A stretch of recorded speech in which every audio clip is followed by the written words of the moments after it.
Suddenly, fragments of blurry memories came alive in my mind. Mom, I will be a mage when I grow up. I could tell right away. This was BQ memory. In other words, the character of Etherworld, BQ had the same name as the real me. Yeah, you can do it. In a world where magic was the only law, non-magicians came at the lowest of hierarchy. Beak's family was pitiful. Born and raised by Ivani and his father, who could not learn magic, BQ dreamed of becoming a mage despite the fact that they were hanging beyond the line of poverty. His parents somehow saved enough money and bought him an expensive second-hand magic book. He devoted himself to studying until his eyes bled. However, a fatal flaw was found in him. Of course, doctor. Did you say my son has mana accumulation retardation? He was unable to accumulate mana in the body.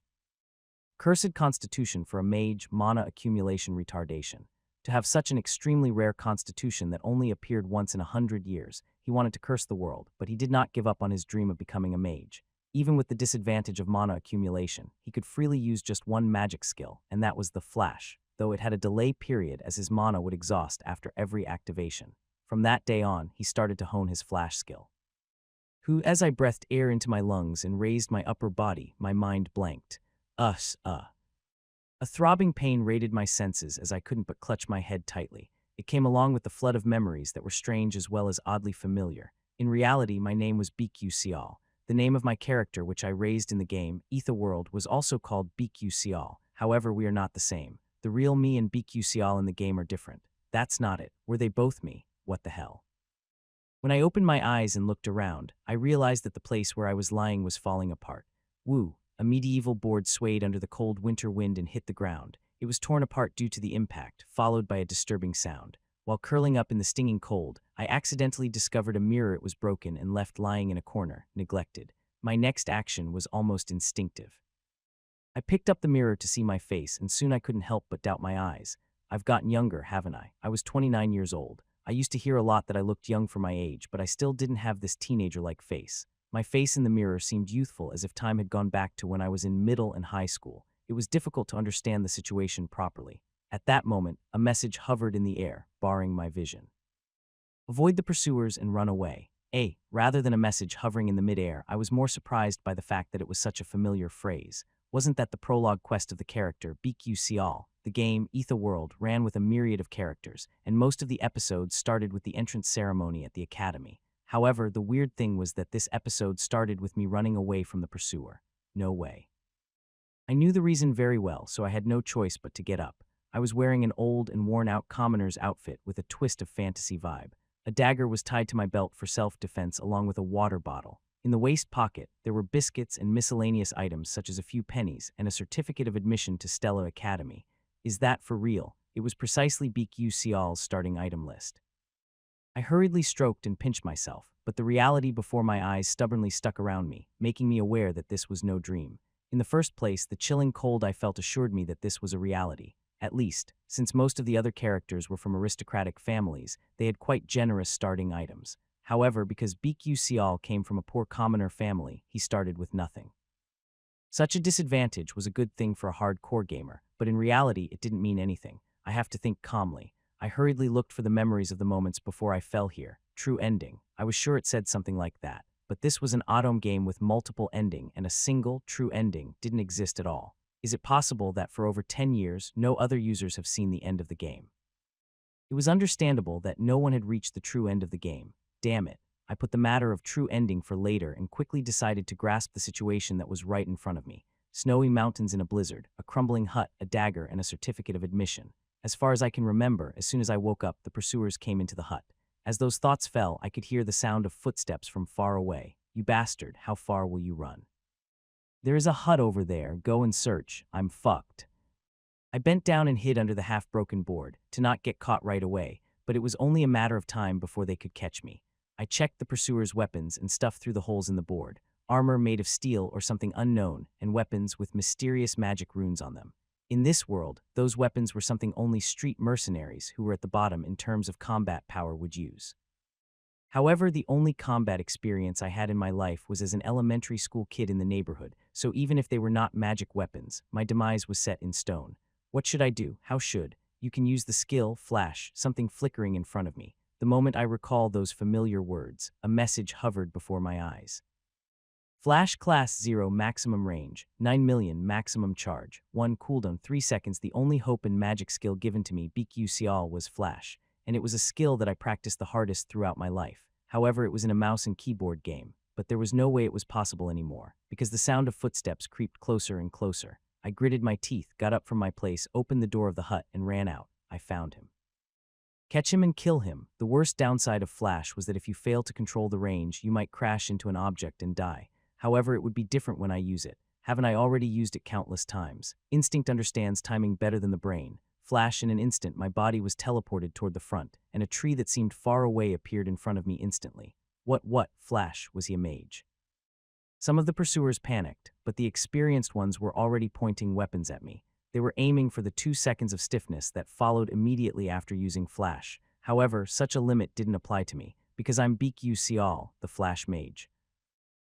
As I rolled forward in a jam in less than 2 seconds, countless magic attacks and weapons showered the spot where I landed. If they all had hit me, nothing of my body would have been left. After a quick glance behind me, I ran forward again while the pursuers were taken aback. What is that kid? How did he move? I don't know, get him right now. After a while, the pursuers followed me closely again. It was rough terrain with many rocks, trees, and even floating stones hovered in the air.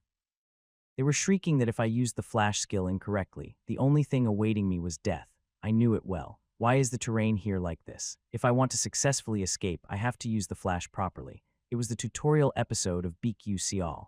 Players who hadn't mastered the Flash control properly would never be able to move on to the next episode and would continue to get killed. In fact, 99 of the players who played BQCL failed to pass this tutorial, and the one who somehow passed this were overcome by the evil barriers of the Flash range control and continuous activation. Carefully, more carefully, Flash shoe. As if my body was attracted by a magnet, it naturally traversed the rough terrain and made its way through the endless mountain road. The speed was not as fast as expected. It was correct to say that the difference between the control with the mouse and the actual movement was as wide as heaven and earth. Even during the cooldown period, I had to run myself, but as I sprinted through the slippery, snowy mountain road for over 30 minutes, I was out of breath. Haha, how fast is he? Using Flash in this terrain, he's crazy. Damn it, what are you mages doing? I'm already tired, so I'm out. Shoot an arrow. Second checkpoint. Dodge flying arrows and magic attacks using Flash. But in the game, I was able to avoid objects coming from behind because I could see them all on the monitor. The wind-enchanted arrow almost chased me with a flexible curve, and to dodge it, I had to use Flash to match its exact timing. Even a single mistake would lead to death. Suddenly, another message hovered in the air. The skill, mana accumulation retardation, is being applied. The derived skills of mana accumulation retardation, sixth sense, and cognitive acceleration are applied. TN, cognitive function includes conscious intellectual activity, such as thinking, reasoning, or remembering. In simple words, cognitive acceleration increases the ability to make an efficient counterattack in the shortest possible time. The world around me became much more clearer. The familiar feeling came again. I vaguely felt every object flying from behind.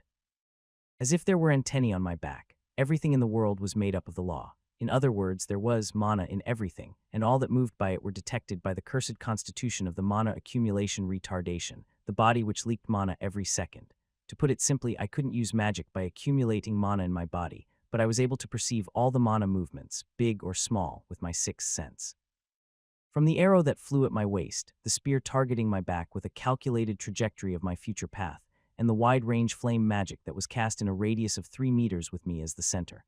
I felt like I could dodge everything, and in less than 0.3 seconds I used Flash with impeccable timing to avoid the pincer attacks. Thud, gwang, a rain of arrows fell on the spot I passed. My heart was pounding. If I had delayed even for a moment, I would have died. There are 7 enemies. 2 of them fell behind. It was understandable that they were getting tired because they had to run on a mountain road wearing heavy armor, while I was moving by using Flash. But I was also tired. It was painful to endure this cold with such thin fabric, and even more difficult to ride on the slippery mountains, but the most tough thing remained the continuous activation of Flash. If you make a single mistake, you die. I had no choice but to focus on it, and the dizziness invaded deeper into my consciousness with each activation. He's right in front of us. He's tired. My distance from the pursuers was about 100 meters, but there is still the next checkpoint. Cliffs. A sharp, snow-capped cliff awaited at the end of the mountain road where I was running. Between the stone wall and the cliff, there were floating stones dancing around at intervals of about 5 to 6 meters, and I could only cross to the other side if I perfectly executed the range control of Flash. If I just crossed this cliff, I would encounter other traveling mages and might be rescued, and the tutorial would also come to an end. But to cross the cliff, it was necessary to complete the flash cancel in 0.1 seconds. If I failed even once, I would die instantly. It was easy to say, but most of the players that succeeded had only passed because they were very lucky after challenging hundreds and hundreds of times. That was to say, it was at a level of difficulty that a human being couldn't fathom at all. The minimum number of floating stones had exceeded 20, and if one failed in the process, he would die. But to be honest, it won't be too difficult. Even while climbing the mountain, I had already found most of the sense of distance control. Some terrains were easily passed by activating flash for a short duration. The problem, however, was that the pursuers followed closer than expected. The cliff was quite narrow, but long. In the midst of that, how could I use flash that had a cooldown of 3 seconds and go to the other side? It's impossible. I'm sure I'll die helplessly on a floating stone under a rain of arrows and magic attacks. Even at that moment, the distance was getting closer. There was not much time to think. The most efficient way for me to survive, probably, there seemed to be only one. I have to kill the pursuers. Surprisingly, even the thought of killing people did not feel uncomfortable at all. Maybe because they were enemies of my parents in the plot. I just thought I could win. I think that would be safer. If this world was a game, it would have been impossible to attack those pursuers systemically. However, this place was real, and no criminal blindly followed the instructions of the game system. Whoa, I think it's crazy. Why did I think this way when I've never really fought a man in my life, let alone kill him? Am I this cold-hearted or just brave in the face of death? I don't know. However, instead of worrying, I gently touched the dagger that was tied to my belt. Hayuk, it's a cliff, damn, where did he go? The pursuers had chased me to the brink of the cliff.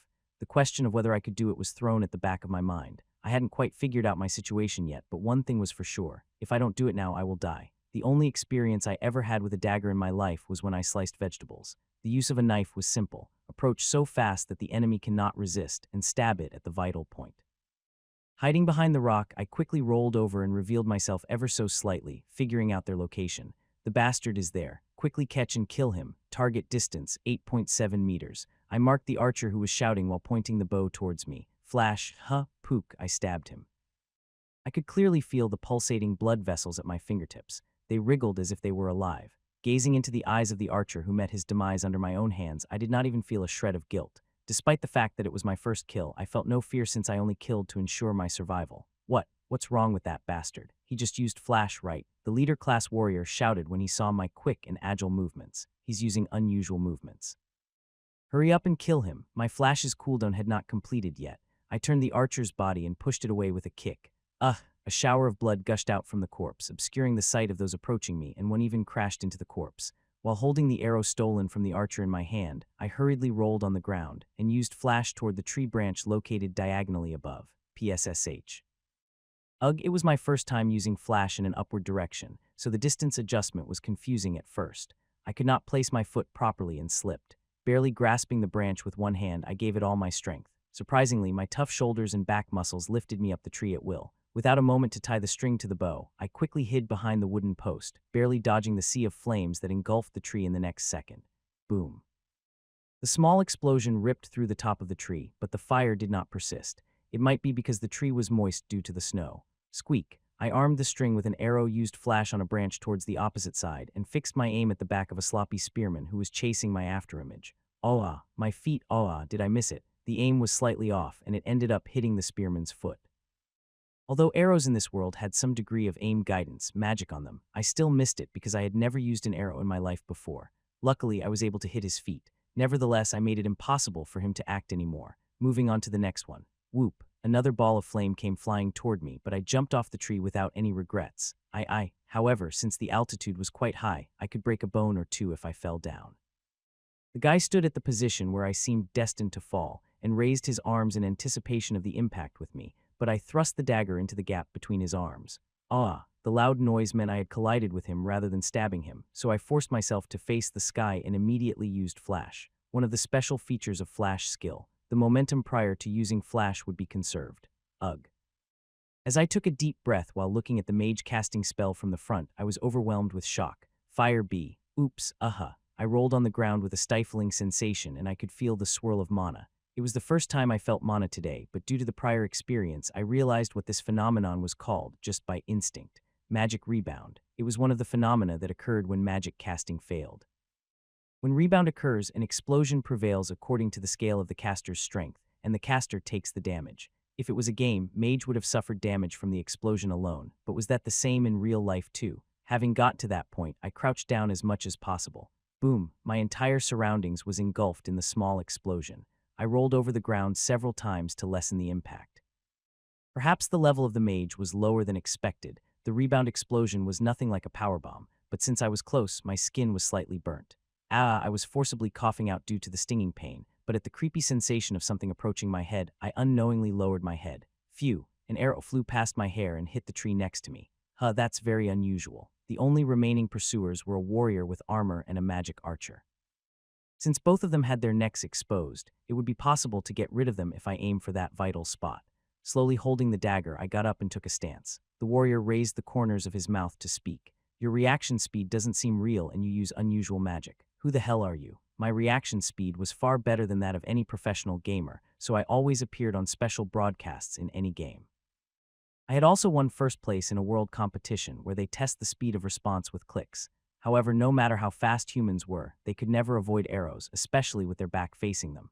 Moreover, they were even more difficult to dodge when they were fired at such a close distance. If you were a skilled mage, it would still be understandable with your enchanted senses. But you're just an idiot who can't even use magic. I don't understand. Why don't you tell me before you die? The mana accumulation retardation, which strengthened all human senses, was practically useless in the magical society, but it surprisingly offered such amazing physical abilities. But I didn't have any intention to talk, and the warrior giggled as if he noticed it. Yeah, let's see if you can move around with that injured body of yours. A provocation always felt childish to me, and I often refused to respond to such crap. Do you have any potions? I have something to drink. Good. I took a stance as I drew the dagger little by little. I'm going to kill you and drink it, so be careful not to lose it. Flash, at the moment when my body became blurry, the warrior raised his shield and covered his neck and face. I've already figured out how you use Flash. Previously, when I activated Flash, I would swing the dagger after my body became stationary, so it never carried the momentum of Flash. Moreover, the dagger I wielded was not very threatening. The rest of the warrior's body was protected by armor, so he decided to only protect his face and neck. And on the other hand, I approached the opponent's face with deadly concentration while using Flash. The warrior, who was feeling proud of his long vision, raised his shield, and at the same time slammed his foot hard on the floor. Wave break. Immediately after, the ground in front of him caved in as the powerful waves spread, making a fan shape, and the vicinity trembled along with its rhythm. Overconfidence. I caught you, you bastard. Class 1 basic magic that destroyed the enemy's stance within a certain range. Normally, this should be enough to bind his opponent's movements. Die. After being convinced that I was stunned, the warrior swung a large two-handed sword. I have 10 years of PvP experience. Even though this is my first time fighting an actual battle, I am so familiar with magic warfare that it makes me pity you. I had obviously met enemies who couldn't keep up with my flash and activated wide-range skills in front of me in advance. The back. I had already flashed behind the warrior and swung a dagger toward the archer's back. However, perhaps the archer felt something was wrong. He quickly rolled over the ground to avoid my incoming strike and fired several arrows towards me with his crossbow. Pew, pew. Ugh, if I could use continuous flash, such a counterattack could have been easily ignored, but it was currently impossible. I had no choice but to dodge the arrow by rolling even if I regretted it. Flash countdown. 2 seconds. I hurriedly looked up and saw the warrior approaching me, while the large two-handed sword in his hand formed a huge shadow above me. Flash countdown. 1 second. After rolling back one more time, I got up and looked in the opposite direction. The warrior exclaimed, giving up the thought of following. He will flash over there. They realized it too. The direction of my gaze prior to activating Flash must have given away my location. However, it was just a decoy I set to make them think I was using Flash in the first place. I turned my body once more, taking advantage of the recoil of my former roll, and fired a kick. In response, the warrior raised his elbow in embarrassment. My bones. Close. Kyuk. His elbow barely succeeded in defending him, but I suffered boundless pain as his armor cracked my shin. The warrior staggered from the impact, and I activated Flash. Flash, the archer, who had been firing a shot betting that I would flash in that exact spot, widened his eyes when I suddenly approached him, and he hurriedly leaped backward. However, the reaction was delayed because he was aiming from the crossbow. Puck, my dagger successfully pierced through the archer's neck. Quack, plump, After the archer fell, I also couldn't stand the pain in the shin and felt the urge to kneel down. Phew, it hurts. It hurts so much that I want to cry, but I gritted my teeth and struggled to endure the pain. Looking back slowly, I found the warrior glaring at me with blazing eyes. You ran away like a rat who'd never fought a battle before, and then your mood suddenly changed. The reality was different from the keyboard and mouse games. I learned that lesson right through my cracking bones. And it made me realize that this world was real. Now that you are alone, what are you going to do? If you're waiting for two people to come to join you and attack me at the same time, wake up from your dream. The warrior's eyebrows twitched. You rotten child. You really thought 5 of you would be enough to catch me. You must have never imagined it would feel so ugly to get beaten like that. Actually, this was a lie. I didn't even know what they were doing. I was spouting nonsense to weaken the other party's fighting spirit, but instead of getting discouraged, he raised his two-handed sword. My leg bones were almost broken, making me unable to move freely anymore, but there were already too many restrictions to rely on flash alone to win the battle. When I tried to hide the wound on my leg and aim the dagger at his neck, he hardened his expression and covered his upper body with the shield. In the meantime, I was frankly admiring the guy's ability to manage his facial expressions. I guess I'm trusting that guy who's pretending to faint behind me. Earlier, I had confirmed that the spearman, who was hit by my misdirected arrow in the foot, fell to the ground while sobbing. The distance between the fainted spearman and me was only 3 meters. If I moved even a little closer, he would be able to stab and subdue me in a single moment. What should I do? Should I throw the dagger backward to subdue him? No, that's not right. There is no guarantee that I will be able to kill him with my shitty aim, and the risk of losing my only weapon is high. Did I not realize it when I threw the arrow? I am a beginner with no skills at the moment. Even so, it was burdensome to use flash. My distance from the warrior was only 5 meters. The moment I used a backward flash to kill that bastard, the warrior would immediately narrow down the distance. He didn't have to cover all the 8 meters. The distance was short, and he also had magic skill that could shake the ground. I must not use flash to kill him. When I thought about it up to that point, I acted as if I had thoroughly calculated everything. I lowered my center of gravity and almost threw my legs back slightly as if I was about to charge at the warrior in front of me. As I retreated a bit like that, the distance to the rear became closer. However, his spear hadn't moved yet. It was a distance that barely reached the tip of the spear, but I was aiming for a more certain timing, though such a golden opportunity would never return. When my body moved, the warrior immediately reacted and slung his shield, but without using the flash, I ran backward and stabbed the back of the spearman with the dagger held in both my hands. Putchai. He died instantly without even being able to resist. Immediately, I took the spear and stepped back slightly. The warrior, who had narrowed the distance, raised his shield again. Since the flash still remained, it was not easy to approach me. This guy. The warrior tried to say something, but I threw the dagger without giving him a chance to speak and accurately aimed for the opponent's stomach. Naturally, the warrior raised his shield and casually deflected the dagger. However, this was nothing but a preparation for what was about to come next. I was looking at the side of the warrior. The spear rotated in my hand, taking the shape of a big swing, as if trying to flash behind the warrior. At that point, the warrior made a decision. Right, his forward flash can be counterattacked by my magic, so after tricking me to defend my front with a dagger, he's going to move to my side and aim at my back. The warrior immediately spun his shield behind him, and the transition was instantaneous. If his judgment was correct, I would have been aiming at his side and rushing into attack. However, there was nothing behind him, because I had even expected that, and this time I really dug into the front. Shit. The warrior looked forward again with a desperate expression, but it was already too late. The tip of my spear had reached his throat. Pooh. Episode 1, Escape from the Pursuers, has been completed. Experience points acquired. By developing the story in a unique way, the Constellation Project promises additional rewards. Thump. As the warrior collapsed, I also fell to the ground. Hayuk. My hands were trembling. This was partially due to the fear of death, but more so because I had never driven myself to such an extreme situation before. First battle, first flash, first kill. The pain radiated from the broken shin, and the 5 corpses lying all over the place made me realize that I had become a different person. This was a reality, and I was the Flash Mage UCL. And I killed them all to survive. Ugh, I could not stand the thrashing pain from my shin, so I hurriedly rummaged through the warrior's pockets before I could be swept away by a vortex of emotions. Fortunately, there were potions. When it passed down my throat, a bitter taste set in and induced nausea. The taste of the potion I drank for the first time was really bitter and sweet. When I took out another bottle of potion and sprayed it on my shin, I felt the pain gradually fading away. It also seemed to have a pain-killer effect. Since it was a cheap potion, I did not recover immediately, but this was enough. I lived. Finally, a sense of relief washed over me like a tide, and my tense body was relieved. At that moment, I realized that my legs were trembling a lot. For now, I have to get out of here. Slowly standing up, I realized that all the corpses had pockets. I was poor and did not have much money, so I had to make a realistic decision. Blood-stained money is said to be filthy, but it did not really matter to someone who was as poor as a beggar. I surfed through the pockets of the pursuers, grabbed a bunch of junk and put them in my backpack. There was quite a bit of cash available, about 2 million credits. In Korea, it was about 2 million won. The weapons included a spear, a crossbow, and a dagger used for self-defense. In the game, I used a special long gun developed by Magic Engineering as an auxiliary weapon instead of a crossbow, but it was still not available, so I temporarily needed to use it in the entrance examination. Although I used a spear as my main weapon, I also used an axe or a sword often in inconvenient situations. As I could not attack the enemy with flash acceleration anyway, heavy weapons were often quite useful. There was a high possibility that these weapons would be useless if I met a real mage. Using a dagger while teleporting to an opponent wearing armor and holding a rifle, I might win at once if I get lucky, but the moment my enemy realizes the fact that the only thing I can do is teleport, they will focus more on defense. So I, who sucked at offense, would lose the battle in a matter of seconds. But if I go to the city and take care of it, these things are all money.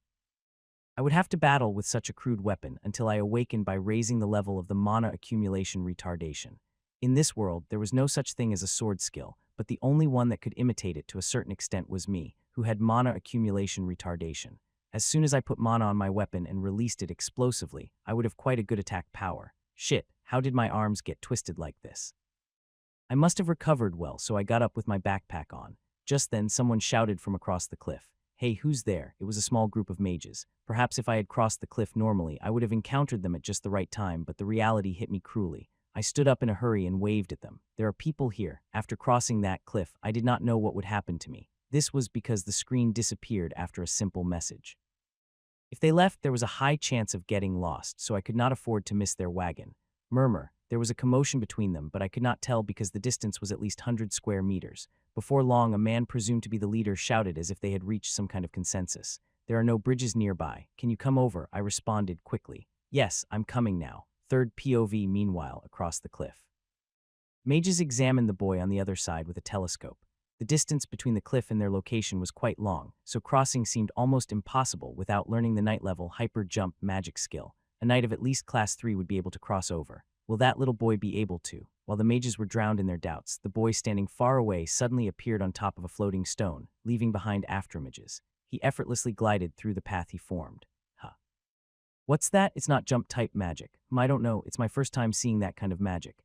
As the mages panicked, a certain mage in a gray robe sitting at the back answered. Flash. It was a mystery as she was still hiding her face, but the gray-robed mage must have been a girl. Flash, yeah, it's Flash. However, Flash skill was unable to be controlled. It was impossible to travel half the distance in the direction you want, like that boy. What the hell is that?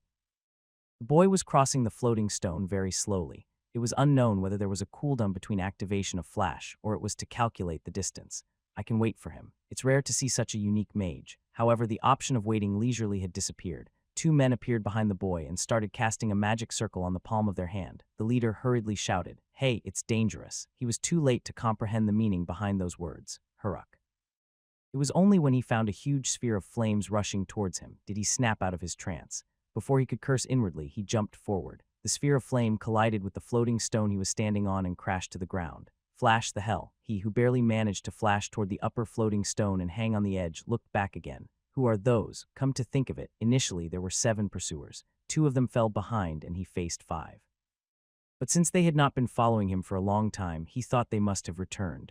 Who would have thought that they would come this far? Seeing them chanting magic spells while gritting their teeth, he thought they were outraged at the death of their comrades. Crazy. He felt a tingling sensation at his head and he could tell without looking. Coordination magic skill, Thunderbolt. One is a fire mage and the other one is a rookie-level lightning mage, but if the current me gets hit, my body will stiffen and I will fall and die. The boy hurriedly let go of the floating stone, but the cooldown of Flash or 3 seconds had not yet passed. Damn it. Fortunately, some of the loot I recovered earlier came out useful. When I was rummaging through a backpack, I took out a wire that was used by the archer and threw it upwards on another floating stone. Ping! The moment I managed to reach the floating stone, transferring the recovery burden onto the wire, a sphere of flame flew overhead and hit the other floating stone in front of me. Boom! He was a mage with poor accuracy. However, it was threatening enough. Because the floating stone hit by the sphere fell down the cliff below, I looked down at the cliff where the sand dunes and floating stones fell, but it was so foggy that I could not see the bottom. If I fell, I would disintegrate without even knowing. Flash, since that moment, my body moved in a trance, leaving myself to my instincts. While I was hanging on a floating stone, I rotated my body and pretended to aim the wire at another floating stone. Then, activating Flash, I somehow avoided the attack that flew towards the decoy made by me. Yellow lightning bolts danced around the stones and wriggled their way through the thick layer of snow like snakes. The blazing flame arrows showered from the sky, and they came crashing down like meteors, bringing destruction wherever they pierced. Since there was no defensive magic skill in my arsenal, I navigated between the floating stones as if I was in a circus. Arrows of flame and chains of lightning brushed past my cheeks. Wow. The mages marveled while witnessing the exciting show before their eyes. They noticed that there was no sense of crisis in my leisurely movements. It's great. It's the first time I've seen a mage using such magic skill. His movements are no joke. By the way, why doesn't he use a defensive skill? It was natural for such a question to arise in their hearts. A mage with that much control would be able to easily block the low-level magic of the novice mage. But did they know? The fact that I, the boy fleeing for his life through the floating stones, could not use any magic skill other than flash. Damn it, I who was gradually pushed to the limit, gritted my teeth. A single lightning bolt started to chase me. Although its destructive power was low, a thunderbolt magic skill that was capable of hitting multiple enemies with 100% accuracy could not be avoided. Fuck me. Flash's cooldown was still a long second away, so I shot the wire in a hurry and hit another floating stone, but even if I pushed my body in the air, it would definitely chase me and hit me. Were all the efforts worthless? At that time, while I was biting my tongue in despair as I watched the impending doom, the mage in gray robes, who had been observing the situation from the back, jumped out and activated a magic circle. Huh, what are you going to do? Get out of the way. The mages revealed absurd expressions. Among them, the level of mages was only class 2 or 3, so they could not learn long-distance magic skill to save the boy from those evil mages that were more than 100 meters away, as they thought that gray-robed girl must also be a class 3 mage. At such a young age, that level of achievement was great, but it was unbelievable. The distance is too far. There's a possibility that mana will disappear or the trajectory will deviate and the magic skill will result in failure. However, the leader quickly shut his mouth. An ice spear wrapped up in lightning formed at the fingertips of the gray-robed girl. Two attributes. Pong. The surprise lasted for a short moment. The spear cleaved through the air and collided with the lightning. The engagement caused sizzling commotion before both devoured each other and disappeared. You calculated that trajectory. That was shocking, but it paled in comparison to what unfolded next. The girl bit her lip and swung her staff. Using the explosive recoil of lightning, she shot the ice spear at an incredible speed. It brushed past my cheeks with fearful accuracy. Peck, it struck one of the mage's chests standing on the other side of the cliff and smashed him into the rock not far away. An ice spear of such terrifying power. What? This is crazy. Did you hit across this distance with just an ice? I can't believe it. As soon as the other mage saw that his comrade was killed by a spear from a distance of more than 100 meters, he was greatly shaken, and his mental defense crumbled second by second. He immediately turned to run away, and even canceled the magic skill he was about to cast. Seeing the gray-robed girl sit down and breathe heavily, the mages looked at each other with pale expressions. The person jumping on the floating stones was also a young boy, but that girl also looked young. How talented were they? Ha ha. Eventually, I was able to safely cross over the cliff and move in a wagon with the help of the group of mages. Hey, you did a good job. It's the first time I've ever seen a mage with great moves like you. The leader approached first and offered a handshake to me. So by the way, where are you from? Yes. Since it was a slightly random question, I answered in a bewildered voice. I came from over there. No, not that. My absurd answer quickly cleared the air and some mages burst into laughter. The girl, who had maintained a quiet atmosphere, was also a little shaken as if she was dumbfounded. It's not that. I'm asking about your affiliation. I have no affiliation. Oh, are you an independent mage then? How about joining our mage group? No, I can't, because I am still an aspiring mage. What? Really? The mages who were listening to our conversation exclaimed in surprise. This was because the movements I showed were already at the level of a veteran. Not to mention, I had enough mobility to cross that rocky cliff. I thought you were already a professional mage because you were so talented. Excuse me for my misunderstanding. Hearing my words, the other mages began to talk. Why was I still an aspiring mage with such skills? They wondered. I wondered what kind of sound they would make when they realized that the only skill I knew was flash. I turned my head to find the gray-robed mage who had helped me. She was sitting in a dark corner of the carriage. The girl raised her head. That elegant jawline made it obvious to me that she was a woman and not a man. Somehow her tone was quite sharp. Her voice is the most beautiful thing I've ever heard in my life. Even her harsh voice sounded as melodious as a romantic song. Does she have light blue hair? Few strands of light blue hair fell from her gray robes. A mage with light blue hair and lightning and ice attributes. The coincidence made me think of a familiar face, but I did not delve into it any further. She was covering her face, so it was not polite to stare at it. Whoa. Following the guidance of other mages, I slumped into the corner of the carriage and looked helplessly into the air. After completing an episode during the day, suddenly another episode popped up. Episode 2, Enroll in Stellar Academy. The completion of the second episode would not be too difficult, but I was more worried about what would happen after that. What am I going to do in school at my age? In the game, the transition between the scenes was very simple. After escaping from the pursuers, you have arrived at the magical city of Arcanium. It usually happened in this way, but the reality was different. Whether it was a change in the scene or something else, I had to go through it myself.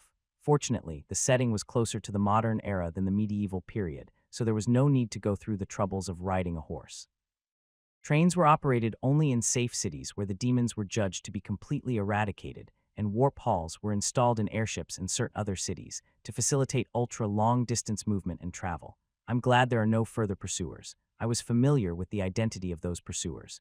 It was warned by the media that bandits ran amok and raided the nearby villages. Later, it turns out that this incident was the work of the Dark Demon Church to seek sacrifices in the early days. However, from the moment one exited the cliff, it was completely the domain of mages. Dark demons could not pursue me anymore, and they treated me like a sacrifice anyway. Since they did not know my real identity, there was no need to worry about the future consequences. With the help of these mages, I was able to travel in an automatic wagon, which was a bit shakier compared to the modern cars. Is this your first time in a city? Where the hell did you learn that kind of magic skill? I did not know how to respond, so I just smiled. There was an unspoken rule among mages that if one smiled softly when asked about magic, it meant he had a hidden master and no further questions should be asked. Well, that's all right.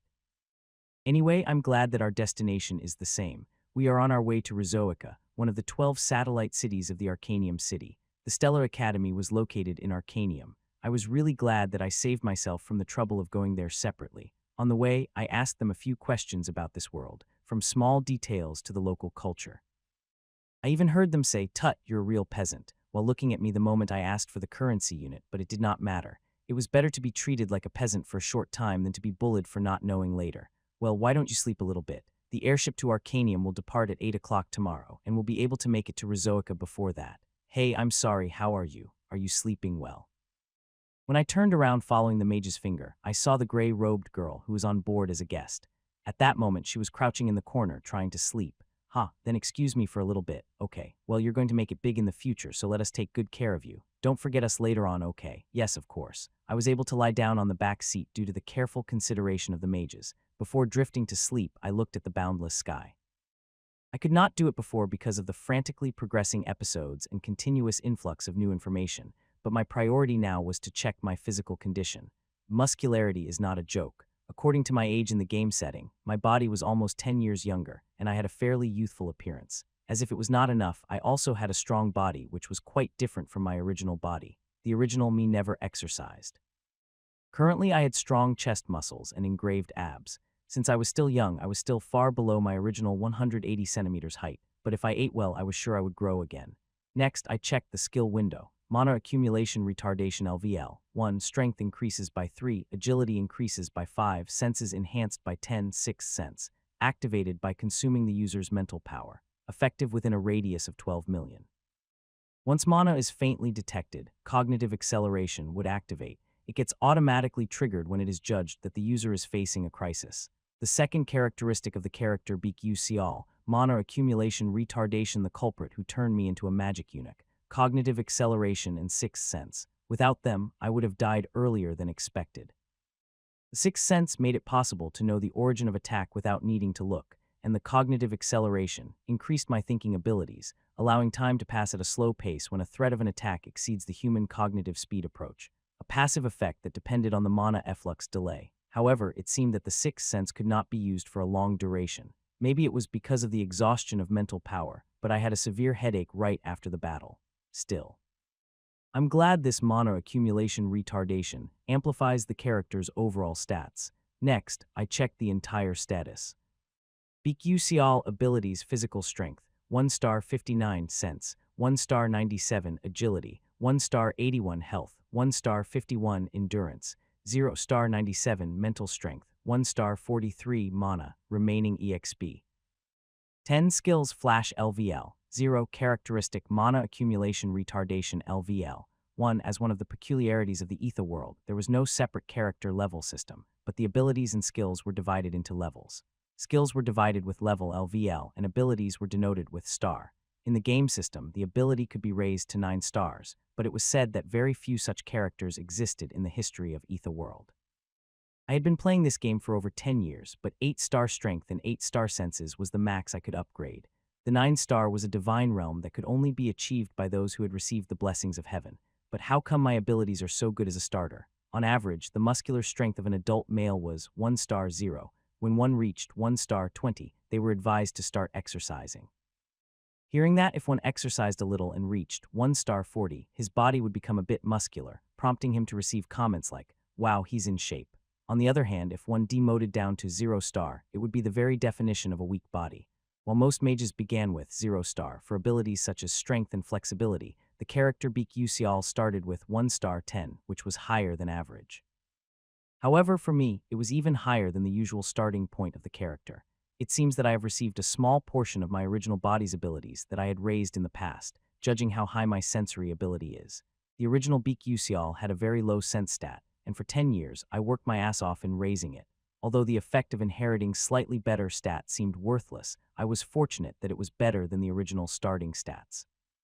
After thinking about the allocation of EXP for a while, I invested all of them in Sense. Sense had an ability to increase 6 sense and reaction speed, which were essential in the game because it determined how fast a character reacts when I press the button. However, in reality, its importance increased more because it was directly linked to my reaction speed. Sense, 2-star 7, there were many ways to raise muscle strength and flexibility, so there was no need to use EXP for them. However, it was difficult to upgrade Sense unless it was through EXP. I let out a deep sigh as I looked at my status and the mana accumulation retardation alternately. As mentioned, my final goal was to defeat the final boss, Dark Monarch Dragon, and save the world. If I could achieve the true ending to this way, it would be an added bonus. After then, whether I transmigrated back to Earth or had a happy ending here, it did not matter. Was it possible to use the game system in this other reality? That's what mattered to me. On Earth, I succeeded in raising stats only because it was a game, where I could earn EXP and farm items through a lot of hard work, hunting, crafting, etc. Sometimes, I got as far as intentionally breaking human relationships for some items. I even died a couple of times to earn ability-enhancing potions, and cleared dungeons with a survival rate of 0.01. Since I could not afford to die, trying to clear them was impossible in reality. Therefore, it would be a pipe dream to restore my original strength even if I died trying. Despite the fact it was possible to restore all of the game characters' stats, there were people stronger than me in the setting. The future seemed bleak. What are some hidden loopholes that I can use for the future? Many things came to mind, but unfortunately, there were many more that I could not remember. I was not smart to begin with, and my memory was limited due to the long span of 10 years. Since the destruction of this world seemed like a certain fate, I thought of giving up and settling in the countryside, to find a good woman, grow beans and potatoes in the farm, and ultimately growing old together. However, such optimistic thoughts were impossible. In the first place, mana accumulation retardation was close to an incurable disease, thus if I did not treat it with proper training, I wouldn't be able to live long and die anyway. To survive, I must upgrade to the natural divine body as soon as possible. Moreover, the methods and hints to cure the mana accumulation retardation existed in the Stella Academy. To prevent the destruction of the world and cure my incurable diseases, it was my destiny to head to the Stella Academy. What should I do next? I was in a gloomy mood when a message suddenly popped up in front of my eyes. The Constellation Project presents a special reward for you. 1. A downgraded version of an item used in game. 2. A downgraded version of skill acquired in game. 3. EXP. Wow, it seemed those friends who dragged me all the way here had some morals. Would you like to select a reward right now? I thought about it for a while, but it was late at night, and I also felt like sleeping now. I'll do it tomorrow. My first day in an unfamiliar world. Maybe because it had been really tough on me, I fell asleep more easily than I thought. Arcanium, the magical city. The city, which floated in the air, far away from the clutches of land, gave the illusion of a massive carousel hanging in the middle of nowhere. A carousel that flashed brightly in many shades of blinding lights. This city, which hovered through magic, was said to be about half the size of Seoul. I realized I was in another world as I watched the city float under the night sky, its radiance flipping away the dark veil that hung around us. In the grand city of Arcanium, there were 5 prestigious academies, as well as a famous mage tower and association of magic knights. Stella Academy was known among them for possessing the most powerful mages and the most outstanding students. Geniuses and aristocrats flocked from all over the world, and I wondered what kind of talent Beak had to enter this place where dragons ran rampant. Are you awake yet? Yeah, we're nearly there, but you appear like a ghost. At that moment, I noticed that the wagon was being driven by a different mage compared to last night. It appeared that they switched shifts along the way. I leaned back in my seat and summoned the system. I was promised one of 3 rewards last night: a downgraded item, a downgraded skill, and a small amount of EXP. What should I do now? I had a lot of items and skills. In the long run, it would not be a bad idea to ask for body strengthening skills, but it seemed like they could be learned separately later anyway. First of all, I picked the item I loved the most. Is it possible to get my glare? The search reveals that the grade of the item is too high, so the downgrading is in progress. Well, what about Hyper Flash? As per the results of the search, it is impossible to acquire this skill because it is a higher level sub-skill of Flash.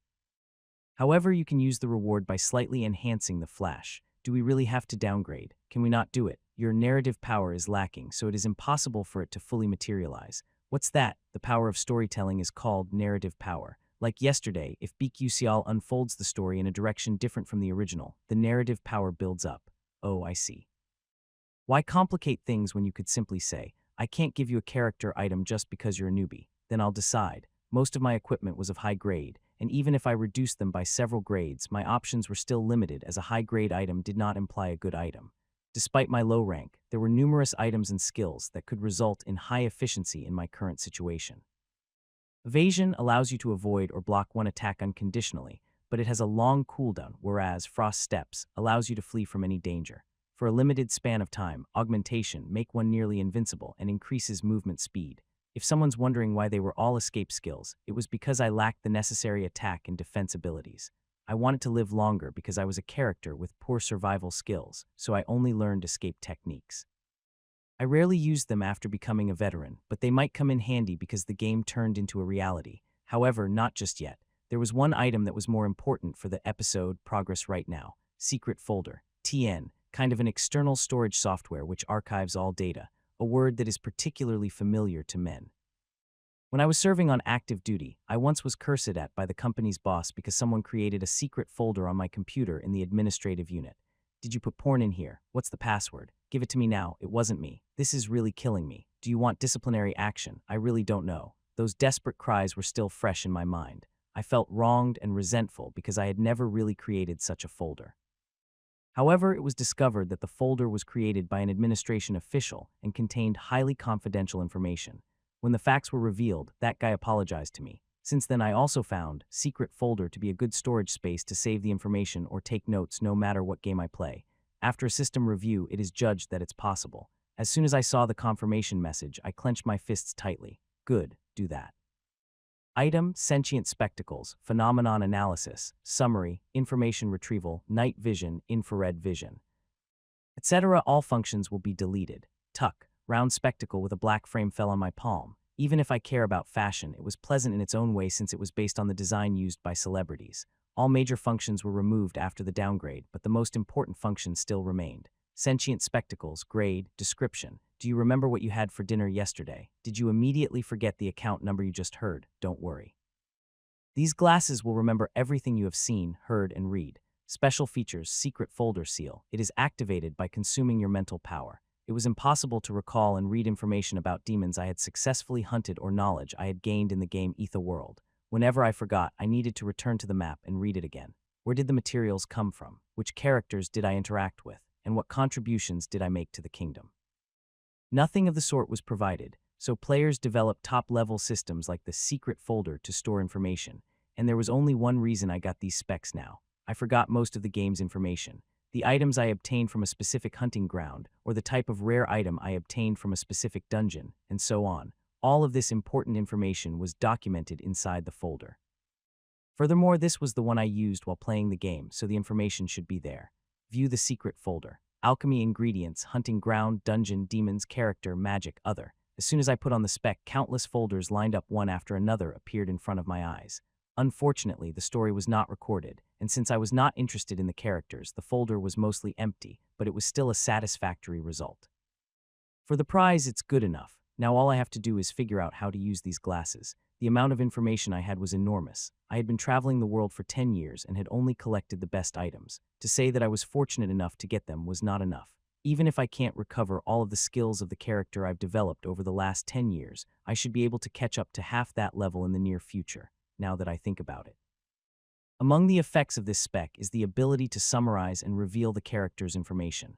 I mean, maybe I can figure out the identity of the gray-robed girl sleeping next to me. We've arrived. However, as soon as the wagon arrived in Rizoica, the gray-robed girl quickly got off. Let's do it quickly. I quickly separated and headed for the airship dock after thanking the mages for their assistance. Do you have a ticket? I guess he was just skeptical since I appeared like a villager. Absolutely. The sailor carefully examined the ticket. It seemed as if he was afraid that I would try to smuggle into Arcanium, the world's top magical city. With a hesitant expression, the sailor brushed past me. I had no choice but to relax as soon as I boarded the airship. Wow, even if I had been on an airplane, it was an airship. Both the words and the atmosphere were miles apart. The airship was almost in the shape of a cruise ship, and while you might be thinking about how luxurious it could be to travel to a nearby Arcanium, keep in mind that this was an airship heading to Stella Academy. The majority of the passengers on board were students from wealthy families on their way to Stella Academy. After some time, the ship's engine roared, and the moment I felt the cold breeze kissing my cheeks, I knew that the ship had long left the mortal land. The airship did not feel stuffy like an airplane, where you can only see outside through a small window. Perhaps that was why there were a lot more students outside than I expected. Look at that jerk gazing around. Is this your first time on an airship? You must be from the village. Tusk, Stella is one of the most prestigious academies in the world, but I don't know why they allow commoners to attend. What a letdown. I also don't get it. I was able to hear the contempt around me because I had sensitive hearing. Ah, rich kids are the same no matter Earth or a magic world. What could one expect from teenagers' level of gossip? I wanted to summon everyone to the bathroom and have them wet their hair in the toilet bowl, but I held back because I did not want to be like these teenagers. Look, they're smoking, and I acted like an adult. TN, lol, yeah. Arcanium is a no-smoking zone for teenagers. The sailor dashed over to the students I had pointed out. This is a cigarette. Finally, while going through their belongings, they discovered a cigarette stash. In such a situation, an average student's attitude would be fixed. If you are a commoner, admit that you do not own it. Let it go. I am the heir of Baron Dennington of the Kingdom of Adolvit. If you are a noble, threatened by emphasizing your noble status. However, nobility or anything else was unimportant in the flight to Stella. They had to follow the school's strict rules from the moment they arrived. The sailor opened his mouth to speak. That, however, was unnecessary. Suddenly, the heir to Baron Dennington abruptly closed his mouth. The sailor took a step back, and the students split to pave way as if they were hypnotized. The world almost stopped, and the commotion died down when a girl appeared. Those silver hair fluttered chaotically but still shone with grace, and her red eyes, darker than blood, appeared to possess the power to stun anyone, while her beautiful appearance blurred the presence of everyone around her. Others lived in a 480p world, while she lived in a 1080p Full HD world. With such a clear and vivid appearance, it was very easy to guess her identity. Hong Bai-yon Adolvit, Princess of the Kingdom of Adolvit. My first thought when I saw her was, wow, she's a celebrity. But then I felt compassion for her. In this storyline, Hong Bai-yon was a villainess. With that, she was doomed to a bad ending. She was destined to meet her end in a variety of ways after a series of nerve-wracking battles with Edna. She was brutally murdered in some endings, while she was bullied by the entire school and then expelled in others. She was even imprisoned in the countryside to be punished for eternity. In the worst cases, she was humiliated to the point of being unable to lift her head again. It appeared that they were attempting to give the character Hong Bai-yon a bad ending on purpose. Princess. The heir of the Dennington family trembled at the sight of his kingdom's princess. However, Hong Bai-yon took no action against him, which caused a commotion in the cabin. She simply swept a disdainful glance and walked past him. For a brief moment, my gaze was glued to Hong Bai-yon's back as her hair fluttered wildly. It was a far cry from her first appearance in the game. Despite her villainous title, there was a reason she was popular with many male players. It was definitely a little frightening. She was lovely, but I was afraid if I talked to her, I would be reprimanded. I entered the cabin after seeing Hong Bai-yon leave. It was lunchtime, and the cabin had convenience stores, so many students were eating snacks. The price is extremely high. At that price, I could eat a full meal and drink coffee. When I heard students whispering next to me, I slumped on a chair and stared blankly out the window, thinking it would be better to just starve now and eat later when I reached the Arcanium. Hey, isn't that Isel over there? Huh, I understand. Isel, the eldest daughter of the traitor, Grand Duke Morph. SHH, don't bring it up. What if she overhears? That's right. Isel, a familiar name. Following the student's eyes, I noticed a lonely silhouette sitting in the corner reading a book. She had sky blue hair, and like Hong Bai-yon, a beautiful noble appearance as if blessed by God. Those facial features and the aura which seemed to refuse anyone's company appeared to be certainly familiar to me, but I could not recall why. I hurriedly took out the spec and checked her information. Isel Morph, miserable mistress, loves pizza and pickle soup, eldest daughter of Grand Duke Morph. Father is dead and the family is in ruins. Dies later on. What the heck, was she that miserable mistress? She reminded me of the gray-robed girl I saw off this morning.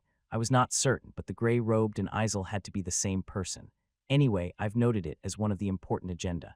The information contained in these spec was a summary of information gathered by community members in their own unique way. Of course, I did not record much because I was not particularly interested in the game characters to begin with, but the girl named Isel was especially unfamiliar. What concerned me the most was the died later part. Community members rarely used the word death to describe a character. Since it was a simulation game, there were numerous routes and possibilities, so if she could be saved even once, the word death would not appear. However, despite the numerous efforts of countless players over the course of 10 years, that girl Isel appears to be an absolutely hopeless character. In other words, no matter where or how she dies, the girl's death is unstoppable. Her father was most likely murdered by the Dark Demons. Dark Demons, those who possessed magic powers, had accepted the Otherworld invasion, swore loyalty to the demons, and converted themselves to one of them. The ability to freely transform their bodies and use magic were not only powerful, but they were portrayed as evil and the player's true enemies.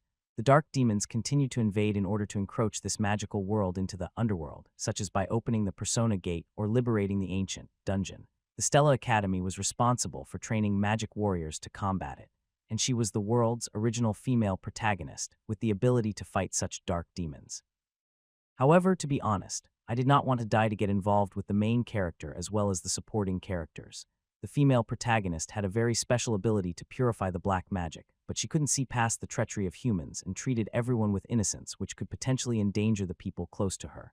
The main protagonist's actions did not matter much, because I wanted to get to the true ending. If they want to play, I won't mind teaching them a move or two. This world was a setting in the video game, Ether World, but I believe more explanation is required. The game Ether World was based on the original romance fantasy novel, The Fallen Princess. The novel, The Fallen Princess, was about a young girl named Isel, who lost her father and family when she was young, and grew up under the schemes of the villainous Hong Byun while studying at a magic academy. Everything eventually led her close to one of the male protagonists. Something like that. In the process, her fire for revenge disappeared, and Isel, the heroine who was once more imposing and powerful than anyone else in the world, was later given up for taking refuge behind the male protagonist. She was even cursed for bringing upon the sad ending and giving up the true ending. It was Ether World that took this setting entirely. The game's content, however, was completely different from the original version. New character named Edna was added to the game, and she became the female protagonist. The game's concept was nothing out of the ordinary. In the game setting, the character, Edna, was a woman living an ordinary life in the modern world, someone who enjoyed reading the romance novel, The Fallen Princess, and accidentally transmigrated to this world. As a result of being pushed out of her role as the main heroine, Isel was dubbed Miserable Mistress, because the protagonist of this setting was Edna. She also became a playable character in the game, so all I have to do now is be careful of the one named Edna. Murmur. In response to the loud sound, I raised my head and a huge auditorium barred my vision. An elderly man with a beard that reached up to his waist stood on the podium. He held up a thing which closely resembled to a microphone and spoke passionately, spitting saliva in the process. Ahem, even right now, the dark demons are causing havoc in the magical world. A mage's destiny is to protect the world from the forces that lurks in the darkness. The voice that sounded like an echo was both familiar and strange. I'm fucking bored, Vice Principal. You're talking about discipline as soon as we get to the academy. Looking around, I noticed over 1,000 students lined up in the 5 columns. They wore Stellar Academy's high school uniforms, which had a black base with intricate gold embroidery. After rehashing the story a few times, it was a scene I often saw because this was Stella Academy's entrance ceremony. It feels really strange. The scene I saw in a 3D game had turned into a perfect reality. Every student was alive and had feelings. I shifted my gaze to find the girl known as Edna. The short girl was calmly looking around. She was so adorable that many comments like lovely were used in the game, and everyone, regardless of age or gender, was secretly staring at her. She's also from the modern era. At first, I wanted to confront her and ask if she truly came from the reality I knew. It would be better to be associated with a similar modern person in order to figure out how to get out of this world or how to survive. Wouldn't it be true to say that we might have a better sense of unity and could take good care of each other because we had been living in the same modern age? But I could not figure out what kind of woman she was, so I abandoned the plan. She could stab my heart to rule out the possibility of another transmigrator familiar with this world, and I would die without anyone knowing. I need more information. There was nothing to regret. She was a person who transmigrated through the original novel, whereas I was a person transmigrated through the original game, which went a step further, despite the fact that I was an extra with a role similar to that of a local shop NPC. So I hope that all freshmen will continue to devote themselves to defeating the dark demons today and tomorrow. That's all. Following that, 4 students admitted with high grades and the freshman representative will take an oath. The freshman representative and the students ranked 2nd through 5th went up to the podium. They were Hwon Ryong, Isel, Edna, and Hong Bayon, respectively. Wow, how do they all have such great hair and look so good? I know, right? There were always bright people who everyone looked up to, unlike me, who was ranked last out of 1,141 people. 5 of them could be said to be exceptional students with outstanding talent, but one of them stood out. Freshman representative, Mei Yuseong. He was Mei Yuseong, a freshman representative who became the head of Stella Academy's first year. He was the perfect embodiment of the phrase, children of heaven. He possessed a rare potential to reach the divine realm of 9-star, as well as a natural aptitude for commanding all of the attributes that exist in this world. As a result, Mei Yuseong was my first concern. Even if I might not be able to achieve the true ending, I must bring Mei Yuseong around to the righteous faction in order to avoid the bad ending. I knew. The entrance ceremony concludes. Cheers erupted after the entrance ceremony was completed. Meanwhile, I finished the opening ceremony by watching the main characters. Episode 2, Enroll in Stella Academy, has been completed. A small amount of EXP is acquired. When it comes to the fictitious thing that happens in school, they are nothing more than kids' fantasy. A good time at school with your friends. A fireworks display that makes your heart pound with unrequited love. Nothing like that exists. Midterm exam, final exam, mock exam, assignment, homework, and repeat. It's been a while since I graduated from university, but I am back to high school. It was said that Stella Academy was more difficult than most Korean university, so my future already looked bleak. The cream of the school life was not dating, a friend, or a festival. Instead, it was an exam. The Stella Academy also held a test on the first day of classes. In fact, it was far too simple to be classified as a test, the famed enrollment test. Even after passing the entrance exam, which boasted extreme difficulty, the written and practical magic test evaluated internal rankings. The students were organized into FA classes based on their rank. Most of the main characters were naturally assigned to Class S, but Baekgyu Seol was almost unconditionally assigned to Class F since his grades and combat abilities were also at the bottom, so he was always at a loss in events.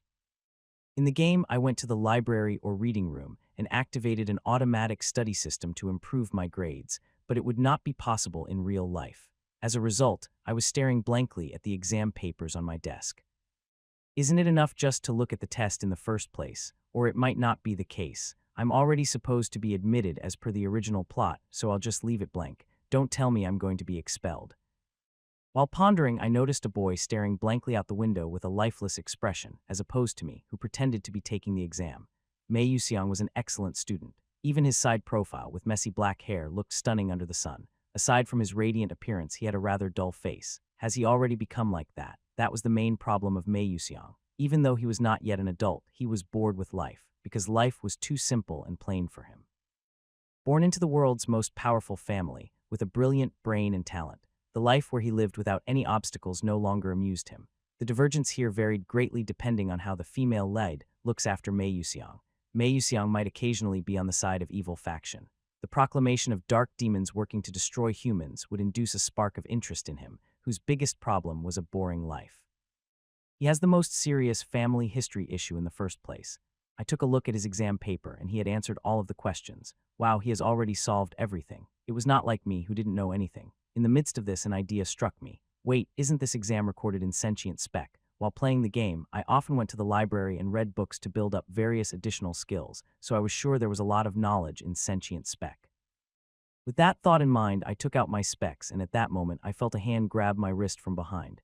Wait, what are those specs? Yes, As I stuttered in embarrassment, a man believed to be an instructor snatched the specs and brought them close to his eyes. You can't take out your specs during the test. You should have told me to get them tested beforehand. Come to think of it, I have heard that there are quite a few mages cheating with suspicious magic enchantment on their specs. It would never work in Stellar Academy. What should I do? As I was thinking about it, a message appeared in my mind. Loss of the item, sentient spec, has been detected. Would you like to get it back? No, you can't do that. What if I really get expelled because they thought it was enchanted with magic? As I stood still, the instructor looked around at the specs and nodded stiffly. There's no magic in it. Be careful next time. Yes. I put the specs in my hands and sat down. He did not seem as thrilled as I thought. Wow, this would have been a real disaster if the original functions were still there. The myriad of functions contained in the ordinary-looking specs had now been downgraded and disappeared. If it wasn't for that, I might have been expelled from school due to the detection of magic enchantment. I decided to wear sentient spec, pretending to be a veteran who had been doing it for decades. Oh, indeed, all of the answers on the test paper began to appear. I tried to write down the answer sheet with excitement, but I had only solved 3 questions when I was interrupted. The exam is over, I'll take the answer sheet. Answer sheet in my hand flew and fell into the instructor's hand. Like me, the other students' answer sheets also flew into his hands. I was not the only one left with regrets as everyone sighed. Oh, I thought I was finally going to use some of its functions. With a magic pen in my mouth, I knocked on the desk. I was timidly playing with it, and the supervisor, who was checking the answer sheets, suddenly trembled, and a vicious expression appeared on his face. He came up to me with extreme rage. "You give me those specs." "Yeah, quickly." I almost lost my mind. No, I think I was a little bit suppressed. The threat of a real magician had the power to make my heart sink. As I quickly handed over the specs, he touched them with a contemptuous expression. He seemed to be injecting mana. What's wrong with him? I purposely wrote down the process of solving it in detail so that it wouldn't be misunderstood as cheating. Perhaps it wasn't the result he wanted. He tilted his head, saying, "This can't be true," and called an assistant waiting in front of him. "Bring Dr. Gray in." The assistant quickly left the classroom, and soon a doctor wearing a white gown and specs appeared. He was Dr. Grayan, a professor of the Department of Magic Engineering at Stella Academy, and was recognized as an authority in the world. "How is it, doctor?" "Well." The doctor, who was quietly observing my specs, looked at my exam paper and his eyes widened. "Did something really go wrong?" The doctor groaned for a long time. Looking at my face, specs, and test papers alternately, he finally opened his mouth. "I'm sure the problem is solved. I can't help but doubt it. As expected, cheating. But it's not cheating. I don't feel any magic enchantment in these specs or in this student's belongings. I'm sure he solved it with pure skill." And then he smiled wildly. This is very interesting. It's something worth living for a long time." As expected, this year's freshmen are amazing. He handed over the paper back to the instructor, as if he had finished checking the test paper. Then Dr. Grayan tapped him on the shoulder. "Anyway, Professor Lee Hanwall, please apologize to the student and guide him well." "I see." The doctor tapped me on the shoulder too and walked out. When I put back the specs and looked at the instructor with a blank look, he shook his head slightly at me. "I misunderstood. I apologize." Since I really cheated, I was worried about whether I should receive this apology or not. But I soon recalled that my specs were a perfect part of me, to the point where the mages could not even notice. If Dr. Grayan did not know, it was safe to say that no one in the world would have the skill to do it. If it was such a perfect trick, wouldn't it be my skill and not a trick anymore? So I stiffened my shoulders and said, "Shit happens. Just be careful next time." After all, I was a generous man. Stella Academy had many faculty members. There were 1,141 first-year students, and there were as many as 23 classes. Each class had a professor in charge, combat instructor, and 1 to 4 assistant teachers, including a magic researcher, and numerous professors in charge of the different subjects. With fresh students arriving at the beginning of the semester, there was only one subject of interest for the several faculty members. How many special freshmen have shown up? Princess Hung Bai-yon of the Adolvik Kingdom, who belonged to one of the most prestigious families in the Ether world. The kingdom was even nicknamed as Crimson Kingdom, or Kingdom of Flame, due to their strong affinity with fire element. Crown Prince Jeremy Scalban succeeded in defeating all his older brothers and became the Crown Prince of the Scalban Empire at the age of 12. In that imperial family, power was determined solely by one's magical skills. Haewon Ryong, the successor of the world's best Archmage Tower, the Twilight Tower. This year, elite students from huge families entered Stella Academy one after the other, making even Stella's faculty nervous, and the world's attention was naturally drawn to the Stella Academy. For that reason, faculty members used a slightly flimsy but special method for this year's class placement test. Students who had been studying normally would have to put up with not 1 but 3 difficult questions on the test, and those were the first 3 questions. There were many reasons, but one reason was to evaluate the students. A flexibility test in which if you can't get it right, skip it and quickly solve the next question. In other words, it was an admission strategy. Boldly give up on problems you can't solve and pass them on. If you're stuck with it for no reason, you might not be able to earn even 1 more point that you could have normally earned with the next problem. But that was a superficial reason, and the real agenda was something else. Will the students be able to solve a problem that is not covered in the textbooks they have been studying? All of the freshmen who entered Stella Academy were children who were referred to as heavenly talents all over the world, and they would have studied strategically and completed all of the magic formulas up to the university course. However, if the problem does not appear within the scope of their studies, then what? What if there is a problem that cannot be solved by any formulas that have been memorized and ingrained in their heads?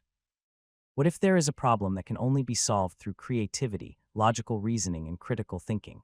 Gone were the days of simply fighting with a cold weapon. The age of magic warriors had arrived. What kind of magic would be used by the opponent? how to respond appropriately. These were the main concerns. A lack of creativity had all become major issues for mages in this era where magic could be manipulated in a myriad of ways. Willpower is indeed vital. The 7th class mage and S-class instructor Lee Hanwall drooled while checking the students' grades. Then an old female professor, Edel Timon, who was passing by, noticed Lee Hanwall and approached him. Oh, it seems that Lee Hanwall is very interested in the grades of this freshman's. Edel Timon was a professor on Stellar Academy's Senate. Frankly speaking, she was one of the pillars of the academy, in charge of overseeing its policies. Yes, that's right. It's all over the place right now. Isn't this year really fun? As she said, the faculties were already making quite a fuss because of the results of the first freshman test. Lee Hanwall nodded and continued to check the results of the test paper again. The first 3 problems were more like traps, never meant to be solved. Lee Hanwall's POVI, as a result, out of 1,141 students, more than 1,000 students submitted these 3 questions as blank, which showed that most of the current Stellar Academy students entered through the strategic entrance exam. However, magic was not just a strategic study. One could only become a true mage by thinking out of the book. In that sense, the 100 students who tried to solve this problem were quite unique. Most of the people who tried to solve the problems also got high scores on the placement test on average, so they were assigned to the highest class called Class A, but most did not get even one of the 3 questions right. Wasn't there a single student who answered all 3 questions correctly? Who was it again? There were, in fact, 3 people. Although his origin was unknown, Mei Yuxiang, a boy who appeared like a comet and swept through the magic world, was called the genius of the century. Edna, a commoner girl who was recognized for her special ability and talent comparable to that of Mei Yuxiang, enrolled at the recommendation of the great mage and principal Eltman L. Twin. And, Bikyu Sial, I could not comprehend it.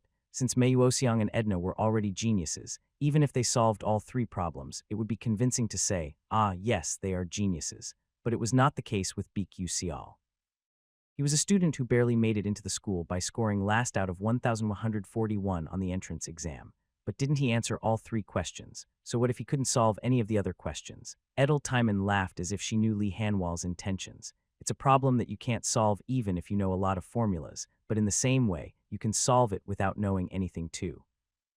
So Professor Edel Timon, do you think this kid could be such a genius? He could be, and it could be a coincidence too. Lee Hanwall sighed as she went out. In the first place, the professor knew better that this was a problem which could not be solved by mere coincidence. Does BQCL know that only these 3 problems have caused a stir for the entire faculty? A magic warrior cadet who specializes in flash. He burst out laughing as he slowly read BQCL's admission certificate.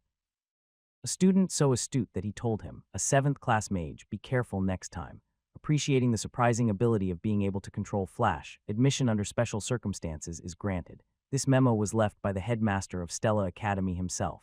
There were so many unusual students this year, so it might be difficult to stand out with just specialization in flash. We'll find out soon. Did he accidentally ace this questions, or is he really special? Let's see and find out. The next day, the long-awaited class placements results. It was a day where everyone from the nobles of the magic family to the elite called geniuses had no choice but to be nervous. Everyone received a notice that the class placements results had been posted on the central bulletin board outside the academy. The students were gathered there and chattering. The bulletin board sparked magically, like a digital neon monitor, and the names of over 1,000 new students appeared on it. Can't you just inform the results to students one by letter? I had no idea what they were doing there, but since it was the academy's custom to reveal the class placement publicly, there was nothing I could do about it. Oh, is he that BQ Sial? I heard he got 0 points during the magic skill demonstration. It's really amazing. If that's enough to get into Stella, then I don't know how the academy will survive. No way. If you think about the lineup this year, no one would believe it, right? Some students recognized me and murmured. There were geniuses who stood out exceptionally from the first day, and there were cases where students like me, who scored 0 points, got showered with unwanted attention. There's nothing I could do about the magic skill demonstration, though. Upon entering the school, there was a simple magic skills demonstration to see what kind of magic skill one used as a special skill, and I used Flash. It was a basic magic skill, and no one used it anymore. Because of it, the instructor's expression became cold, and he attentively examined me. More importantly, if I'm being bullied like this, do I have to spend my school life without friends? It was a bit disappointing, but I did not intend to be friendly with anyone in the first place.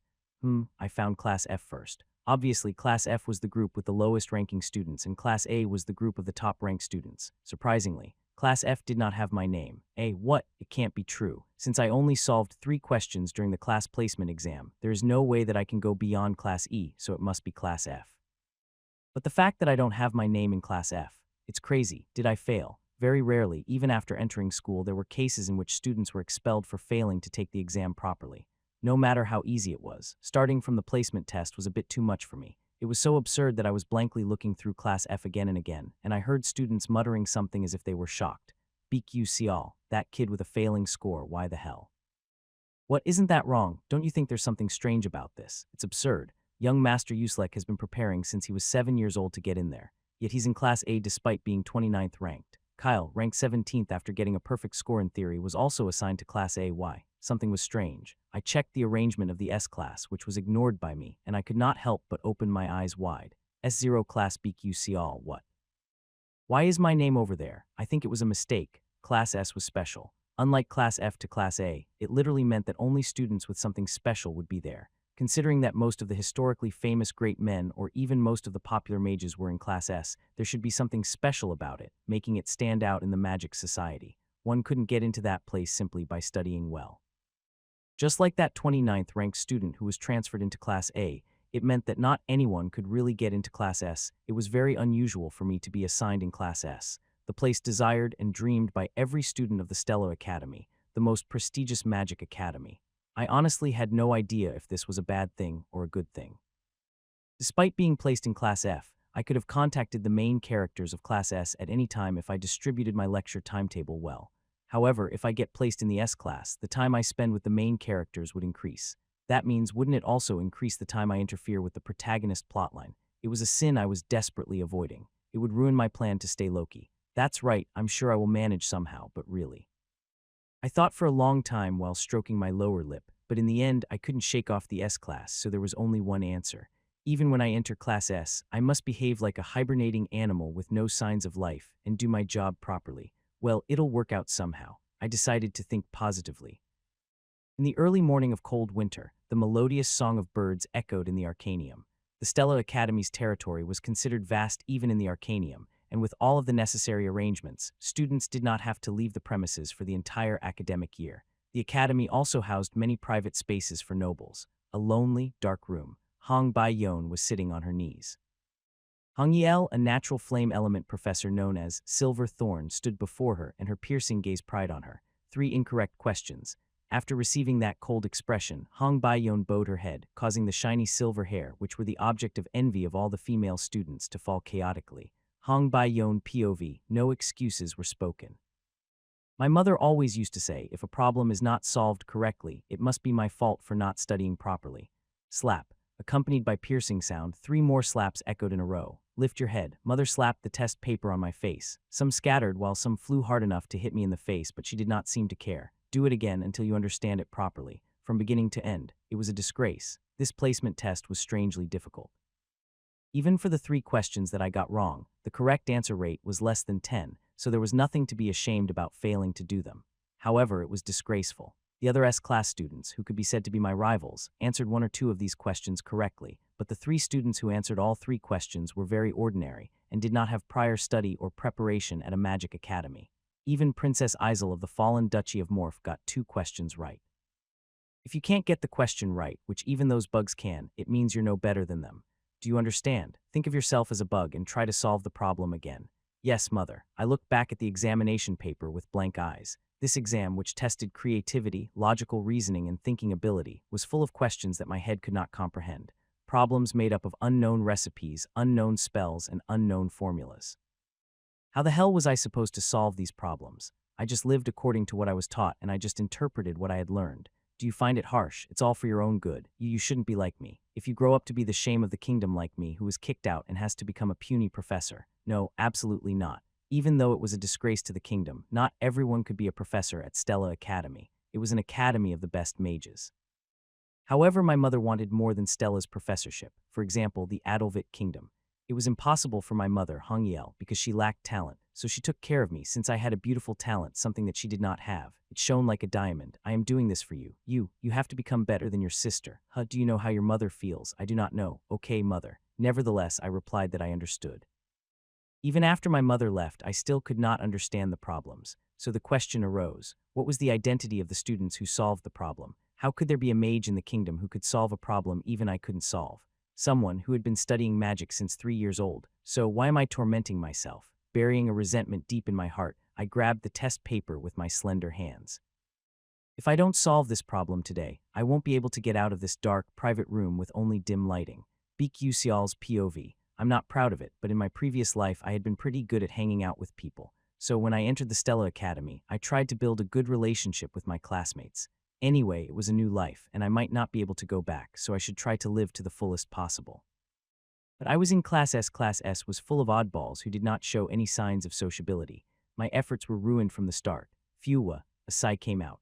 Unlike Class FA, where there were several classes in one grade, Class S only had one class. Out of 1,141 students, only 41 of them were in the S class, so I thought it was logical. When I opened the classroom and entered, more than half of the students were self-studying. I felt as if I was going crazy from the gloomy atmosphere. Don't study so hard. Hang out and have some fun. Just take me for an example. I quietly went to the back seat, sat down, and slowly looked around. There were many faces I knew. Characters that were only seen as animation productions on 2D or 3D screens became real people. Moreover, since most of them were popular in the game, each of them was going to become a famous celebrity in 5 to 10 years. The crown prince of the Scalban Empire and the heir to the Twilight Tower, etc. Of course, not all were famous in a positive sense. There was a possibility that the 5 or so mages sitting here, including Myeoseong, would betray the magic world and turn against them in the future. He would become a feared enemy since he had the ability. I think it would be better if the female lead stopped that, but who knows what will happen. I glanced at the black-haired girl sitting in the back right corner. She was induced in self-studying. I had to forget the Edna I knew. That girl over there was the original Edna, who was never confronted by other players. I did not even know what future she would create. All I knew was information about fragmentary events in the future. It's not good to catch her attention, who still thinks this world is just a normal romance fantasy novel. If I start taking a step different from the original novel, she would become aware of my existence. By the way, you look really good. Some students in S class also glanced at me as I observed them.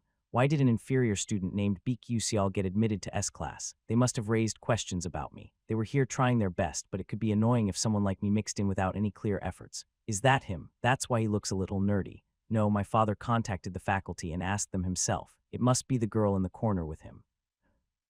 Maybe they are a little intelligent. I was annoyed by the look on their faces. It appeared like they were going to skin me alive. What should I say? It's like being suppressed. It can't be. Is it a problem that I'm in Class S? I was bound to be a little more nervous about the peaceful S-class students than I thought.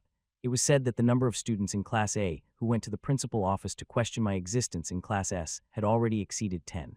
It did not matter to people that they could not get here. Instead, they were having a hard time convincing themselves that a trash student like me was in S class. But the surprising thing was that they all got the same answer. BQCL deserves to attend Class S, that's right, so I had decided to take it easy. To be honest, Class F was full of idiots. As long as I am living again, I want to sit in the S class. Of course, I wonder if it was going to be as easy as it seemed. Every class placement depended on the rank of each test. There were times when F-class students succeeded in climbing back up to A, and on the contrary, there were times when genius students fell from A to F. There was no exception in Class S, however. Once one come up to Class S, it was very rare to go down again. Come to think of it, there was one male student who stayed in Class A all the time in the game and barely made it to Class S later. I could not recall his name, but I did remember he was not a particularly impressive guy. Anyway, in the midst of silence as we observed each other, I took out a small box from my pocket and opened it. Stella's pocket watch, a watch that proved the identity of student in Stella, the most prestigious magic academy. It was a very special item that was treated much higher than any other magic warrior identification. Did I say that if I had this, I would receive great treatment? It wasn't something I earned with my efforts, but I still felt proud. After such a short time passed, 40 students gathered in the classroom. There were only 40 people in the auditorium, which could easily accommodate 200 people, so it felt somewhat empty. At exactly 8 o'clock, the front door of the classroom opened and someone entered. It was Lee Hanwall, the professor in charge of Class S. With just his appearance, the air calmed down. In the overwhelming atmosphere, some students gulped nervously. With dark skin, countless scars smudged all over his face, and his massive body full of muscles, he seemed like he would kill someone, so it was difficult to make eye contact properly. Nice to meet you all. I am Lee Hanwall. No explanation was needed. A 7th class magic warrior, Lee Hanwall. His reputation was resounding. He led almost hopeless battles to victory in numerous battlefields and dungeons, and rumors spread that the number of dark demons he successfully hunted reached 4 digits. When it comes to the combat mages, they were treated like savages until 500 years ago. Magic was mostly academic, and it depicted the image of a scholar who sat at a desk and studied elegantly. But it was different in modern times. It was an era where combat mages despised scholarly ones. In this world, even now, the dark demons were constantly opening the gates by drilling holes in reality, and the mages were blocking them. Therefore, it was natural that the professor in charge of S-Class was Lee Hanwall. It could be seen that the mages in the Stella came to learn how to fight. Lee Hanwall's eyes slowly examined each student's, and finally they met with mine. A lot of outstanding students are gathered here, and a very unusual student. The former would refer to students other than me, and the latter sentence was meant for me. Unless one was an idiot, he should have understood. Either way, I accepted Lee Hanwall's gaze with ease. As you all know, this is an academy that trains combat mages. As so-called magic warriors, you will go through advanced courses for the next 3 years. As Lee Hanwall began to speak, all the students focused. His voice had a spirit that enveloped the entire classroom. Innumerable seniors gave up.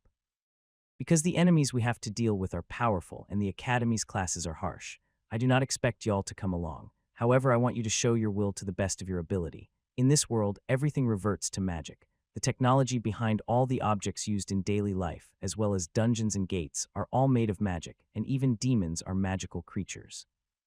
The source of life is also magic. Even the reason why clouds float, and we can walk on the ground, is interpreted as magic.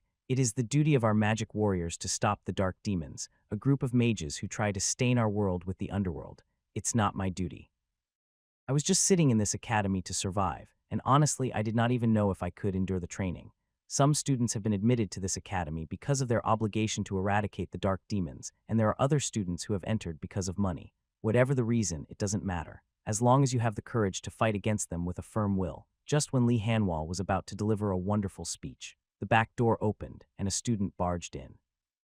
Every student's attention was focused on the newcomer. From the back door, a woman with long silver hair, no, a girl, walked in with an imposing gait. It was Hong Bai-yon. Late, she was late. For someone who valued principles more than anyone else, it was pretty unusual. Noticing closely, I found that her cheeks were flushed red. What happened already? I had a rough idea of her family's circumstances. I did not know the details, so I tried to check her details with the sentient speck in my mind, just in case.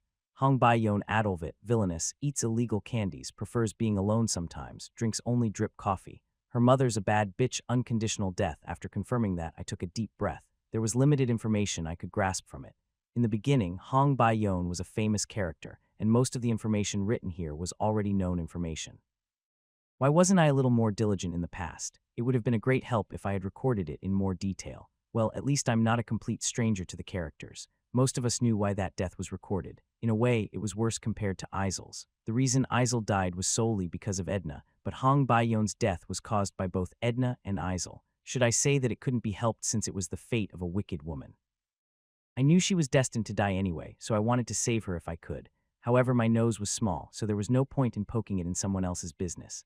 After all, it was safe to say I was the weakest in this school, so who was going to help whom? After Isel, she was a woman who wore an aura of misfortune all over her body. Apologies, but I had no choice but to keep my distance from that woman as much as possible. Go to your seat and sit down. Hong Bai-yon, who nodded at Lee Hanwall's words, glanced at the seat in the right corner and then looked at me. She strode over to where I was and sat right behind me. Cold sweat trickled down my back. What? There were 160 empty seats in a lecture hall that could accommodate 200 people, so why did she have to sit behind me? Is it a coincidence? Paranoia is a man's sin. Let's not think useless thoughts. No matter how hard I tried to pretend I was calm, it was impossible to ignore the stinging gaze from behind. For some reason, it felt like my school life was twisted from the start.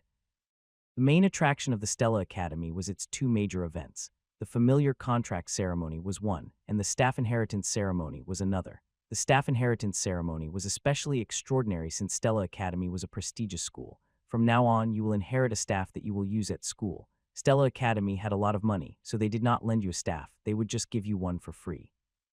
However, once you choose, the process of changing it is very complicated, so make your decision carefully. Lee Hanwall stated this, but the irony was that it was the staff that chose its owner, not the other way around. The staff would react to a deserving owner, resulting in a resonance phenomenon. Classes F to S would choose a staff according to their level during this process, so the matter of the first contender was very crucial. Each staff had different grades, and Stella Academy had staff of low, intermediate, and high grades, beginning with the lowest. In the case of Class F, the majority of the staff were of the lowest grade, with only a few being of the low intermediate grade. On the other hand, the staff chosen by Class AS students were prepared beginning with the low intermediate grade. Do you think it's unjust? This is how a magical society operated. Choose it and work on becoming a better mage. That was the only option. As stated by all of the senior mages, becoming a high-ranking mage was the main aim. That's cool. Some staff were hovering in the mid-air, while others were stuck on the floor, piled up in drawers or just flying around. Each had a plethora of personalities and egos, and an aura of mystery was stuck around them. When I saw them with my own eyes, they appeared prettier and more beautiful. Which staff do you intend to use? That's the one I'll go with. Before I entered the school, I knew that this staff is the one for me. That's a low-grade staff. Didn't you say you were going to choose an intermediate one? I realized my limits. My father bought a staff, so I tried it, but despite many efforts, I couldn't resonate with the intermediate grade staff. I must be content with only the low grade. On average, the staff chosen by Class AS was incredibly good. As a result, I was a little nervous. It was the staff inheritance ceremony. Actually, this was an event that proceeded in a fixed order depending on what character the player chose. For that reason, I was already anticipating what the main characters such as Edna, Mei Yuxiang, Jeremy, Isel, and Hong Bai-Yon would choose. By the way, I did not know what I was going to choose. Unlike other characters who began in Class S, Beek Yuxial started from Class F in the first place, but if I had to choose a staff for my position, I think I'd go with a wand. Simply, the short ones were called wand, and long ones were called staff. Wands were mostly used by knight-type magic warriors who specialized in close combat with greater movement speed, penetrating the enemy's formation and shooting magic quickly. To briefly summarize a wand, think of it as an object similar to an assault rifle. Staff, on the other hand, were used by priest-type magic warriors, who were known for casting powerful magic over a wide range, requiring a long casting time. To briefly summarize the staff, think of them as a bazooka or sniper rifle. However, neither of these suited me. To begin with, I was not a staff user because I used a cold weapon. Hey, what will he choose? Well, since he's in Class S, wouldn't he pick something amazing? I was also the center of attention here. You're in Class S, but you can't even resonate with the staff, right? Said the gazes that were aimed at me. I did not want anything too extraordinary. It was not like the academy had a great staff. Going out to farm in a familiar dungeon might provide me with better gear. Still, I had to make a decision, and as I pondered my options, a boy approached me from behind. Hey, yes. When I turned around, a boy who had already untied his cloak was staring at me with a boisterous expression, an unknown face, who, hearing that, the guy's face stiffened momentarily, but he quickly smiled. Me? It's Uslek. Aha. And then he seemed to think I recognized him. However, sorry to say, I pretended to know him. I see. I really did not know who he was. This is, really. Uslek was about to get angry, but he soon regained his calm expression. At the same time, he wanted me to know him, but he did not want to do it hideously. What staff are you going to choose? I did not know about anything else, but just by looking at his calm, cold voice, it did not seem like he had a favorable opinion of me. I glanced at his name tag, and it read Class A. Was he really that angry because I was in Class S? However, it seemed like I was an easy target compared to the rest of students in Class S anything. I don't understand why you're in S class. You have no aspirations, no aggression. He examined, while scanning my entire body from top to bottom, and laughed. If you are a commoner, choose a staff that suits your level like a commoner. It will be difficult if you cause trouble and the professors have to suffer for it, right? Yeah, don't make any trouble. You punk, why are you yelling at me? I was curious about him, so I put on my sentient spec and checked his information. Uslek Czech Valen, son of the Czechs Marquis Valen, Prince Jeremy's lackey, a third-rate bully. It was really concise information. Just looking at this, I could tell how insignificant he was. The only meaningful record here was lackey. Pitiful guy, huh? Next time when he talks to me, I have to treat him better. Tusk, I'm going to pick that one anyway, so watch it carefully. The object pointed by Uslek was a wand with a shade of black color. It was moderately curved, slim, and old-fashioned for a wand. Oh, look at this bastard. I did not know who he was, but he was full of pride. The wand's name was Ragnarok, being the highest level available, almost touching the upper intermediate grade. It's upper intermediate grade. Normally, it's at the level where only professional magic warriors can use it. There were up to 2 upper intermediate grade wands in that place. They were only present to motivate the students, putting a spark inside them so that when they grow up, it would fill them with the strong passion to hold a wand this strong. The other ones were not as high-ranked as Ragnarok, but there were a lot of intermediate grade wands that were difficult to tame unless you were a veteran mage, which made one wonder why they were even here in the first place. If you are a student, no matter how talented you are, low intermediate grade would be the limit. Even those with a professional magic warrior license were barely able to tame the low intermediate grade ones. However, this was Stella Academy. It should not be overlooked since the best students from all over the world would gather here. Everyone, go and stand with the staff you like. As soon as Lee Hanwell's words fell, each student moved to the front of the staff desired by them. As expected, most of the elite students of Class AS succeeded in resonating with the staff immediately. Trembling sounds could be heard from all directions, and among them there were exceptional students. Wow, the staff tamed by Hey One Ryong, isn't it a Cantha? It's an intermediate level staff, isn't it? I can't believe it. That's amazing. The main characters were starting to grab the intermediate grade staff that could only be tamed after years of training. Hey, I think you picked the intermediate grade staff too. Did Prince Scarvin also choose the intermediate grade staff? Princess Hong Bai-yon chose Helmer, intermediate grade. How many mages who have already obtained the official licenses are barely able to pick the intermediate staff that she chose? This year has been crazy. The eyes of the students shone brightly as they saw tremendous exclamations erupting around them. Can I do it too? No, maybe I can choose a better wand, some students thought. If they pick a staff of a higher grade than those geniuses, naturally, the attention of the Magic Tower and Archmage professors would be focused on them. Thinking like that, quite a number of students flocked to Ragnarok, an upper intermediate grade wand that was spinning on its own axis while floating in mid-air. Of course, most of them were more of an extra than a main character. They were coveting a wand that they could not handle because they did not know their own limitations well. Move. The students gathered around Ragnarok turned their attention to one who spoke, and upon finding the arrogant Uslek, they immediately gave way. Apparently, since he belonged to Prince Jeremy Scalvin's faction, and his aura seemed quite strong. With a confident expression on his face, he reached out to Ragnarok. A strong vibration resounded throughout the auditorium. Oh, no way is he going to succeed in resonating with an upper intermediate grade wand. No way. Uslek, who had been sweating profusely while wrestling Ragnarok, soon closed his eyes tightly. Pong! A small mana explosion occurred and a light breeze blew throughout the auditorium. Cough! Uslek, who was hurling backward from the impact, looked at the wand with a blank expression on his face. What? He never thought he would be rejected. The stupid expression on his face revealed his crumbling pride. A person should also be able to recognize and accept their own limitations. Oh my God! Uslek sat motionless on the floor, while the other students peered in and tried to form a connection with Ragnarok. Bang, bang, bang. Since then, the sound of the explosions had been heard repeatedly, and it was not until most students went out and failed did they realize that Ragnarok had not resonated even once, and more students started giving up. Yes, giving up would be quicker, because the owner of that wand was predetermined from the start. Mei Yuxiang approached Ragnarok, and his twinkling eyes revealed rare enthusiasm. The other students soon began to agitate. Hey, it's Mei Yuxiang. Is the Mei Yuxiang trying to resonate with that wand too? Even if it's Mei Yuxiang, Ragnarok looks difficult, but the next scene slapped down their concerns. Mei Yuxiang succeeded in resonating with Ragnarok too easily. The students' jaws dropped open as Mei Yuxiang pulled out the wand and wielded it. Despite seeing the existence of genius with both eyes, it was still unbelievable, as expected of him. While everyone was focusing on Mei Yuxiang, I checked Edna. According to the game's storyline, the owner of another high-grade wand Argento was Edna, but here it diverged. When Edna conquered the Argento, it would trigger Mei Yuxiang's curiosity, who becomes intrigued by her and the existence of another genius, prompting him to take interest in her. Otherwise, other possibilities are revealed. What are you going to do, Edna? That woman was not a part of the game. We had to keep in mind the possibility of navigating in a different direction than they were destined to, since the real Edna was nowhere to be found.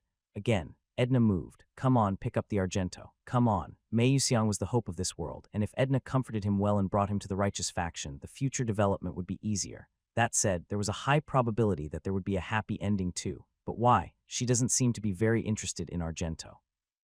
Seeing the frown on Edna's face as she walked amongst the strange wands, it seemed she had no interest in Argento at all. Or maybe she was unaware of its existence. That can't be. Since she was the protagonist of this world with endless possibilities, she could resonate with any wand. If she resonated with a strange wand for nothing, it would create difficulty if the Mei Yuxiang arc was erased. Should I give her a hint? But since she had read the original novel, she might have a rough idea early on. Knowing that she could choose Arcanum, a mysterious wand which proved disadvantages in the beginning, but showed its true power later on, or she could choose Tumultus, which was chosen by Isel in the original novel, and she took the reverse harem route. Since this is happening, I have no choice but to sneak up towards the Argento. Flash sneakily, pretending not to, I approached Edna. She seemed surprised when I suddenly appeared from behind. I did not want to be seen by the heroine, but I could not help it. I spoke in a voice that was as friendly as possible. What wand are you going to choose? Then Edna took a step backwards with a slightly wary attitude. Hey, why are you curious about that? No, I was just wandering alone, so I wanted to help. Shouldn't you not mind others' business and choose your own staff? What? Something feels strange. I knew that Edna was very sociable since she got along well with the nobles and commoners alike. But why did she seem to draw a line with me? I did not think I had ever done anything particularly noticeable, but I could not back away now since I had already spoken. I was just trying to help you pick out a staff. Why are you being so mean? Choose your staff instead of meddling. No matter what I said, Edna continued to respond with a harsh attitude. What should I do? I think there's a wand that suits you. What do you know? Edna showed a petty expression at that, but it wasn't very fitting because she had a cute face. That's crazy. Did I make a mistake? Or perhaps she's not interested in an extra, someone who's not a lead male character. I did not know why she was wary of me, but I had to say something anyway. I pointed at Argento with my finger. I heard a lot of rumors about you. If it were you, wouldn't you be able to hold a wand like that? Silver wand that was not flashy, but there was something special about it in the lack of it, something royal. When I pointed at it, Edna's eyes widened. Argento, yeah, that one. However, Edna's expression turned strange. Something was bothering me, so I decided to take my hand back. A heavy feeling. Something gently caressed my hand. What? I checked my outstretched left hand. A silver staff lay silently under my grip. It was not flashy, but its royalty was hidden in its simplicity. Argento, why is this in my hand? Before I could even grasp the situation, Argento took action first. Shoo! A resonant sound as loud as Mei Yuxiang's Ragnarok resounded throughout the auditorium. In an instant, silence fell throughout the auditorium, and everyone's eyes were fixed on my left hand. I sobbed in my heart, sweating profusely. Edna, I was doomed. That too, very badly. The Stella Academy's campus was set ablaze with commotion, and there was only one topic on everyone's mind. Did you hear that there were 2 students this year who resonated with upper intermediate grade staff? Crazy. Throughout the long history, there have only been 5, and 2 more have appeared together in a single year. I heard the 5 of them went on to become archmages. The 2 mentioned by them were none other than Mei Yuxiang and Beek Yuxiao. By the way, did you hear the story of Beek Yuxiao? He was said to have used Flash in the magic skill demonstration test. Isn't that basic magic? I didn't even learn Flash. My parents said that Flash is a kind of forbidden magic skill. It is said to be a rare trash skill with 99.99 chances of killing the mage who dares to use it. I didn't learn it either. Isn't it true that none of the professors teach that magic skill anymore? Recently, all uncontrollable magic skills have been labeled as forbidden magic. Hearing such rumors, Edna continued to rush through the hallway. After school hours, the SDL Hall building was swarmed with students heading to the training facility, but all of them were only talking about Mei Yuxiang and Beek Yuxiao, which made her nervous. TN, SDL, self-directed learning. Edna, are you going to study on your own? Upon hearing a familiar voice, she hastily masked her expression and turned around to find several girls with bright smiles making their way towards her. Edna said with a mischievous smile, "You little ones, do I look like I am addicted to studying? Isn't that the case? You always study as if you have nothing else to do. I can't believe it. This little brat has the guts to confront me. You got it right, ahaha. But why do you always look at us and call us little ones? We are the same age." The words seemed to have stabbed Edna's heart. She turned stiff for a fleeting second, but somehow struggled to remain calm and smiled gently. Well, I guess it might be because I am used to being an older sister back home. After realizing that she had transmigrated into a novel from a modern world, she could hardly act like a child. Then, are you going to study alone today? A tall girl asked. Edna leveled a gaze at her. The tall girl was named Jackie, whom she had known briefly in middle school, and upon entering Stella, they quickly became friends because Jackie was a commoner like her. Well, but how come you dress like me? She remembered the old Jackie as a timid kid with chubby cheeks and round specs, but after entering high school, Jackie started imitating her hair, tone, and fashion. Edna was a little concerned, but she moved on, thinking it might be the teenage hormones messing with her brains. Well, there is no end to studying. I'm not alone, Edna said. There's a special supplementary class, so I'm going to attend it. See, supplementary class, you work so hard. Anyway, shall I go? Yes. Let's go to a cafe together next time. After sending the girls away, she quickly turned around intending to walk away, but someone's eyes happened to clash with hers. It was Haewon Ryong, a boy with a sharp mind and crimson hair that oddly matched his purple eyes. Heir to the Class 9 mage Mark Rivera, the Tower Master, and an excellent mage on par with Mei Yuxiang.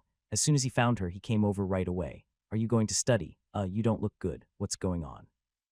And perhaps it was rare for him to be so genuinely concerned. Well, not really, nothing. Edna shook her head nonchalantly. Then, by chance, as she turned her head, her gaze happened to fall on a girl who had not yet left, and instead, she was poking her head out of a wall to pry on Edna. It was Jackie. Well, why is she still? Jackie vanished so quickly that the eye contact felt like a short-lived dream. Edna, who was about to call her, awkwardly summoned back her outstretched hand and stroked the back of her own head. She had no choice but to walk in the hallway chatting with Haewon Ryong about worthless topics. This hallway they treaded was called the territory of Class S by the students as a joke because there was a dedicated Class S SDL hall along with a training facility. You're going to the training facility, right? You should not neglect your daily training. You're strangely diligent. If you work so hard, you might not live that long. I don't intend to live long. Is that so? If you die, don't call me to the funeral. Why? I don't like yukijang. Prepare rice soup instead. TN. Yukijang is a spicy beef soup and it is served at funerals. The red chili pepper powder in it is believed to protect guests from ghosts and spirits. I'll do just that. After responding, Haewon Ryong's silhouette vanished into the training facility. Students who wanted to get some practical training skipped supplementary classes, as it was believed to be a gathering place for students with poor grades or individuals with more passion for studies than actual battle. Of course, Edna did not go to the special supplementary class just to study. Princess Hong Baeyeon and Isel were scheduled to attend the supplementary class according to original romance fantasy novel. Perhaps there would be a confrontation between the protagonist and the villain. In addition to watching the show, there was one more reason for her visit. This was because a new character called Baekgyu Seol, who did not even appear in the original novel, was scheduled to appear there. Baekgyu Seol, a boy who became a hot topic after conquering an upper intermediate grade Argento, a character that did not exist at all in the original novel. Who the hell is that kid? She had read the original story 3 times and knew the setting in detail. However, the name Baekgyu Seol did not appear even once in the novel. Even Argento was said to be ownerless in the original story. Not only that, the boy got the so-called Devil's 3 questions right too easily, as if he was trying to show off to someone. Maybe it's meant to be shown to me. At the staff inheritance ceremony, why did he talk to me? What on earth was he thinking behind his signature relaxed and sly expression? With that in mind, she arrived at the lecture hall, where the special supplementary class was being held. There were already more than 50 students gathered. She slowly looked around the students. The supplementary class was organized by Kyle, a 17th-ranked boy who was theoretically among the top students in the academy. Kyle, who got into Class A that time, had held a supplementary class for his classmates who were lacking grades for a certain purpose, but since many students from Class S were attending the lecture, he had a dark expression. A cold sweat could be seen dripping down Kyle's signature specs, which were shining so brightly that she could not see his eyes. Is Mei Yuseong also attending? Mei Yuseong, with his twinkling eyes, sat next to Baekgyu Seol, who seemed to be bored. Isel was sitting in the far corner, and Princess Hong Baeyeon was sitting on the other side, maintaining her lofty personality. Perhaps Hong Baeyeon came here to learn about the Devil's 3 questions, and Isel intended solely to study. I never thought that Mei Yuseong would come all the way here. If there was a male lead in this setting, it would be a person blessed by the world to the extent that people would naturally think of Mei Yuseong, and that Mei Yuseong was taking a deep interest in Baekgyu Seol.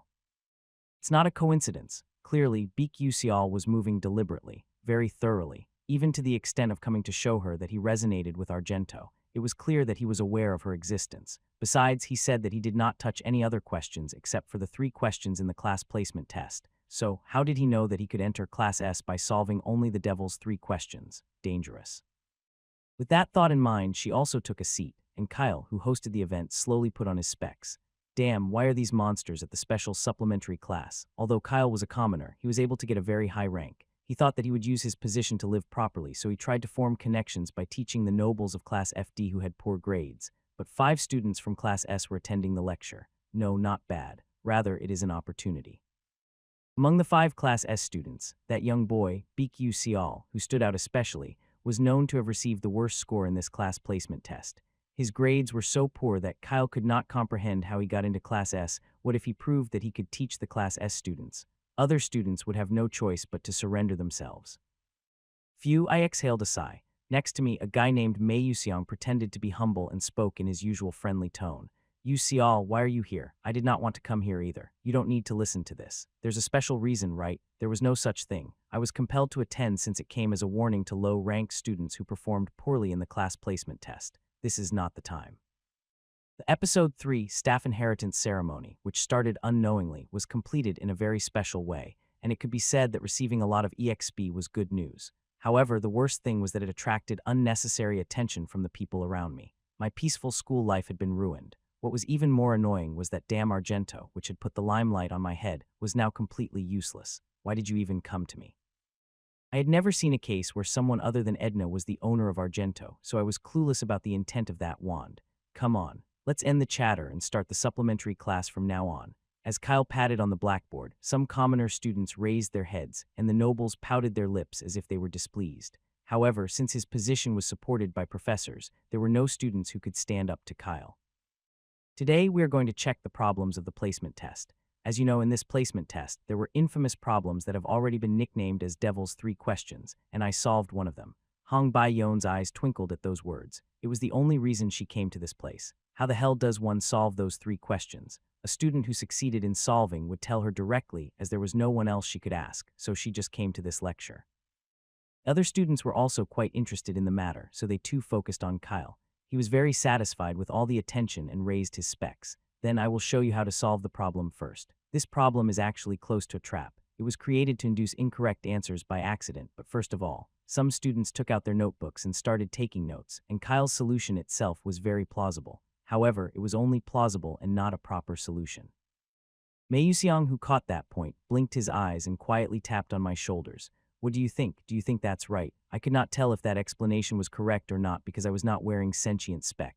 The devil's 3 questions. What are you on about? I did not come here to study in the first place, so keeping up with the conversation was difficult. As a result, I gave a superficial response. I'm not sure. I must admit that I was speaking softly, but the room was so quiet that most of the students heard me. Who is he? It's BQ Sial. Ah, him, the strange student who got all the other questions wrong but only got the devil's 3 questions right. The fact that BQ Sial said, I am not sure, are you saying that Kyle's interpretation is wrong? That's what it meant. In fact, BQ Sial got all 3 questions right, and although Kyle entered the school with a perfect score in theory, didn't he get only 1 question correct out of the 3 devil's questions? Thud. Kyle broke the chalk he was holding. He gave it too much strength. I looked at Mei Yuxiang with complicated eyes. Although he was the one who created this atmosphere, he was smiling with his eyes as if he did not know anything. You bastard, did you do that on purpose? The character Mei Yuxiang was originally like that. Kyle must have been displeased, and that was why he intentionally created this mess. Is my interpretation wrong? BQ Sial, then why don't you explain it yourself? I thought it would be like this. I looked at Mei Yuxiang with resentful eyes and then put on my sentient spec. The devil's 3 questions. The words were devil's 3 questions, but in fact it was close to a nonsense question. To explain the problem in a mild way, the mage says, Great Earth, conjure on my call. When I chanted this spell, the Earth's mass doubled. What is the reason? The answer to this question was simple. The Earth elements clustered together so the Earth's mass was doubled.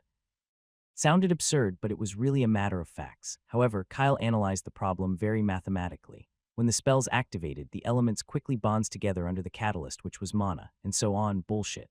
Then the Earth has increased mass as a result. This was the conclusion he arrived at. Well, whatever the solution, it did not matter as long as the answer was correct. It was a solution that would definitely be helpful for correcting that one problem right away. But the issue was that it would bother them again if a similar, factual problem came up next time. I can't show you how to solve it. I can only point out the mistakes. With the help of sentient spec, I pinpointed the mistakes in Kyle's solution. The problem was presented with earth, but what if it was water or wind? Do you think your formula will apply then? When that time comes, you can apply a different formula. That's the problem. Why do we have to apply different formulas for problems of the same nature? Shouldn't the solution be changed instead of trying a myriad of formulas? Your solution was pure fluke. To be honest, it's an interpretation that doesn't fit the examiner's intentions at all. No formulas or runes are needed to solve this problem, but you forced your knowledge into it. I did not know much about magic, so I pointed out only the core part marked on the sentient spec. If you change this part here, your solution is complete nonsense. How would you explain it? At that moment, I did not know if he succeeded in solving this problem by coincidence, but he would not be able to solve it when another similar problem arises. There was no need for complicated explanations, because I just had to prove that Kyle's solution was wrong. Ah, that's true. The smart students understood my words and began to note it down. Edna was also quite surprised, but she remained calm as possible. Rather, she looked at Isel and Hong Bai-yon. Shouldn't there be a confrontation? Originally, there was going to be a fierce quarrel between them in that place. However, since neither Isel nor Hong Bai-yon could solve the problem that I had just pointed out, they were distracted by the solution. Is it really okay to think positively about this situation in which the villain and the protagonist do not fight? No, let's think positively. Kyle stood there stunned with his mouth wide open. Am I wrong? Before that, Kyle, who had just realized that his explanation was wrong, bowed his head, and he honestly admitted it. Your words. You're right, is that so? Even though his explanation had been completely debunked, Kyle, rather than being angry, seemed to be overcome with a sense self-doubt. Maybe I was lucky enough to solve this problem. Not long after that, the special supplementary class was over, and I left the classroom faster than anyone else. Not only did I not want to be in this stuffy and damp space anymore, but being with Mei Yuxiang was too burdensome. I'll see you tomorrow. Leaving behind Mei Yuxiang's energetic farewell, I walked down the tattered hallway. If I get caught by a guy like him by mistake, I did not know how it came to this by holding a wand like Argento. As people slowly became scarce, I was about to go back to the dormitory, but in the corner of the hallway leading to the men's dormitory, someone was standing with her back leaning against the wall. Princess Hong Bai-yon Adolvit. What? I tried to pass by pretending not to know her, but she stopped in front of me. What? Previously, why didn't you explain the solution? It was not that I did not want to explain it was just that I couldn't do it. How on earth do someone logically explain such a nonsense question? In fact, the solution method revealed by me could not be applied to other problems. I just don't have anything to say. I see. I understand. You didn't want to reveal your solution in such a place, did you? It was not like that. However, Hong Bai-yon nodded her head as if she had misunderstood it. Okay, you need a price, don't you? What price? Yes, the price. She said so and tapped herself on the head. I'll pay you a fair price, so show me what's on your mind. The sun bid farewell in the evening as the wrinkles of dusk fell upon the horizon.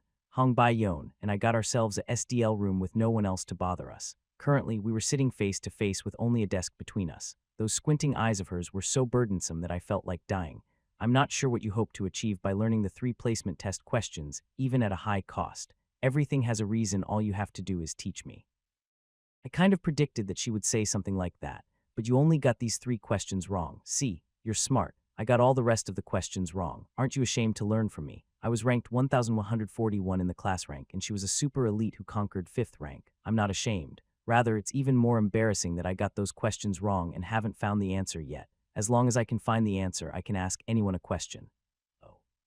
A perfect model student's answer. But somehow it sounds like you're looking down on me. First of all, let's take a look. I put on my sentient spec and looked at the problem again. I did not notice it when I just solved it, but looking at it again, it was a really absurd problem. Oh my gosh, they arranged a grand magic science test just to put a nonsense question in it. Okay, can I actually explain this properly?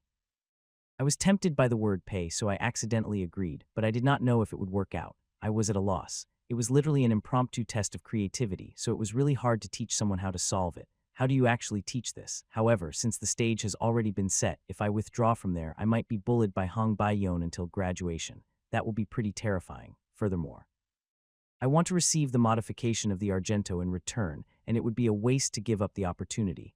I had to think about something. Recalling all the information about the character Hong Bai-yon, I asked her a question to pass time. Before I go into the explanation, let me ask you one thing. Why did you choose to learn from me? It was not that she did not have friends, and considering her status as a princess, if she asked anyone a question, there would be plenty of people who would readily answer it, right? She played with a strand of her fiery hair for a moment, then said coolly, as if she believed there was nothing to fuss about. Out of the 1,141 freshmen, there are only 3 students, including you, who have answered all of the first 3 Devil's questions. What? What do you mean? I heard it was a trap problem that was designed to not be solved. But Mei Yuxiang Edna and you solved it. That's why I got a little bit of a headache. No, wait, this was a trap problem. Really? Are you telling me it was not meant to be solved? Yes, didn't you know that? This is crazy. It was then that I realized why I joined Class S and why Edna kept herself on guard around me. Trap problem. They never existed in the game, or maybe I did not read it. Somehow, when I explained the 3 questions, the students' reactions were strange. I did not know the details or the development of the plot in detail, because I just enjoyed the game itself without seeing the story. However, the setting of the romance fantasy novel that Edna read was completely different. She did not know the game version of the story, but at least she got the storyline and most of the setting in this world quite accurately. For example, at the entrance ceremony, she knew in advance that there would be 3 trap questions. Edna easily solved the trap problem with the novel's knowledge. It was an achievement that only Mei Yuxiang could grasp, so she might be thinking of emphasizing her uniqueness by adding her own name to it. A girl who was a different kind of genius compared to Mei Yuxiang. But there, an extra that did not even exist in the original plot came out and intervened. This meant that she had become aware of the existence of the character, Bikyu Xiao, the Hell. A chill ran down my spine when I imagined the myriad of conclusions she must have drawn about me. Damn, I should have held back. I let out a sigh in my heart, struggling to hold it in reality. It was a tragedy that had already been committed. You don't look good. You don't have to worry about it. Hong Bai-yon slightly frowned as if she was not happy with my tone, but she was not particularly bothered since she was already dealing with a demon back home, so she just ignored it. Before I tell you this, you didn't forget that you said you'd do me a favor, did you? It's simple. Do you know this wand? It's Argento. Request the blacksmith of your royal family to convert it into a magic spear. No, a magic sword. In an instant, Hong Bai-yon's expression changed, thinking that she had heard it wrong. You heard it right. Cold weapons are only used by low-level mercenaries. Why do you, a mage, want to use something like that? My taste. Hong Bai-yon was silent in response to my answer. It was a little difficult for me, but I did not intend to explain everything, even the fact that I was a crippled mage. I think this is enough explanation. Do I have to tell you everything about me? Will you turn it into a magic sword or not? Okay, I'll do it for you. That's simple. The Princess Network was really the best. Then, I will give you a simple way to solve this problem. I considered the characteristics of Hong Bai-yon. The strongest mage in the fire world. Genius mages normally used as few as 2 or as many as 3 attributes, but Hong Bai-yon had risen to the ranks of the best magic warriors by using only 1 fire attribute. But was it like that from the beginning? No. During her first year at the academy, she was very strong, but her limitations were clear, and she was later beaten by Edna. Her weakness was that her use of magic was too stereotypical. She only responded to real-life situation according to the textbooks, which was stupid and deadly. Hong Bai-yon fought the battle without her own instincts, and Edna, who had grasped her weaknesses, used the loopholes and achieved victory. Overcoming this weakness, sophomore Hong Bai-yon gained a completely different level of strength, a change in thinking. Hong Bai-yon had always been aware of the fact that she lacked creativity because books related to that were piled up in her dormitory. However, the realization came too late in the second year. I can't give you enlightenment right now, but I can give you some plausible advice. After turning the test paper in the direction of Hong Bai-yon, I asked her with a serious expression. First of all, do you know that this is a nonsense question? Nonsense? You don't know. I've heard of it. But I don't know what it is. No, you're that old and don't know what a nonsense question is. What have you been doing on a regular basis? TN, also called as nonsense quiz. It's famous in Korea. It's a kind of fun riddle which normally makes no sense. At the same time, I was reminded of the fact that she was Hong Bai-yon. I'm convinced. In such a home environment, it was definitely possible. Rather, I quickly attacked Hong Bai-yon because I thought it was a good strategy. Part of the chicken has the most feathers, a random question. But as she sat there, Hong Bai-yon's expression hardened as she earnestly began to brainstorm, believing that I would never ask useless questions. She closed her eyes and tapped her forearm with her fingers, and after thinking about it for a while, she came up with the answer. Tail. Wrong. Then back region. Not even that. She stared at me with an expression as if she was asking what the answer was, so I answered quickly. The outside part. Why, I told you it was a matter of creativity. Hong Bai-yon opened her lips slightly and looked at me with a terrifying expression. No, this is really what this problem feels like. Do you want to solve this problem? Yes, look at this problem. It's made up of formulas and tricks you don't know. You know that, don't you? Of course. It means that you have to solve it only with your creativity. But is it possible to memorize that creativity as usual? No, right.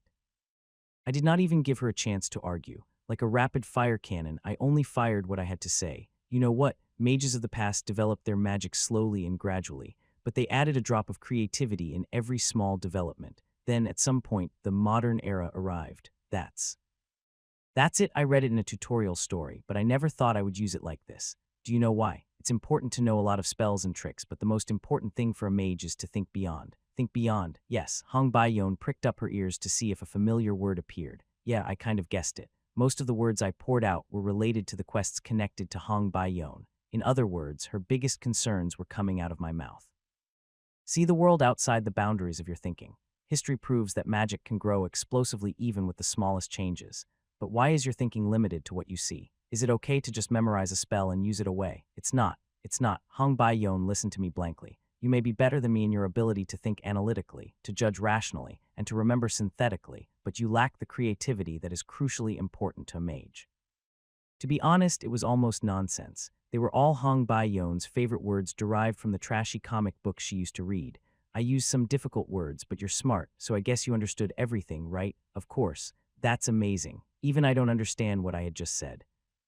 But as if she had really understood something, her expression became more serious than before. What was wrong with this girl? She was making me feel guilty having lied to her. I'm glad you understood. After all, you are a princess and naturally smart. From now on, I will teach you to think beyond. I can explain how to solve this problem, but the next time something like this comes up, you will never be able to solve it that way. Hong Bai-yon immediately nodded her head as if showing that she understood the last words properly. Then, let's get started right away. Hong Bai-yon focused on my mouth with an anticipating look on her face when I said I would finally start in earnest. I said, what if the horse gets angry? In response, her face stiffened. After such a lengthy explanation, it was another nonsense question. Hong Bai-yon closed her mouth again, but I did not stop and attacked again. What if a horse gets angry? What is it? I don't know. Give him some hallucinations drugs. Hong Bai-yon was noticeably agitated, but unlike before, she did not object to me. It was a wonderful effect. I kept attacking her. What if I push the bed and turn it around? I don't know. We have a badminton court. What if you don't want to let go? I don't know. Just give me scissors or a rock. Hong Bai-yon, who was already facing a malfunction in her operating system under my rapid-fire attack, got more and more desperate. It was also quite fun to watch it, and it felt like I had discovered something new to play. But unlike before, she no longer objected. Looks like the bullshit I just spat had some benefits. What if the earth cries? It becomes wet soil. Which plant will make you cry when pulled? Burdock, it was interesting. It was so much fun. I was joking around, so I crossed the line without realizing it. What if seagulls fly over the bay? As I spoke, this was not a nonsense question, but something that was closer to the realm of Daddy's gag. Oh no, this is not right. Even if I tell her the correct answer, she would not be convinced. It seemed that Hong Bai-yon noticed that I was talking nonsense, but now what? But they would be called bagels. Hong Bai-yon got the right answer. Haha, you got it right. When I answered with a bewildered face, there was a slight smile on Hong Bai-yon's face. Wow, this was the first time I had seen her smile in both game and real life. Oh, as expected of a princess. Your creativity is extraordinary. Hong Bai-yon hardened her expression when I flattered her, but seeing that the corners of her mouth were slightly raised, it seemed like she was feeling good anyway. Give me the next question. Like that, I gave a special lecture to Hong Bai-yon until late at night. Late evening, after finishing Hong Bai-yon's special lecture, I immediately left the academy site and headed for Arcanium. I had to go to a bookstore. Does she really believe in all that? Thinking about what I had just done, I felt a sense of shame and guilt. Hong Bai-yon, she was obviously a good and smart mage, but her disadvantage was that she had a stereotypical way of thinking. But that did not mean I should have taken advantage of her. Well, it doesn't matter since she's a villain anyway. I could not help it. Right now, Argento's image as a magic sword was hovering in front of my eyes. I have to convert Argento into a magic sword as soon as possible to increase my involvement in the academy plot. Let's stop thinking about it. I have to buy books too. Tomorrow, I would need books for my major because I was going to take practical classes and lectures earnestly. As I walked through the streets of the magical city of Arcanium, a panoramic view of the colorful Mage Tower and numerous magic academies unfolded. Carriages were led by winged horses, and small floating islands hovered in the air. The streets were quite crowded with students, including me, who came out to purchase books in haste. Men and women could be seen walking around in pairs. They were truly cheerful, those young ones. The streets were beautifully paved, and colorfully lit buildings were lined up one after another. As soon as I entered an alley while looking at the essence of magic engineering, I immediately activated Flash to move away. Is it here? I can't remember. In the game, one could automatically press listen to the lecture, but in reality, one needed a major book. Another absurd thing was that the increase in grades differed depending on which major book was used. At first, I remembered buying books at a fairly famous bookstore in the city. There were many kinds of books along with a lot of customers, so I thought it was better anyway. But I was wrong. It was later revealed by the players that there were hidden books all over the city that added to grades. In particular, the bookstore where such books were most often hidden was Nameless Bookstore. It got its name because its signboard was empty. After wandering along the alley for a while, I arrived at an unnamed bookstore. It was a pretty old place. As I creaked open the wooden door of the crumbling bookstore, which looked like it would scare away even ghosts, a smell of musty books greeted me. There was an old man dozing off at the counter. That perverted old man pretended to doze off like that and observed guests with magic detection skills. Well, there was always something unique about long-lived mages. Without hesitation, I walked inside. It was quite old, but there was Mela's handwritten notes. He was someone who graduated from the Stella Academy as a top student 10 years ago. I did not know why it was being sold here. However, if you take a magic engineering class with those handwritten notes, you would get a perfect score almost unconditionally. My grades might not really matter because I had sentient spec, but there were hidden recipes stored inside, so I might find something useful later. As long as I have that, I can study the rest of it with just plain books. Let's see, I think I found it. No one had also touched it. Mela's name was clearly written on a magic engineering theory handwritten notes. Some might say that having a lot of hand stains was annoying, but it was beneficial to me. Old books, by the way, were always preferable. As I reached for it, a white wrist appeared from the other side and grabbed the book I had chosen. Oh, I turned my head slightly and noticed a sky blue-haired girl, slightly smaller than me, frantically withdrawing her hands as if they were on fire.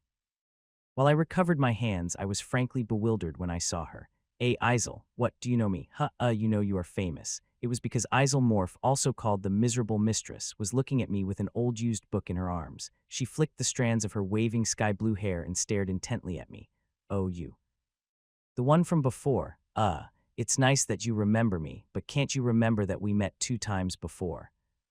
Isel stood like that for a while and then shook her head. I enjoyed the discussion earlier. It was quite disappointing that you didn't explain it to the end. Come to think of it, Eisel could not solve all of those problems. So while trying to solve the problem, there might or might not have been a story about building a relationship with Mei Yuxiang. Anyway, it was nice to meet you, she said as she turned her head coolly and went to the other side. By the way, why was she in the store that sells used books? I hurriedly pulled out Mela's notebook. Since I did not lose this, everything was going great.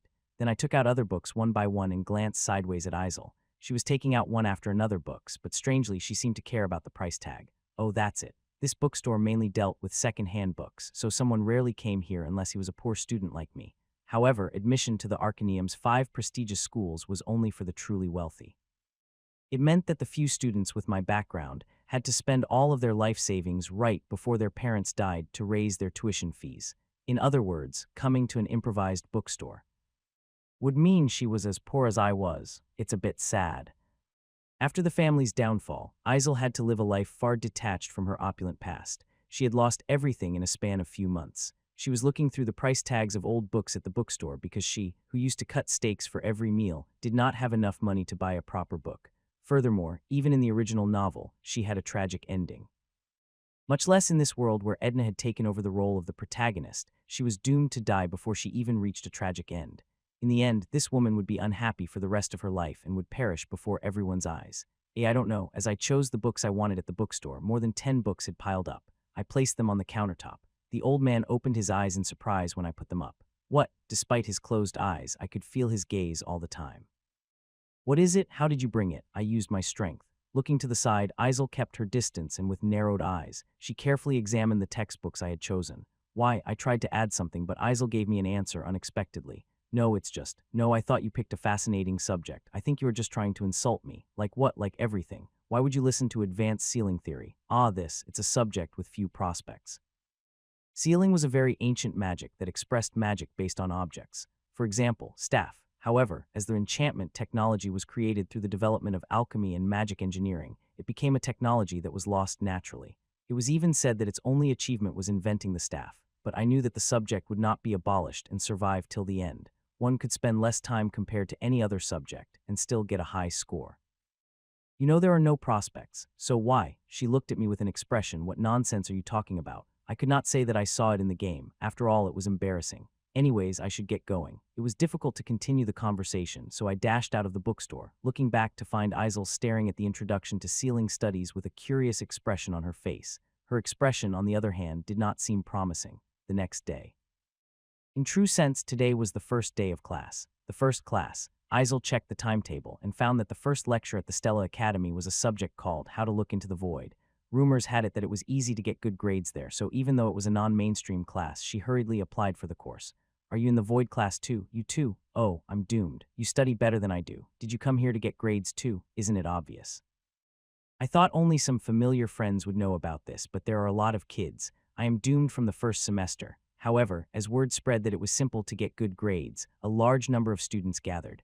Furthermore, students who did not receive scholarships because they could not reach the top of the list were compelled to make a decision. It's difficult. It was not very good for Eisel, who always had to stay at the top to get a scholarship. I have to work hard on other subjects. Time was short and there was a lot to study. There was no time to regret the past. Eisel, who was striding along the hallway, suddenly overheard the students crowding around and talking about the lunch menu. Her stomach rumbled, a signal that it was screaming for food. She took a bundle of 60 academic tickets out of her pocket. With this ticket, she could eat at the academy 60 times, but there was no way she would survive with this for the whole semester, so she had to save it over and over again. Today's lunch doesn't taste good, so I'll have to buy some bread at the cafeteria. Of course, she could barely buy plain bread, which cost only 1,200 credits, but Eisel, who was walking to the cafeteria for a quick meal, abruptly came to a halt while passing by a lecture hall. This was the lecture hall of Introduction to Sealing Studies, a lecture that a student named Bikyu Sial, whom she met last night, had applied for. She sneaked a peek inside just in case and noticed Bikyu Sial in the distance, listening to the teacher with a blank expression on his face. He had transparent black eyes that seemed mysterious and hazy. Eisel looked at the other students. Why are there so few students? The number of students was such that the lecture could barely be sustained, and perhaps as a result, the professor was biting his nails and conducting the lecture with an anxious expression. Furthermore, the students who came to take the course were also in turmoil. What if I also had applied for Introduction to Sealing Studies? Without needing to spend too much time on this subject, I could have improved my grades. and if I had studied other subjects with the time I saved, maybe I could have risen in ranks and received more scholarship. Did he really know that this course was easy to earn grades? Isel looked at BQ. It was the look in his eyes that confused her even more. She could not comprehend his intention and thought. Was he sleepy? Was he meditating? Could it be that he had his own carefully crafted course registration strategy? Such a thought flashed in her mind, but Isel quickly shook her head to disperse the thought. Why did I have such a thought? It must be a coincidence. Everyone knows the origins of magic, but it was only when the white mage, also called the progenitor mage, spread magic to the world that humans and other races were able to manipulate it. In reality, the magic class was highly subdivided. Mana Trajectory, an introduction to advanced fundamental magic, was a study on the relationship between reality and directing, and so on. And as in any other world, lectures were extremely boring. Professor Raiden, in particular, was not popular because of his characteristic sharp and aggressive voice that stressed listeners. After spreading natural magic to elves, metal manipulation magic to dwarves, and elemental magic to humans, the progenitor mage disappeared. So does anyone know where the progenitor mage went next? Me. Speak. He went to heaven and taught the angels about light magic, then imparted dark magic to the demons in underworld. That's right, I was sleepy as hell. Regardless of whether there was something I knew or not, the class was very boring. How can I listen to this for 3 years? However, this class was pretty important. It was because there might be information that could bring me close to the true ending. Professor Raiden lined things up with a marker on the blackboard with his characteristic annoying voice. But there were some things that the progenitor mage didn't expect. Humans' curiosity didn't stop at elemental magic. Human mages began to travel around the world and stole the magic of different races. That's how modern magic came into being. I yawned silently and looked around. Sitting a little farther away, Isel particularly caught my attention. Did she originally take this class? As far as I remembered, there were no main characters who listened to Raiden. People were not satisfied with that either. They wanted more knowledge and more magic. However, humans could not learn magic anymore. This was because the progenitor mage disappeared, leaving behind the 12 new moons in the world. Does anyone know about these 12 new moons? At last, the main point came out and my ears pricked up, because that was my biggest concern, the 12 new moons. When a student raised his hand, Professor Raiden gestured to him to speak. Answer me. It is said that the 12 new moons are guardians stationed to protect the balance of the continents, and it is said that until just 1,000 years ago, they spread all over the world and looked over the continents. Right, they each defended a continent with their special powers. The professor wrote 4 letters on the blackboard. For example, it was said that the new moon flame, which symbolizes fire, is a red flame, and that flame would never extinguish. Even now it is said that if you enter the deep sea of Alamanca, you can see the red flame, so if you are interested you can go in to check it. He was not joking, but the students burst into laughter. As the deep sea of Alamanca was an absolute forbidden zone, ruled by the Sea King Alamanca, it was not a space where terrestrial life could dare enter. Perhaps today was the day of the year when Professor Raiden made a joke that was actually funny. Focus. A light screen twinkled in the air, and the laughter stopped when Raiden spoke. The students focused their eyes on a few images hovering in the air. The deep sea of Alamanca. In the deep sea where only darkness loomed around, a bright red flame which seemed capable of illuminating the entire world was surrounded by a huge octopus. The octopus was asleep while shackled by chains, but strangely, the flame did not burn him even though it was attached to its body. Next photo was taken at a place called Levian's Coast. A huge vortex formed in the middle of the sea. The catastrophic vortex, with a diameter of 500 meters, was frozen entirely by the power of the 12th moon bronze, a mysterious phenomenon that was difficult to explain even with magic. It was so surprising that my drowsiness went away. In this way, each new moon has its own unique abilities, and it is said that when all the new moons come together, something very special happens. What is it? Professor Raiden was speechless for the first time at a question from a certain student. No one knows. It's because not once in history have all the new moons gathered together. That's right. This is because the new moons have never awakened since they fell asleep 1,000 years ago. I did encounter some parts of the 12 new moons as a player when I was playing the game, though. Those who went through their events were given special skills or received items from new moons, and naturally I had no choice but to be interested because they were very fraudulent. So I found a total of 5 new moons. Even that was only possible by combining the information from other players. The ones I barely met at the end of a very arduous road, and there was no player who collected more new moons than me. For that reason, I thought that the existence of these 12 new moon might have a direct connection with the true ending. 10 years. For 10 years, countless players had played the game with numerous options and had seen countless endings, but if no one had seen the true ending, wouldn't the answer be in the content that no one had reached? And that was the 12 new moons. Even in the game, despite the extreme difficulty, I managed to collect 5 new moons while hovering at the edge of death several times. There was nothing I could do to see the true ending. I just had to try again. After Raiden's lecture, I was walking down the hallway for the next one when someone called me from behind. "Excuse me." It was Isel. She approached me with a slightly dissatisfied expression and said, Why are you listening to this lecture? Why do I listen to it? Your question is so out of the blue. Answer me." "Yeah, well, in fact, the new moon class that I was taking now was not a very popular class. Magic was the basis of mathematically unfolding, calculating, organizing, and controlling the flow of mana, but the new moon philosophy did not have such a thing at all. To use an analogy, it was akin to sorcery or witchcraft. To pray to the 12 moons who might be alive somewhere, and to borrow their power and inherit special abilities.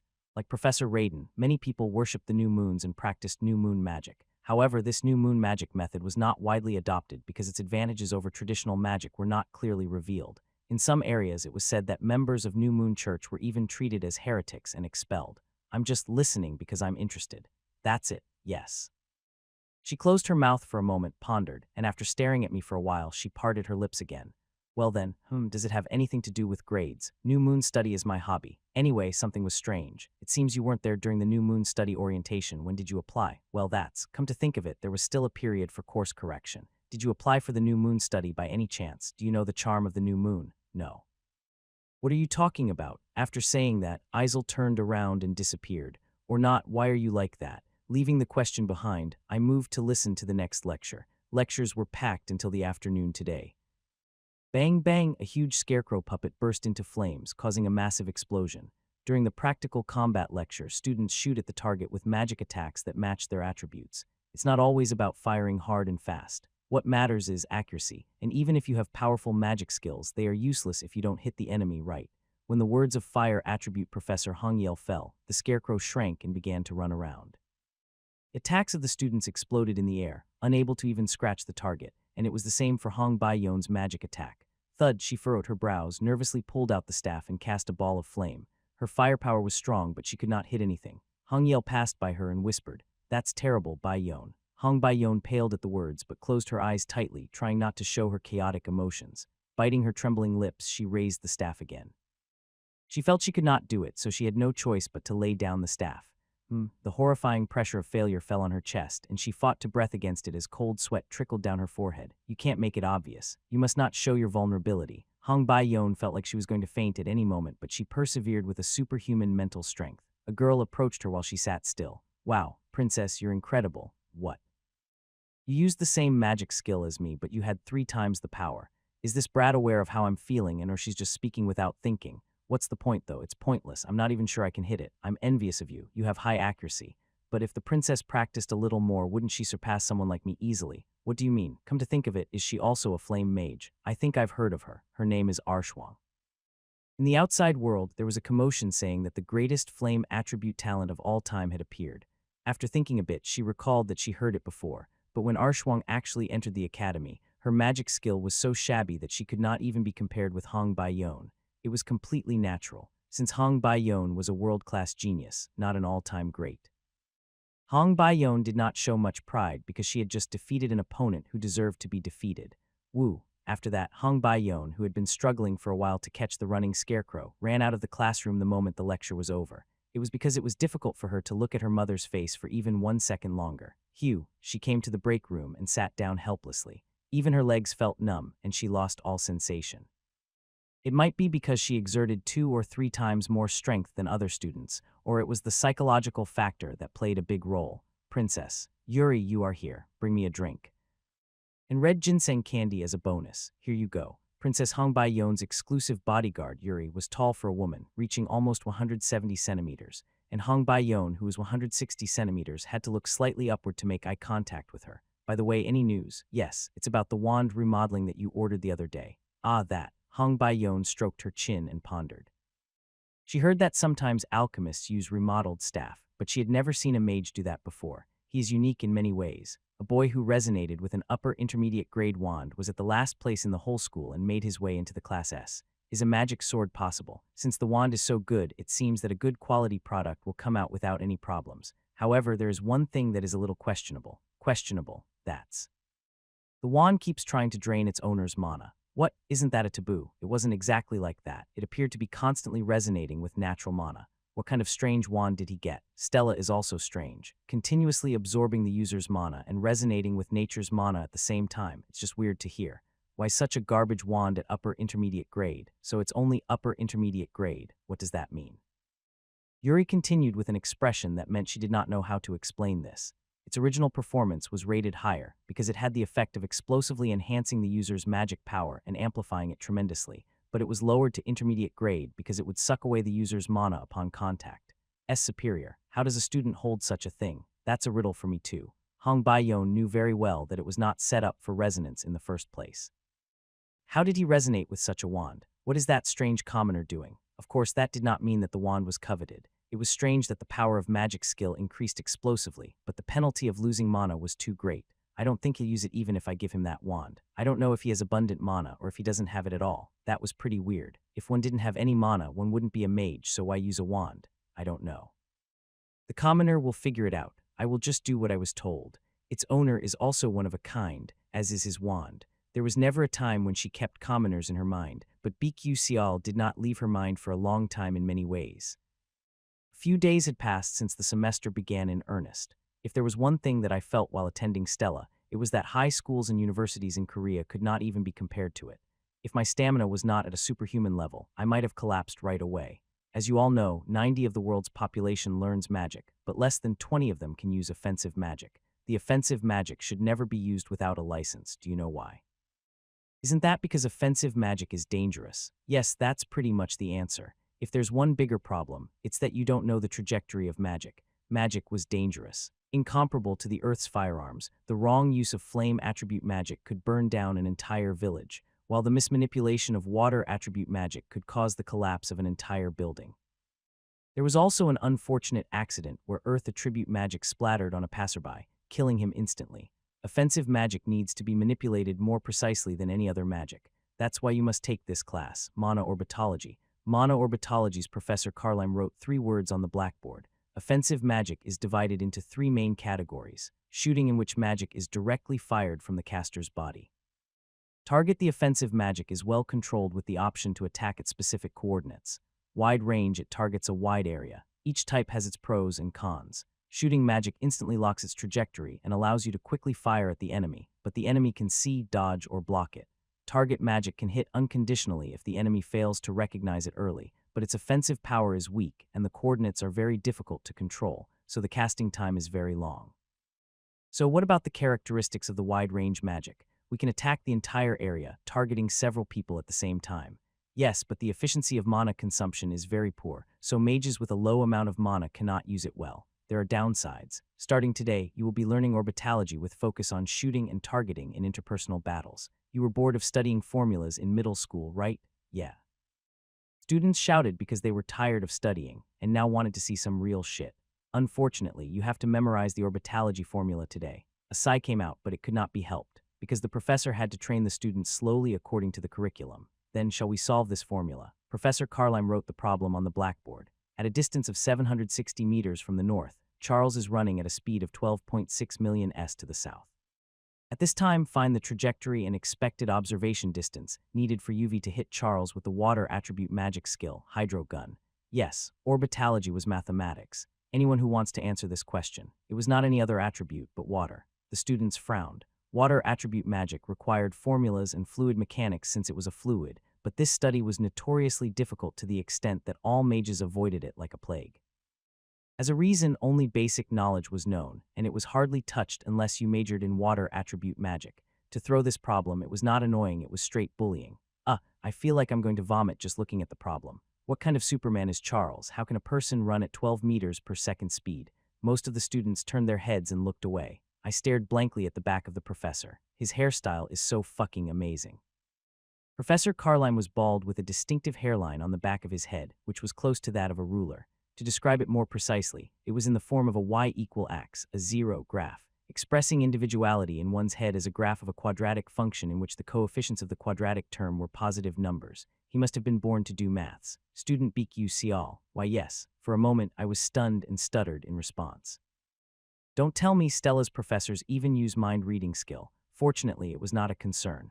Carlime said as he patted the blackboard, the only person who made eye contact with me is this student. Come out and solve it. Yes, well, good job. You solved it so easily. Are you majoring in water attribute? No, I'm not. I can't believe you've arranged the Redinberg equation so simply. It's just great. Yes, I solved the formula much more easily than he expected.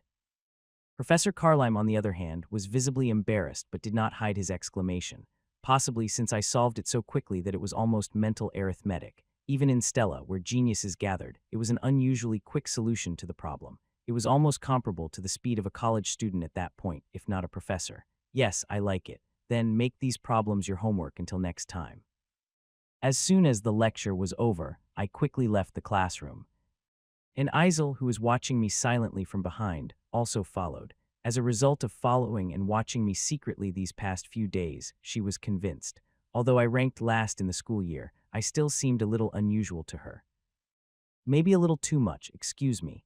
When she called me, I stopped my hurried pace. Then, looking at her, I wrinkled my expression in annoyance. Why that expression when you look at my face? Every time I see your face, I get stressed. You were stressed. That was right, because I had been feeling Isel was secretly chasing after me for the past few days. Okay, which lecture are you going to attend next? When Isel shamelessly asked again, I was rather dumbfounded. Why do you keep asking me that? Are you interested in me? What? It's rather offending. I feel worse. After saying that, I started minding my own business and turned around to walk away, but Isel hurriedly blocked my way. Come on, wait a minute. Why again? Well, the classes you're taking, I've looked into some of it, even my background check. I don't like to be followed. You're also a high school student, aren't you? I forgot. I, who recalled my own loophole, did not answer and stood still, while Isel continued. Anyway, when I looked at the classes you took, they all provided easy grades. Yeah, that's right. It took less time and one could easily get grades, so I took those classes. As a bonus, I also took alchemy and magic engineering classes to raise my skill level. Where did you learn such a strategy? Why do you need to know? You should know everything about me. Then Isel frowned and sighed. It's okay to listen to something like the New Moon Studies because it's an A+ anyway, so it doesn't affect me at all. But if I take other subjects, they will harm me since they don't suit me. What? I was a little surprised inside. I already had a lot to worry about right now, so I could not sit around worrying about other people's grades. Your grades are already so good, so why do you care? Her thinking was quite mature, but she would not be able to digest if she took too much on the plate. Anyway, can you recommend just one lecture to me? Something good for my grades. Why do you want me to recommend a lecture? I knew it, so I prepared a price. Price. Kids these days must really love it. Where did they all learn such snobbish things? As far as I remember, Isel in her early days must have been a beggar who had nothing. Knowing my confusion, she hurriedly continued the conversation. Do you know the secret of the Academy's 7th main tower? However, a word I was familiar with came out. I do know. Oh really, there are very few people who know about it. It's an abandoned building now. I can't go in there because it's closed, but in fact in the basement. Wait a minute. Believing that it shouldn't happen, I hurriedly stopped Isel.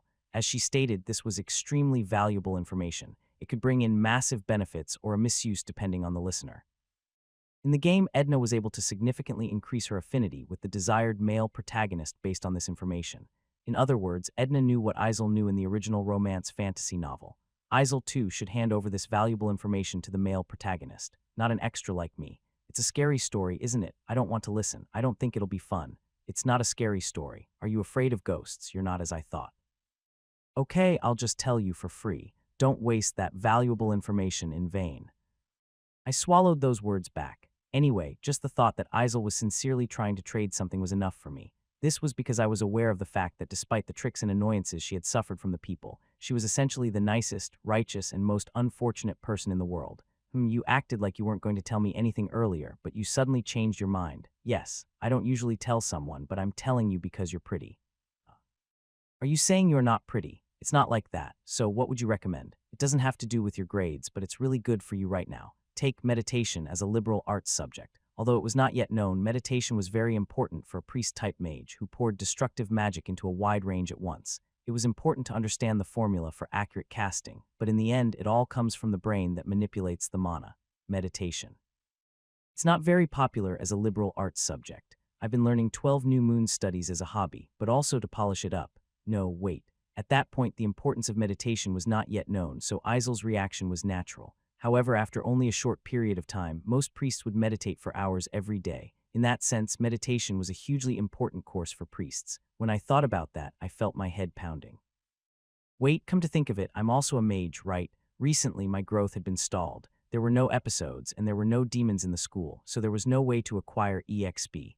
At least, I was increasing my strength through training, but that was the limit. but why didn't I ever think of training like other mages?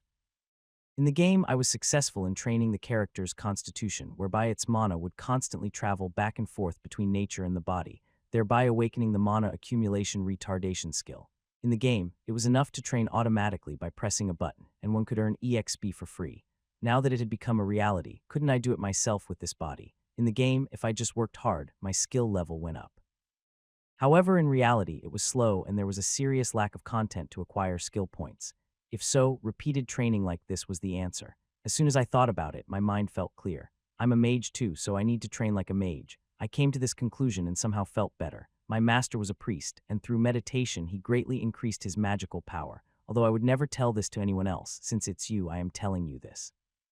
When the conversation was over, Isel suddenly disappeared somewhere. It was worth teaching her. I was a little scared to think about how this action would affect the future. However, leaving a girl who would be unhappy in the future because I was afraid of manipulating destiny struck my conscience as well, so I did not regret my actions. Besides, you never know, do you? I wonder what kind of expensive rewards I would get if she meditated and gained enlightenment. Well, I did not think that was gonna happen. She's a beggar like me now. I quickly gave up on thinking. After class, I returned to the dormitory and stared blankly at the empty room. The dormitory is very spacious. At Stella Academy, all students lived in a dormitory. The dormitories were also graded, divided from Class F to Class S. This dormitory system was like a decoration room for the players, but it became the only home for me. There was really no place to go back to because my hometown was burned down in the game setting. Class F and Class S were not significantly different from one another. It had the same room structure, and the furniture was nearly identical. However, Class FE had 4 people in one room, Class DC had 3, and Class BA had 2, and those in Class S had 1 room for themselves and were assigned to the highest floor. The system that divided mages' ranks according to floor number was already implemented in the school. I'm lucky to be assigned to Class S, so I can use it alone, but it's a little lonely. Nonetheless, there were benefits as a result of it. I was reminded of the previous incident as I sat cross-legged in the middle of the room. Meditation. Meditation was very important to mages, and although I could only use one magic skill, I was still a mage.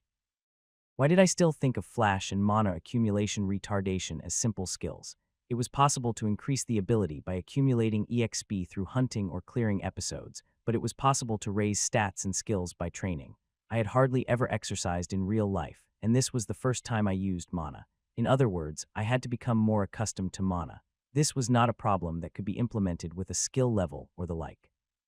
Simple stats are not important. This is reality, so I have to adapt myself to my body. I still did not know much about my body, because I couldn't know everything just by looking at the status numbers. I had to move and feel it myself. Activating Flash with a mouse and keyboard was very different from activating Flash in reality. Likewise, additional skills that would be dealt with using mana accumulation retardation in the future would have to be controlled purely with my own senses. Compared to the other geniuses, I was far behind. Since I couldn't even handle magic, my abilities were close to the weakest, and even my control over mana was at the level of a newborn baby. In the game, BQ Sial was a genius who succeeded in comprehending Sword Aura by feeling that aura using his mana accumulation retardation, which constantly leaked mana. Although he did not stand out due to his lack of importance, no one could deny the fact that he was the only sword master to master the ultimate sword aura in this magical world, and I must walk the same path that another me walked. Whoa, I could feel the mana entering into my body as I breathed in and then out again. The total amount of mana that entered in one breath, and the total amount of mana that escaped again. The circulation of mana was determined solely by my breathing rate.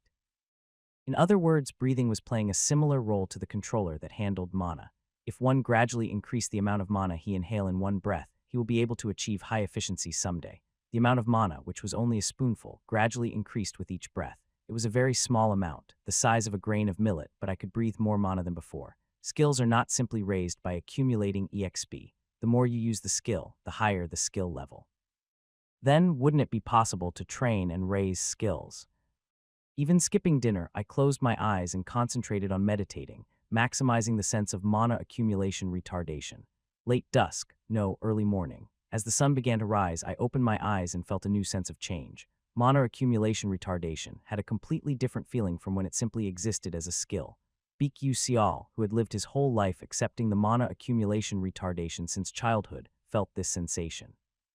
I was feeling it at least to some level now. The level of the skill, mana accumulation retardation, has increased. The level of skill, flash, has increased.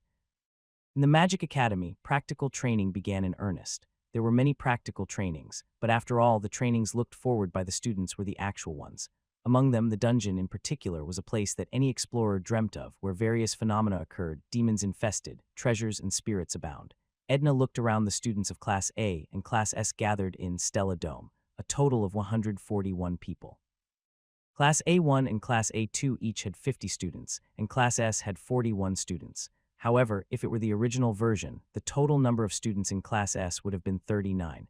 Edna expected 40 people including herself, but she did not know one more person would be added here. Where did BQCL come from? The total number of first-year students was 1,140 in the original version, and it became 1,141 students after adding her. In other words, the existence of BQCL itself already existed in the original novel. The problem was that she had never even heard of his name. I have to take it slow. I can figure it out, since I am the only person in this world who knows the original version. Edna stopped observing the students for a moment and looked around at the surrounding landscape, a truly realistic space. The grass field blew in the wind. Far in the distance, the meadow was spread wide enough to see the horizon, opening up even her stuffy heart. However, this space, Stella Dome, was not real. Stella Dome was a place similar to a subspace installed deep within the Stella Academy's grounds, and it was possible to manipulate the space at will to expand it or change its structure. Therefore, not only various sports and events, but also actual trainings such as dungeons were organized here. In other words, most of what Edna saw and felt with her eyes was fake. Master Jeremy, have you completed the course registration? Yes, of course. Since you took the exploration of soft magic source, I also took it. Really, let's do our best together. Edna turned around at the voice beside her, Crown Prince Jeremy. In the original story, he was obsessed with Isel, but in the end, he was abandoned without being loved. He's handsome. He was a handsome man in a very ideal form. He was tall, with a warm personality and a smile that never left his lips. Competent, kind, innocent, well-mannered, witty, and even his talent was not far behind Mei Yuxiang. Combined with his status as the crown prince of the Scalban Empire, he was just perfect.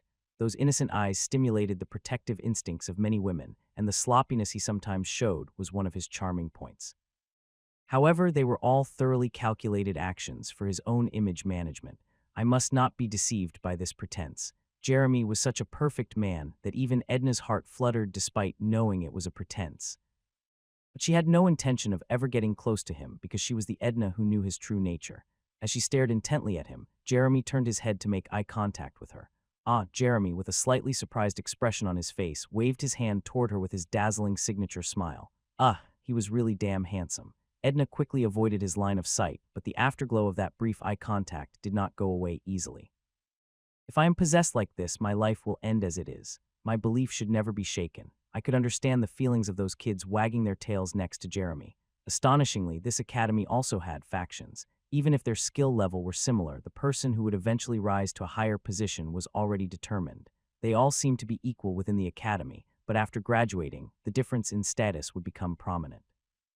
Students at prestigious academies had been feeling the fact since their first year, and they were already busy trying to hold the factions well. Among these factions, the most notable was the faction of Prince Jeremy. Not only were high-ranking young masters gathered there, but so were students who boasted of their abilities that could not be missed wherever they went. Whether male or female, Jeremy's charm and his identity resembled a magnet which attracted everyone. Edna herself was not part of any faction, but she was making as many connections as possible. Anyway, she was reincarnated in that world with a new life, and she had to prepare for the future because she would live here until she died. Then BQ Sial, Edna glanced over at him. Black hair, black eyes, a warm and pure white complexion, a face that suited the word cute rather than handsome, and a somewhat relaxed smile that did not suit such a youthful appearance at all. From a third person's point of view, he was quite likable, and quite a few students seemed to have approached him to create a BQ Sial faction, but she knew that he kicked them all out. Why do you have to be alone? Someone approached Edna, who was observing BQ Sial absent-mindedly. Edna, will you join us during this training? It was Jackie. Recently, while hanging out with commoners, they often met at the same gatherings. Still, Jackie was a child who felt awkward and distant when she was alone. Sorry, I was going to move alone this time. Indeed. In this training session, the scores must be distributed among team members, so there's nothing you can do about it, right? It was Jackie who said the obvious, but somehow it sounded like she was saying, you're doing it alone because we're obstacles. Thinking it was her grandiose delusion, Edna tapped Jackie on the shoulder. Let's do it together next time. Yes, at Edna's words, Jackie led the group to another place. She looked at Jackie's back for a long time. Even the way Jackie was smiling while leading her friends seemed to resemble Edna. She suddenly felt a little strange. Heh, it's puberty. It's puberty. It's the age where you want to follow your idol. Edna struggled to get rid of her thoughts. Attention. Tuck. The sound of raucous chatter stopped at once. A single word from the instructor in charge of Class S, Lee Hanwell, calmed the hall. Next to him were the professors, instructors, and assistants of Class A, and among them, Lee Hanwell's spirit was the most prominent. Before starting the class, we have to conduct a brief training. It could be seen as a kind of test. We need to know how low your level is so that we can properly educate you. Is that understood? That's right.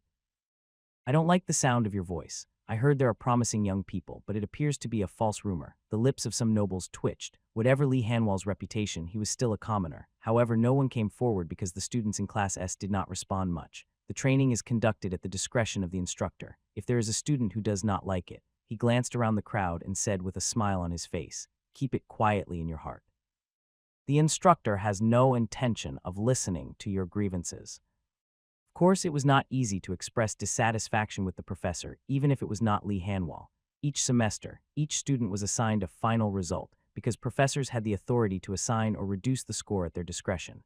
A student was expelled if he or she lost more than a certain number of points. One would have to bow his head in shame if he was expelled from Stella. Even if one was the son of a prominent family, there would be no point to complain. Eisel used these points to drive Hong Bai-yon into the abyss. After taking a look at the students once, Lee Hanwell opened his mouth quickly. Then I'll give you a short explanation of the training from now on. In fact, Edna was familiar with the details of training. Various anomalies, traps, and demons that occurred in actual dungeons were materialized to reveal the challenges to students. 4 points for killing a LVL-1 demon, 8 points for killing a LVL-2 demon. And if one acquire a point stick, he get 20 points. Students securing the 1st to 5th places with the most points will be awarded small rewards, and points will be deducted from students who scored 0 points or those who failed. A small reward. The students' eyes glowed. Stella Academy used to reward students all the time, and most of them were pretty good magic equipment. If you are afraid of dropping out or you are not confident about working alone, you can form a team. However, make sure you are aware of the fact that points will be divided when you form a team. As soon as those words were finished, the appearances of the instructors, including Lee Hanwell, became blurred. It was not just that. Grrr, what's going on? The floor started to rise. Edna understood this phenomenon right away. Jack in the Beanstalk. Tien, an English fairy tale, in which a poor country boy trades the family cow for a handful of magic beans, which grow into a massive, towering beanstalk reaching up to the clouds. The dungeon looked similar to a giant bean tree. The floor, which rose high enough to reach the clouds, took the form of a bean tree, and verdant branches and leaves spread everywhere. However, swamps and rivers, soil floors and rocks, etc., all remained in the topography, making it look like ordinary land at first glance. Beanstalk Field was not an open terrain, but instead had a wide topography at the top and bottom, making it a little more advantageous for students who learned shooting magic with a long range compared to those with wide-range magic. But such a nuisance was meaningless. One could not always get advantageous terrain, so one had to overcome those disadvantages himself. When the bean tree finally stopped growing, Lee Hanwell's voice echoed in the air. For your information, if you defeat another student, you get all the points in his possession. Now, let me wish you all good luck. It was better to form a team for that dungeon training for many reasons. It would be pretty unlucky if you go alone and run into students who have teamed up, so most of the students would team up with nearby students right away. Edna was a priest-type mage, which made it difficult for her to go alone, but since the magic skills she possessed were so diverse, this dungeon training was not a major issue. Edna did not encounter any demons along the way. Since the demons were originally implemented as an illusion magic, their intelligence was far lower than the actual level, so they could only perform certain actions. Flying demons could be shot down with light spheres, and demons on the land could be easily defeated with natural magic. Since Edna was good at trap and destruction, defense and healing, this training session was not too difficult for her. Ever since middle school, she had been trained to listen to the actual tour guide. Whoa, I'm so tired. This level of score, however, could be achieved with just 1 point stick. It was too dangerous to go around looking for it, but if you happen to find one by accident, take it quickly. Whoa, a scream came from afar. It was a common occurrence. No matter how elite Class A was in the school, it was often impossible to respond to unexpected pitfalls because it was their first time in a real battle. The ground would suddenly cave in, wooden whips would come flying at you, lightning might strike, and arrows would come dancing from all directions, etc. They were outdated and old-fashioned traps, tailored to the freshman level. Most of the traps posed a little threat to Edna. She had quite a bit of wit to accompany her, so it was enough for her to spread the veil of light from time to time. Well, she felt something through her senses and walked in that direction slowly. At first, she thought it was a demon, but it turned out to be a human being. A student can hide his presence at this level, so if the opponent was alone, it would be easy to surprise and steal points from him. As Edna slowly approached through the verdant branches, someone's silhouette was revealed. Boy with black hair and black eyes. BQCL, why is he here? He put one hand in his pocket and tapped on his shoulder with the other. The stick in his hand, on the other hand, was familiar. Point stick. He already got it. The 20 number clearly floated above his head, slightly exceeding Edna's score on which she had worked hard for an hour. He was still walking leisurely, looking for something as if he had not noticed her.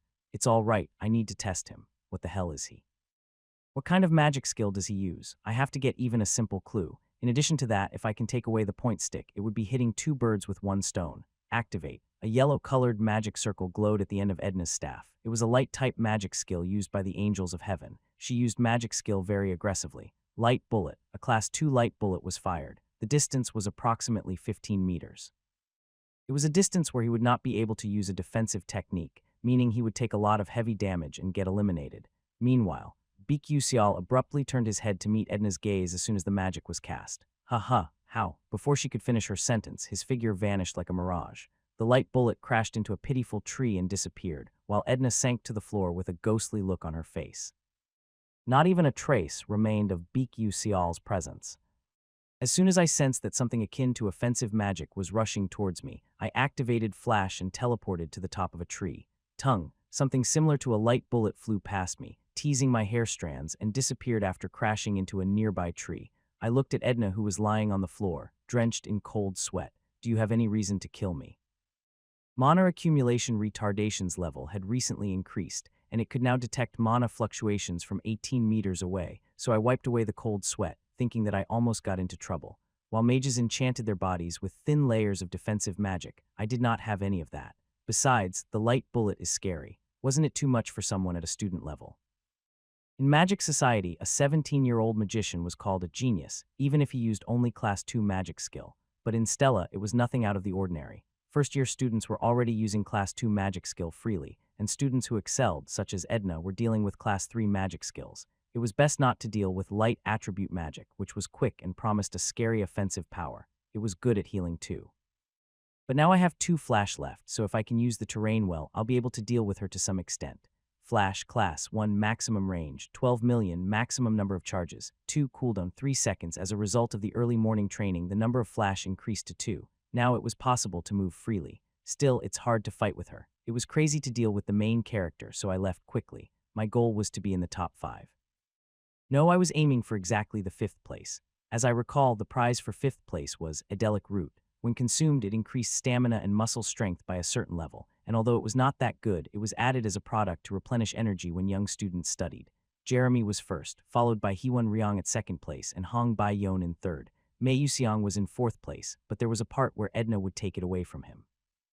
Anyway, the scores from the 4th place were so overwhelming that I did not care.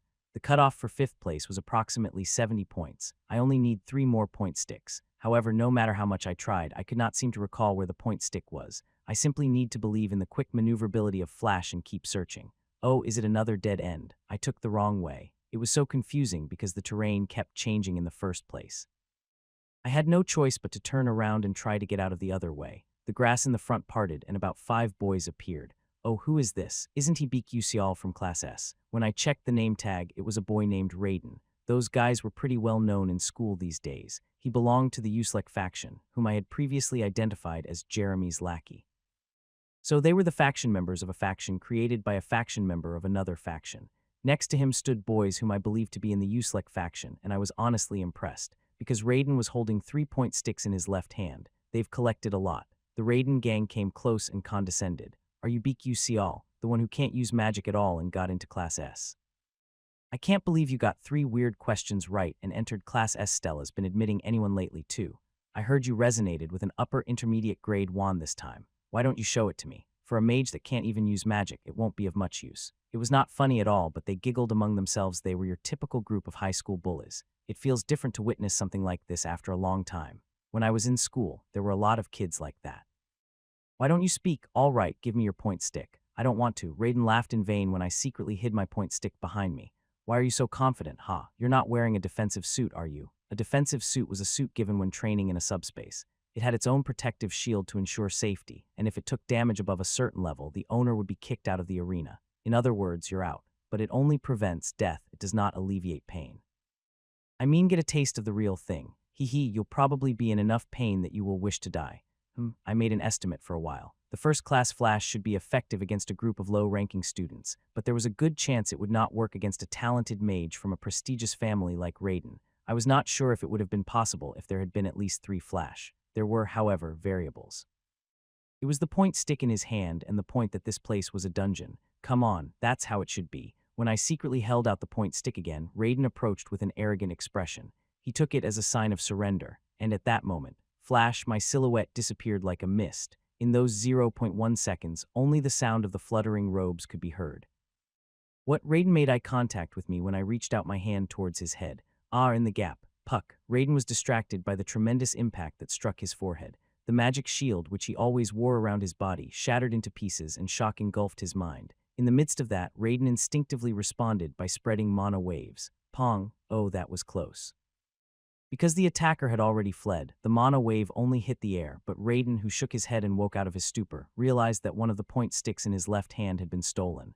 Damn it, I took it away in a short span of time. What suddenly? As expected, the other sheepdogs couldn't even react. Raiden gritted his teeth and looked back at me. There I was playfully waving 2 point sticks. You bastard. Apart from his anger, I was honestly a little impressed. It was true that the mage who trained the mana had a better sense compared to the general public. But even so, I did not imagine that the first-year student who had no experience in combat would be able to respond to flash. Well, no matter how stupid you look, you're still Estella's student. It was possible for me to sneak a point stick like this when they were off guard, but it would be more difficult now that they have begun to prepare. However, as expected, it's a point stick. The performance is unmistakable, one thing that many players discovered while playing the game and watching this episode. The point stick was, in fact, a bug-like item. The point stick, created by the faculty to prevent it from being destroyed by students' magic, was unusually durable, and when wielded, it displayed a significant level of strength comparable to magical weapons. As a result, there were many amusing situations during the dungeon training in which novice gamers who were inexperienced in using magic beat demons with point sticks. Of course, it really only worked for newbies, and it would be more advantageous to use magic, but it was different for character BQCL.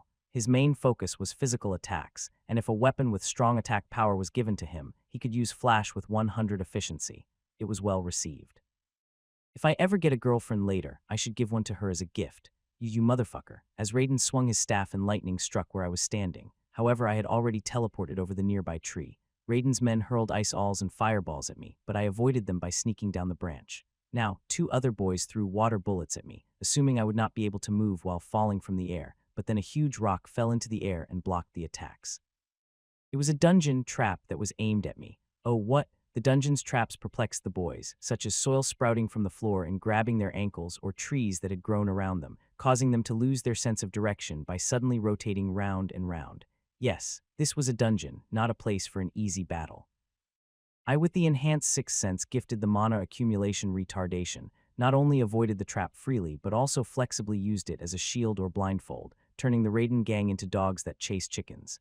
Damn it, where's that motherfucker? Hurry up and find him. He's too fast, we can't find him. Arg. If they showed even a little opening, I would rush to the trap zone and hit their head with a point stock.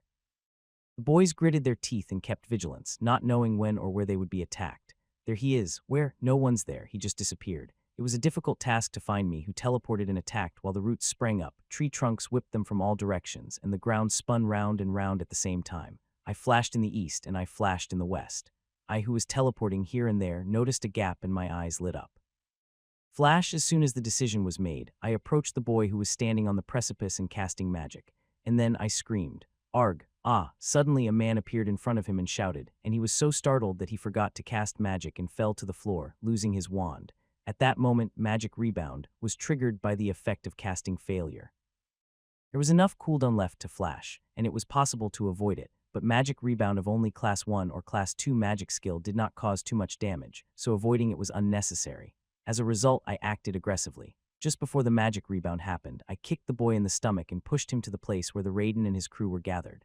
Ting! The robe's magic shield wrapped around his stomach lightly intercepted my kick, but the impact was enough to blow him back. Whoa, arg. It was a shockwave the size of a firecracker at best, but it was still insane due to the traps in the dungeon, and since they were newcomers, their hearts trembled and they retreated while screaming. This technique worked because the opponents were young mages who were still learning how to fight, and in between, Flash, I moved behind Raiden, who took a step backward in surprise, and I stole another point stick. You this dog, ya boss. You're even organizing a 1+1 event. This will ruin your store. Hey, bring it here. Raiden fired a thunderbolt, but it did not reach me, who hid behind the tree. I don't think I'll be able to take the other one. I stuck my head out again, prepared to be content with my spoils. I had a lot of fun, so I'm going to go now. I have a date tonight. You, Raiden shouted, but I, who had already activated Flash and left that place, could not hear it. Foo, it was chaotic. That's what adulthood is all about. Something caught my eye as I was leaving the battlefield, the familiar black hair on the head. Edna, what's that kid doing here? I had no idea because unless the object was using magic, I couldn't tell their location with my sixth sense, and she had been watching my fight with Raiden from a good distance away for quite some time. Is stalking her hobby? It was strange. According to the game, Edna had two options to choose from here. Defeat the hidden boss that Aizel had planned to hunt, or intervene in the fight between Hei Wan Ryong and Mei Yuxiang to determine their victory or defeat. What's she doing here at a time like this? I was about to climb a tree while staring blankly at her when my sixth sense alerted me of a creepy sensation. When I turned my head, whack, a huge fireball flew right at my landing spot. What crazy, I used Flash after abruptly shifting my body in the front. Shortly later, the flame exploded into tongues of fire where I was going to land a split second before. Boom, it had the same explosive power as a small bomb. Because of the acceleration of the fall, I could not control my body even after the flash was over, and I slammed my head on a rock, causing it to hurt. Oh my. Even on the dirty ground, the sound of shoe heels echoed clearly. I patted my head, stood up, and looked back. Hong Bai-yon. She was approaching slowly with her staff pointed at my direction. Seeing that, I became more and more confused. Why is she here again? I did not know what kind of grudge everyone had toward me. Hong Bai-yon said while aiming her staff at me. Commoner, why didn't you just take another point stick from them? What are you talking about? I couldn't take it. Nonsense. No, in the first place, why does it matter if I took those sticks or not?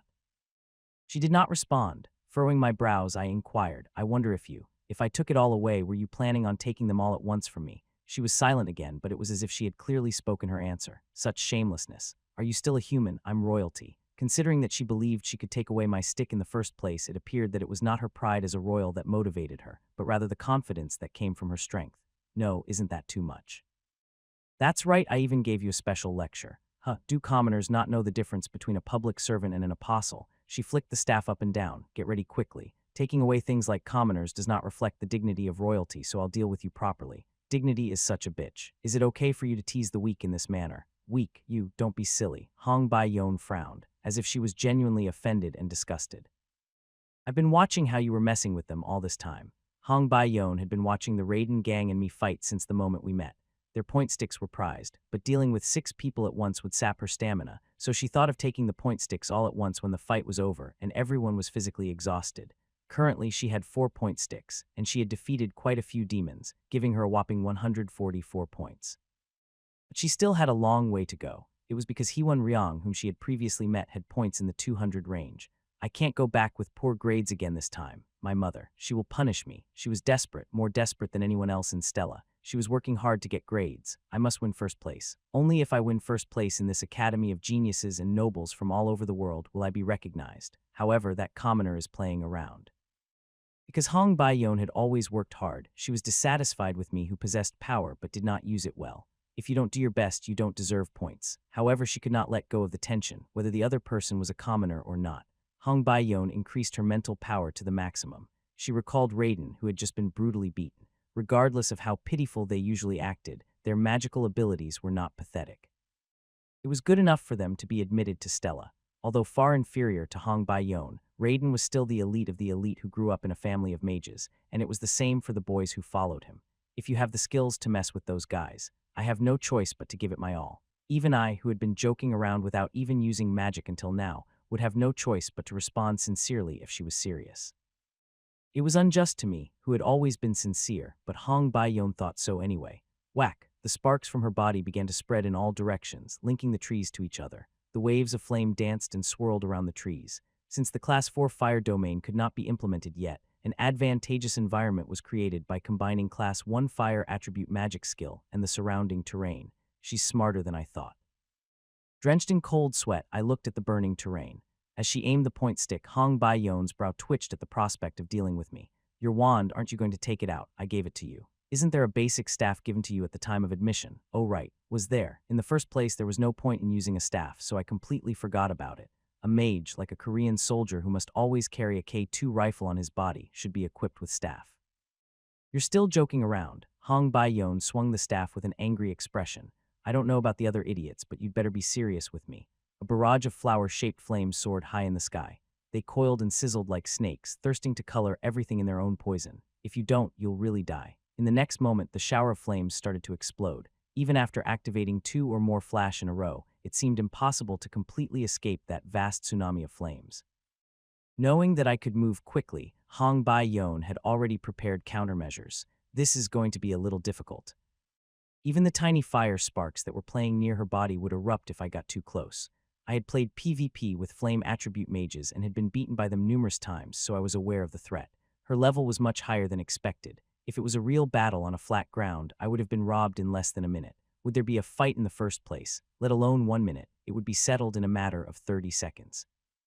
Only 2 activation of flash could not beat a monstrous being named Hong Bai-yeon. However, things were very different now. The constantly changing terrain and the point stick in my hand were acting as variables. This point stick would be able to destroy Hong Bai-yeon's flimsy magic shield, which was renowned for its weak defense. It would be difficult to knock her down, but at least I would not be helpless. Whoa, whoa.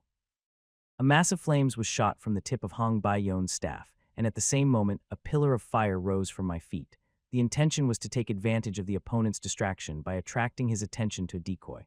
Crazy, I'm not kidding, really. Indeed, it was a formidable force. If she successfully hit once, it was all over. However, not a single attack reached me. By twisting my head, I narrowly avoided the massive flame fired by her, which almost gave me flying kisses, and by teleporting, I evaded the large pillar of flames which sprang up from below. It was even possible for parring with this point stick, but after seeing the flying flame arrows, I hit them. What? For the first time in her life, Hong Bai-yeon was visibly perplexed by the sight of magic being struck down by a cold weapon. The flame arrows were as swift as a real arrow, so it might not be possible for ordinary people, but I had raised the mana accumulation retardation level to the maximum at the time of playing the game, and I could clearly detect the range of attack with my eyes. Even though NY's skill level was low right now, and they were only detectable with the sixth sense, it was sufficient for now. Tong. As I flashed behind the rock after deflecting all the flame arrows that came flying in succession, the following waves of attacks hit the pitiful air. How long are you going to just dodge? Of course, I did not just run away. I was slowly awakening my senses by waving the point stick to instantly transmit mana in order to ward off enemies' attack or carve out the optimal path with minimal use of flash. Sensory enlightenment through practice. Yes, I was now using Hong Bai-yeon for my training. She was different from the rest of the world. Although her level was still low, she was closer to a real mage than anyone I had ever faced. Instead of a 3D game operated by a keyboard and mouse, I fought in reality to slowly realize the ways of dealing with a mage. Clear. The flow of mana appeared as if it was on my fingertips. The sixth sense felt just as familiar as touch, sight, and hearing. How the hell are you avoiding them? Hong Bai-yeon screamed inwardly. How can you move freely in this complex terrain? She thought she could shoot me down if she hit me once, but she kept missing narrowly. This terrain is full of trees. Surely I have an advantage. Hong Bai-yeon thought she made the terrain suitable for her by setting fire to the trees. However, in fact, this living and moving terrain was always on my side, whether it was on fire or not. Rather, every time a burning tree soared high and then shrank, it repeatedly obscured her gaze. Couldn't I take advantage of the loophole? When the flame did not reach me despite such a wide range of attacks, Hong Bai-yeon made the flames even stronger, a move to prepare for high magic skill, and that moment was a gap. Flash, in that unexpected moment, I activated Flash and appeared in front of Hong Bai-yeon. In a very brief moment, our eyes met, and Hong Bai-yeon, who had a wrinkled expression on her face, shut her mouth. Range eruption. An explosion of flames erupted from Hong Bai-yeon's body. I knew that magic skill well. It was a skill that was used as a counter for the opponent approaching a flame attribute mage. It could cause a small rebound explosion within a radius of 2 meters around the user. I was able to deal with such a rudimentary response because I had been subjected to the skill so many times before. With just one step back, I was able to get exactly 2 meters away from Hong Bai-yeon, and boom. As soon as the rebound explosion erupted, I approached her without wasting even 0.1 second and stretched out. The point stick, clink. Hong Bai-yeon's chest was stabbed with a point stick, and her sloppy magic shield broke, pushing her body back from the impact. If it had been Hong Bai-yon from the future, she might have fallen gracefully or prepared a second countermeasure before being stabbed, but she now fell backward, most likely due to her lack of combat experience. Dump. Hong Bai-yon's face shook from shock, whether from hitting her bottom on the floor or from being attacked. The flame died away and silence took its place. It was I who spoke first. I won. No, not yet. There is an aura of fire all around me. If you had hit a second time, you would have been immediately swept up in the explosion. I know, that's why I didn't do it. You are pretending. She became depressed and shut her mouth. It was because she believed that if I had used a real wand and fought her, she would have been defeated sooner. What the hell? What is your identity? Contrary to what she believed, the rumors about me were also complicated. Looking into the corner, I said, Edna, stop hiding now and come out. What? When Hong Bai-yon turned her head in surprise, a black-haired girl crept out from behind the rock. She still had a disgruntled expression on her face. I wasn't hiding. Edna glared alternately at me and Hong Bai-yon. Watching the fight from beginning to end, her doubts grew bigger and bigger. What's that? What? Point stick. How? Did you break the magic shield with that stick? I paused briefly to consider it. It was an element discovered by tens of thousands of players while fooling around in the game, however. It did not seem to have appeared in the original version setting. I had no choice but to look around. It's very sturdy. No matter how sturdy the teaching materials are, how can you break the magic shield with a simple swing? If it was that simple, why don't you recall and explain to me why ordinary knights vanished from this world? That was right. No matter how much I trained my body, I could never penetrate the defense of a mage. I'd like to explain that this magic weapon was close to a bug item, and it worked because Hong Bai-yon was very inexperienced with magic shield. If I said that after going out, Hong Bai-yon might really try to kill me. So let's not think about that because it was a little scary. Without a proper explanation, Edna's suspicions grew deeper and deeper. She kept her mouth shut for a long time and then suddenly asked, You, what the hell is your true identity? So this was the end of it. In less than a month after I decided not to be high profile, it all came down to this. Should I reveal who I am? I pondered for a moment. I'm also a modern person like you, and in fact, I know that this world is based on a game setting, not a romance fantasy novel. However, that was a hasty conclusion. I had not formed an opinion of her yet. There appeared to be no other option. I had no choice but to remain motionless. I'm not a bad person. It's not like I'm hurting you. What does that mean? It's just as I said. You may be wary of me, but you don't have to be. I'd rather assist you. You want to assist me. Edna's expression was tinged with confusion. It was time. It was best to avoid them when they were drowned in emotions. I'd like to tell you more, but there's not much time left. Then ciao. I turned around and bid my farewell. Everything would be fine as long as I disappear quietly. Cuckoo, but I couldn't as something hit the back of my head. A dizzying sensation almost brought tears to my eyes. Whack, 4-point sticks fell to the ground belatedly. Looking back, Hong Bai-yon, who had thrown the point sticks, had a puzzled look on her face. I thought you'd catch them. You avoided all the offensive magic and traps coming from blind spots, but you couldn't catch them. This was inevitable. Mana accumulation retardations, Sixth Sense, had its limitations. The point stick had magical power as well, so it could have been avoided under normal circumstances, but since the duration of the Sixth Sense was determined by my mental strength, it was currently disabled. Right after entering the dungeon, I activated my Sixth Sense slightly, and immediately after meeting with Uslek and the others, I continued to activate it to the max. As a result, I had a very severe headache. If that attack was judged to be life-threatening, the Sixth Sense would have been activated in any circumstances, but it seemed that none of the senses were activated since it clearly wasn't. I said as I rubbed the back of my head while whimpering, So why did you throw this? I lost, so take it. Perhaps it was due to her pride. Scores mattered, but she did not want to leave quietly even if she lost to commoners. However, she was destined to rank third. If I take them, my ranking would be too high. I had no use for the third-place prize. It was a piece of equipment that increased the magical output. Since it was provided by the academy, I would be unable to sell it anywhere. All right, I'll take this one, you take the other 3. I picked up only 1-point stick and quickly left. I wondered how Hong Bai-yon and Edna were looking at me from behind, but gazing back now would not end well, because men are cool when they don't look back. Is he an idiot? I don't know if it's because he's a commoner. Stella Dome over the sky. 12 professors and instructors, including Lee Hanwall, stood around watching a hologram map hovering in the air. On the map, there were 141 red dots representing the students currently in training. They were from classes S every year. At least one outstanding student entered the academy, but this year was especially noteworthy, because there were not only 1 or 2 students to keep an eye on. Well, Lee Hanwall nodded his head, pleased with the students' coordinated movements. This batch's freshmen scored higher than any other batch. Those who joined with teammates quickly obtained point sticks based on their number, while those who did not fought a duel to steal the point sticks.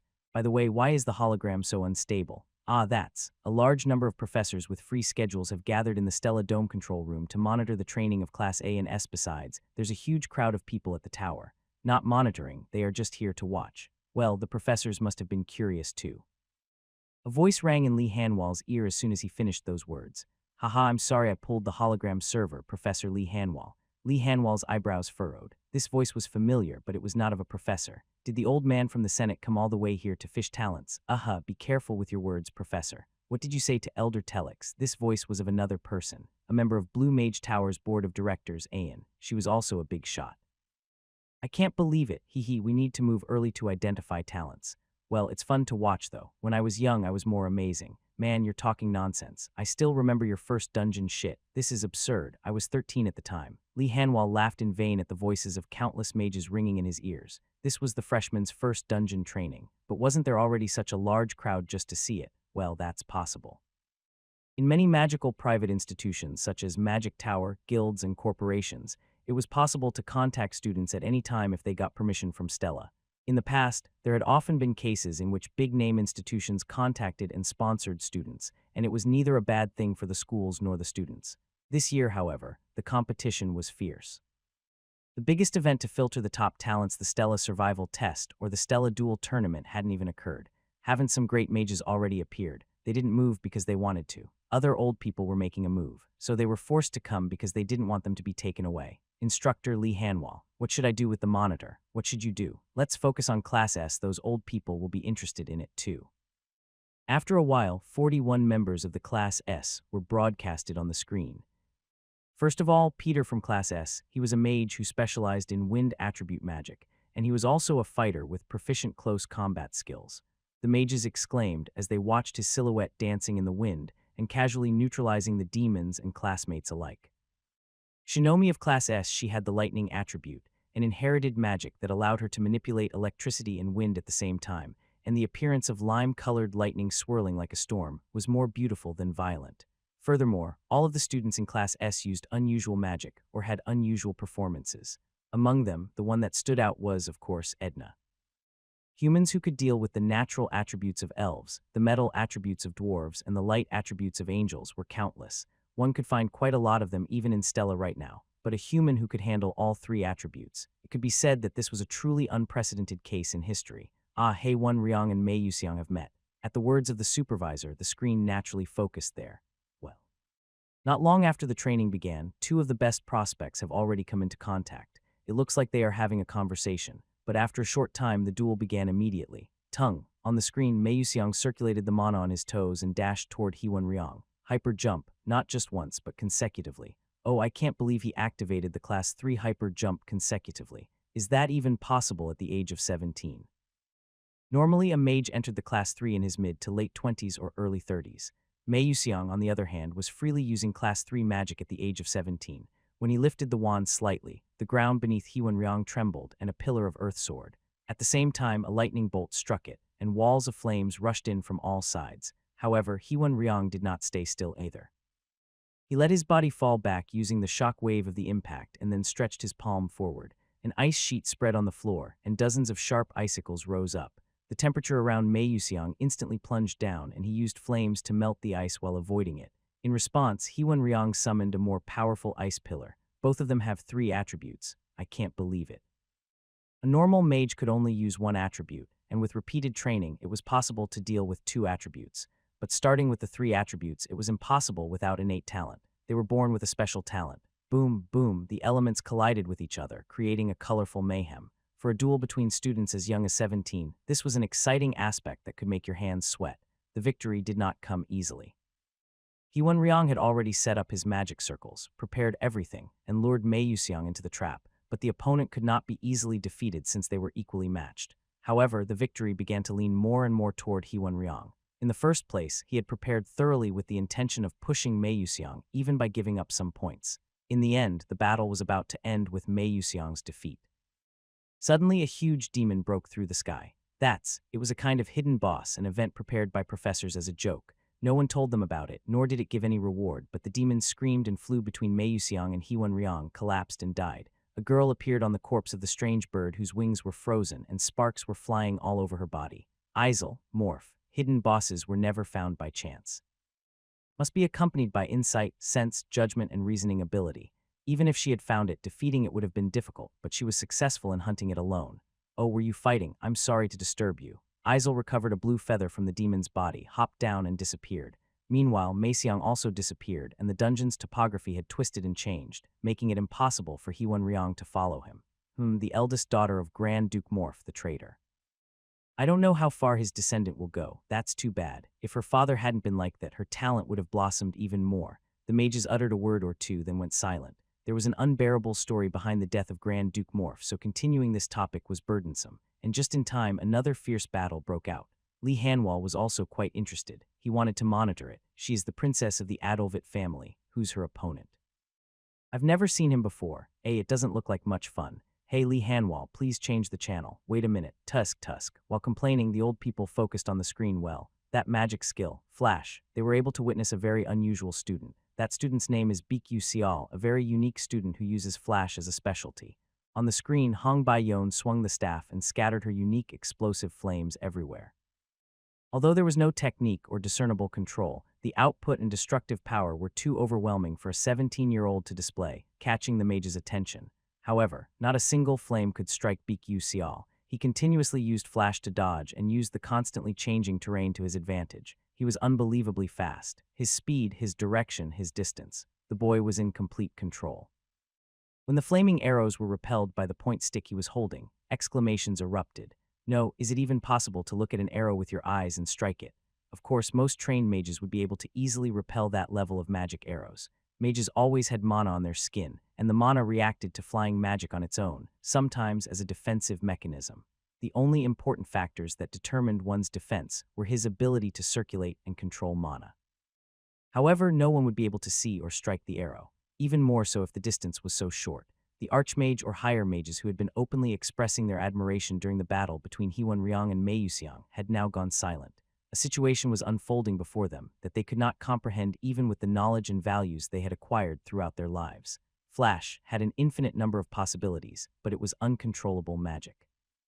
For hundreds of years, countless scholars had attempted to master this fundamental magic, but they all failed, dying or being maimed and abandoned. And in the midst of this uncertainty, a student appeared, controlling the Flash like his own limbs. Everyone was silent. It was a different issue compared to those with overwhelming talents such as Mei Yuxiang, Hewan Ryong, and Aizel. It was worth it. The value of magic with infinite possibilities of Flash, by the way.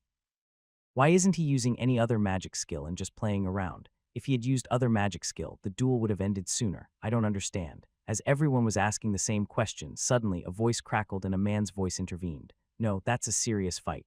Li Hanwal's heart was pounding and almost fell. Very familiar, yet an unfamiliar voice. The principal of Stella Academy, which was said to be the best academy in the world.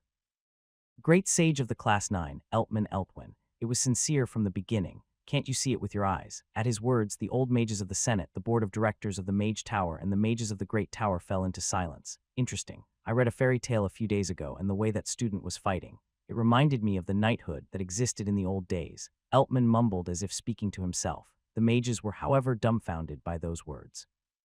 In this age of magic, the knighthood which disappeared along with the cold weapon, but how could they refute that? The opponent was a great sage, one of only 10 in the continent. The mages remained silent even after Eltwin vanished without a word, because the word knighthood, as mentioned by the Class 9 great sage, kept echoing in their minds. The first dungeon training had already ended. A total of 141 students from classes S39 dropouts.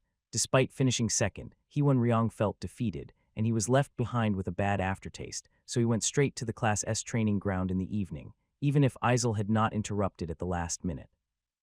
Winning was difficult. Although Mei Yuxiang was almost exhausted, he would have quickly recovered his stamina with a brief break.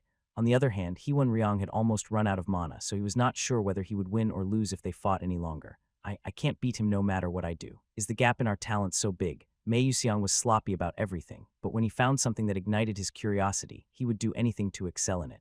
Then, tada. The results would surpass even experts who had focused solely on one field for over a decade. Mei Yuxiang was always this way. As a result, he had lived a life favored by everyone. Sorry, I did it for fun, but I did it better. It was a sincere apology, never even intended to make fun of the other person. So Hewan Ryong became even more enraged.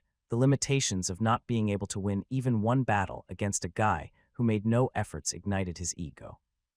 No, I don't have time to blame myself. I need to push myself to the limits. He took out his staff and stood in front of the massive scarecrow puppet, and his mana wildly danced. From beginning to end, one after another magic skills shone, and the scarecrow puppet did not even get the chance to activate its signature defensive abilities, and got bombarded to a sorry state. Heewon Ryong, why don't you take it easy? Princess Hong Bai-yeon. He had already used magic skills a few times, which took a heavy toll on his body, and he was in a state of disarray.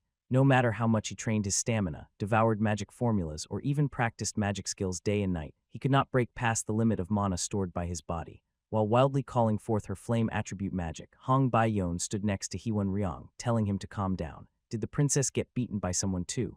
Did you also get defeated? Heewon Ryong flinched at those words. He made a slip of the tongue which was unusual for his personality. However, Hong Bai-yeon remained silent. She was not the type of person who was bothered by such trivial matters. I did. That too from the last place in the entire first year. It's killing me. There were many excuses.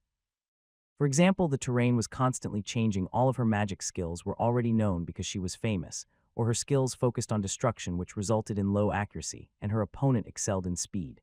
In the end, however, the excuses were just excuses. The fact that Hong Bai-yeon lost because she was not good enough did not change. Then she got a point stick and finished third. Despite the fact that she did not win first place, her mother was rather satisfied. Hong Bai-yeon suddenly realized that she got third because Baek gave her a point stick, and she stabbed the staff on the floor. Bang, bang, the target ahead was completely burned down. Due to her strong pride, she handed the point sticks to Baek. What would have happened if Baek had truly snatched all of the point sticks? What would I have done if I hadn't made it into the rankings? She could recall that her anxious heart was relieved when he returned it. Annoying, she did not like it. Not that she disliked Baek, she just hated herself for being scared, anxious, relieved, and ecstatic at every action of a mere commoner. One day I'm going to set that annoying face on fire. When she imagined that stupid scarecrow's face as Baek's, the destructive power of the offensive skill increased unexpectedly. Furthermore, Hong Bai-yeon remembered the special lecture that happened a few days ago, pretending to be a good commoner, HMPH. But to be honest, it did not work either. Surprisingly, after trying to alter her thinking while solving the nonsense question, her magic achievements began to soar. She was able to direct the flames in more varied directions, and she devised a more deliberate strategy for defeating the enemy. She was still not confident in solving the devil's 3 questions, but she had made progress. Hong Bai-yeon's staff came to a halt when her thoughts reached that point. He was only a commoner, had the worst grades and the worst personality, but he was the only boy who knew how to make up for the one flaw she possessed, because none of the teachers in the royal family had ever proposed such a unique method as Baek's princess. At that moment, Hong Bai-yeon's escort magic knight Yuri appeared with a small box. Yes, what happened? A parcel has arrived from the artisans. The wand, Argento, modification has been completed. Shall I inform him right now? Yes, that would be better. Then I will go and tell him. Saying that, Yuri was about to leave the training ground, but Hong Bai-yeon unknowingly grabbed her shoulder. What's wrong, princess? No, leave it. I'll give it to him. I just happen to have something to do on the way, I see. As Hong Bai-yeon was handed the box, she let out a deep sigh. I'm crazy. I'm not sure what I was thinking when I said I'd bring it to him myself. Anyway, since I agreed to do it myself, there's nothing I can do at this point. She made her way to the second main tower, where Baek was. Stella Academy's exterior resembled a large mansion, but the 12 main towers and 24 star towers scattered throughout gave it the appearance of a castle rather than a mansion. The first main tower served as the school's main building, housing the Stellar Academy's magic knights, principal, vice principal, and the board of directors, while the second main tower housed the faculty's laboratory. The fact that he went to the second main tower suggested that he went to meet a professor. Is there anything worth asking faculty from the start of the semester? I've been thinking about it, but I'm still not sure. Student Hong Bai-yeon, please fill out the entry form. Hong Bai-yeon, who was about to enter the second main tower, came to her senses. Why am I doing it myself? We could meet on campus or at the training ground. Wouldn't coming all the way here be like a royalty is chasing after a commoner? It would hurt her pride. No, I'll go back. Hong Bai-yeon walked out of the main tower entrance inside. He really annoys me in many ways, that commoner. Oh, princess, what's going on? At the same time, when she heard a familiar voice, Hong Bai-yeon smiled brightly and raised her head. It's been a while, Mrs. Hamerl. Whoa, it wasn't that long. By the way, I'm a professor here. Professor Hamerl was a professor who once taught about magic to Hong Bai-yeon in the royal palace. She had a gentle personality and knew how to use elegant magic, so she was more than a role model for Hong Bai-yeon. She was in some ways a true teacher of life. Hong Baiyon was sad when she said she was leaving the castle, but it was great to see her again, and that too in Stella. What brought you to the second main tower? I was just going back. Really? Well, the professors in the second main tower are all going insane right now. Did something happen? Nothing happened just because of that student named BQ Sial. Mages came to visit him, so it's very chaotic. It came out again, that name. Hong Baiyon asked nonchalantly, pretending not to be interested. What's the matter with the commoner? I don't want to say it, but have you ever fought with Beak? That's right. The student did not use any magic skills. Yes, somehow she bowed her head in shame. The other party was not even sincere while fighting her, but she still could not beat him. She felt as if she had been greatly embarrassed in front of her favorite teacher. You don't have to, because he was serious while fighting. What? But he didn't even use magic skills. It's because of his belief. A belief, what is it? After seeing the training today, the principal left a message in person. Hong Bai-yon gulped. The great archmage Eltman Eltwin was watching the training. Besides, he left a big word. Perhaps the student is aiming to revive the knighthood that had disappeared in the old days. Knighthood. Knighthood, a word that had disappeared in old times, but modern people still remembered it. This was because most of the heroes in fairy tales who stood up in front of the odds and fought evil to protect the world were holding swords. Even in this world where everything revolved around magic, the dream of being a knight who could wield a sword was still alive in their hearts. But in the end, it was all a dream. Everyone fell for its charm, but in reality, the sword was really of no use. In this day and age, where mages could command thunder, call forth the power to split the earth, and fly in the sky, they would not waste their energy to sharpen the blades. In other words, knighthood was regarded as a joke these days. It's no joke, Hong Bai-yon wanted to say, but that commoner didn't actually use magic skill against me. He treated the point stick like a sword and defeated her with only flash magic skill. That was pretty cool too. In other words, Beak Yusial did not play a prank on her and faced the situation with a sincere heart while keeping his beliefs. Besides, not long ago, in exchange for giving a special lecture, he requested that the Academy's wand be converted into a magic sword. Would he ask me to remodel that precious upper intermediate grade wand just for fun? He wanted to wield the sword even at the cost of giving up all other magic skills. But I did not know that either, and I became furious, telling him not to joke around with me. Is he crazy? A little. Yes, yes. If someone tells you that they dream of knighthood, people would laugh or make fun of you. What was knighthood in this day and age? However, being born as a commoner, he worked hard enough to enter the world's most prestigious Stella Academy, and even entered Class S. He had the strength to fight against her, who ranked 5th. Beak Yusial was not joking around. It meant that he was sincerely pursuing knighthood, but there will be huge penalties for not using magic skills in the School of Magic. During the training time, he will inevitably receive penalty points, and that, yes. The student knew that and decided to walk this path. Isn't it simply great, since he is pursuing a path that others are too afraid to take? As Hong Bai-yon's expression became complicated, Professor Hamerl continued. Student Beak Yusial has already achieved the great feat of controlling the forbidden skill, Flash. Even if he walks the path of a mage in this way, his name will undoubtedly become well known. Still, to allow him to achieve great heights. We have no choice but to believe in his belief. Hong Bai-yon remained silent, and Hamerl apologized for taking so long. She bid her farewell and walked away. As the sun began to set, she stood there for a long time as if nailed to the spot. What are you doing here? Beak Yusial walked out of the second main tower's main gate, chewing on what looked like a medicinal herb root. He had a light gait that did not resemble a knight. What exactly is knighthood? Hong Bai-yon shook her head to shake off her previous thoughts because he was just an unlucky commoner. I'm not here because of you. Who said that? Take this. Oh, Argento, hey, can I have the box? It would be expensive if I sold it. Hong Bai-yon ignored whatever Beak Yusial had to say. It was because she believed that if she stayed here any longer, she would be misled by that strange commoner's aura. After the training, I had a private meeting with instructor Lee Hanwal in the second main tower. The question I heard from him as he handed over the promised product: why don't you use other magic skills? For that question, I thought the time had come. There was no explanation for why Beak Yusial did not use other magic skills in the game. The character, Flashing Beak Yusial, had little to no backstory and was simply cultivated into the Stella Academy as an extra.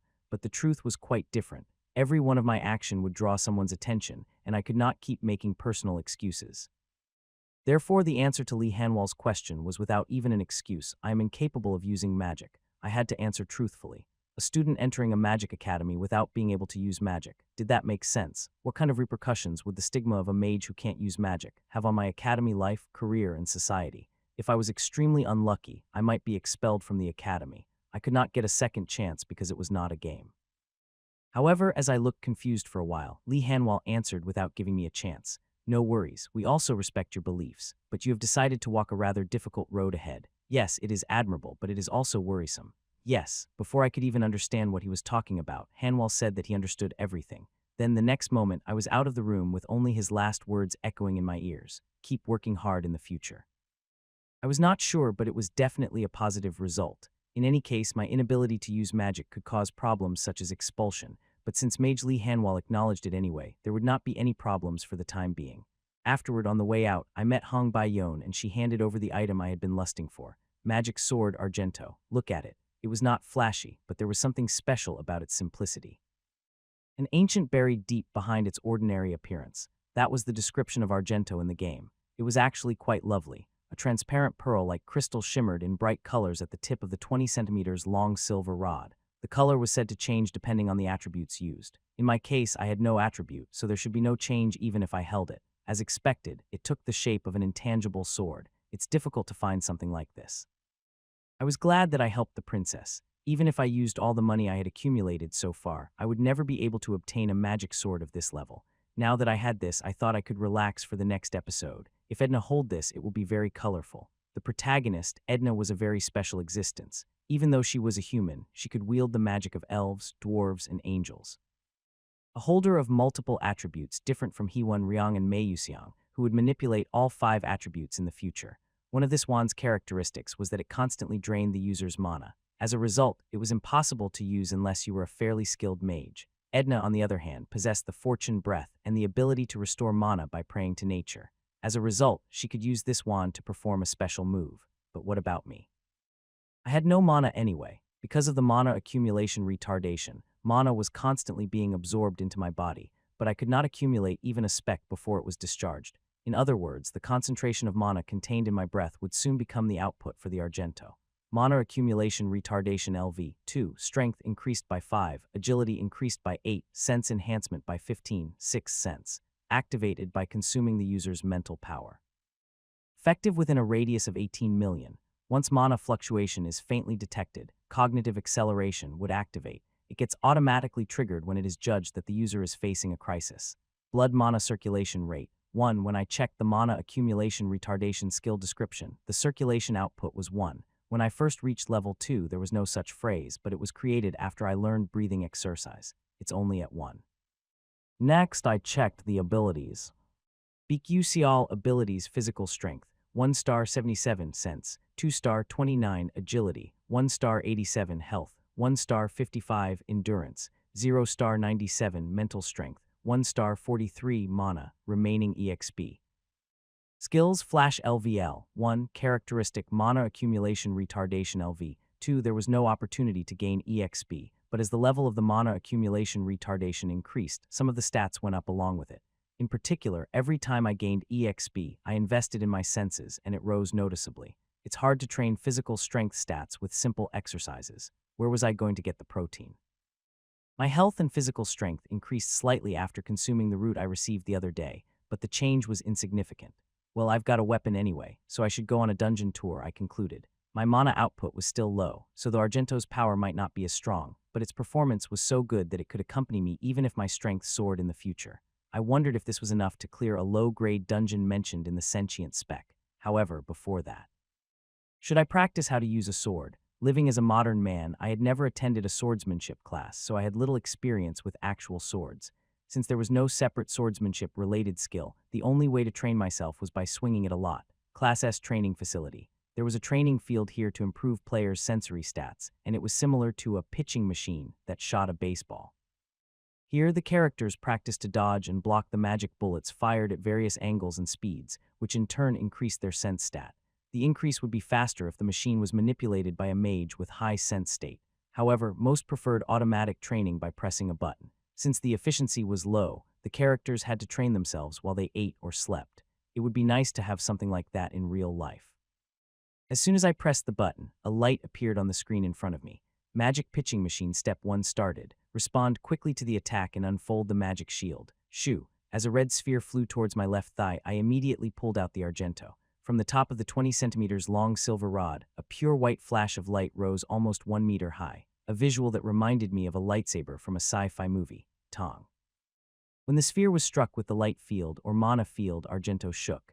If my breathing rate was disturbed, the power of the magic sword would also become chaotic. Concentrate, concentrate, shoo, bang, the trajectories of the flying magic spheres were not fixed. Except for the floor and the ceiling, all 4 directions were its possible routes. It was not easy to wield Argento. Step 1 clear, all 20 hits. Wow, should I sign up to become a baseball player?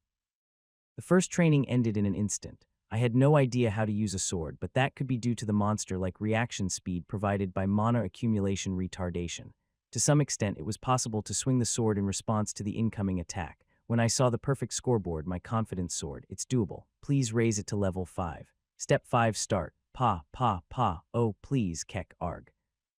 And in the midst of countless magic spheres dancing around in every direction, I dodged like a madman. Hey, it was impossible to even maintain the shape of the Argento's light field. By the time I swung it once, 5 magic sphere would be knocking on my doorstep.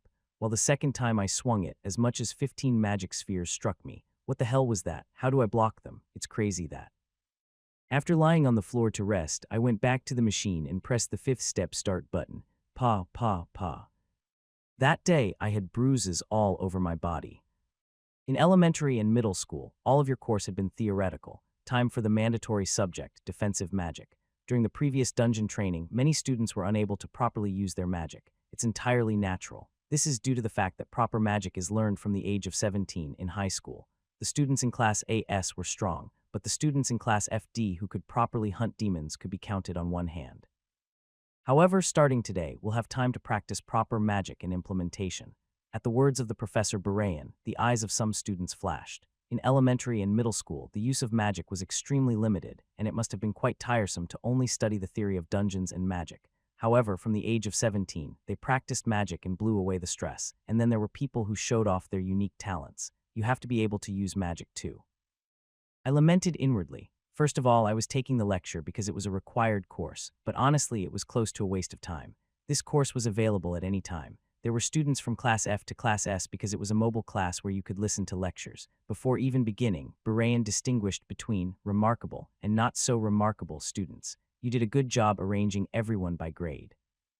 Even the lower class students were capable of learning, but it would be far better for his image if he primarily focused on the Class BS students, who had the potential to rise even higher in society. Come on, let's all raise our staffs. As the students pointed their staffs into the air, Professor Barayan explained, once upon a time, there was an era when magic was imaginary. In the days when the defense was determined by their own will, the mages defended against the enemy's attack by simply spewing out mana ignorantly. Barayan gently shook his staff, but not anymore. A blue magic circle hovered in front of him. Professor's complex circle specialized in defense magic. Magic shield is like a kind of ragged iron plate. It is possible to further increase the strength by adding runes related to defense such as strong, hard, resilient, durable, and tough. Computing and chanting more and more solid magic formulas in a short time was the key to defense.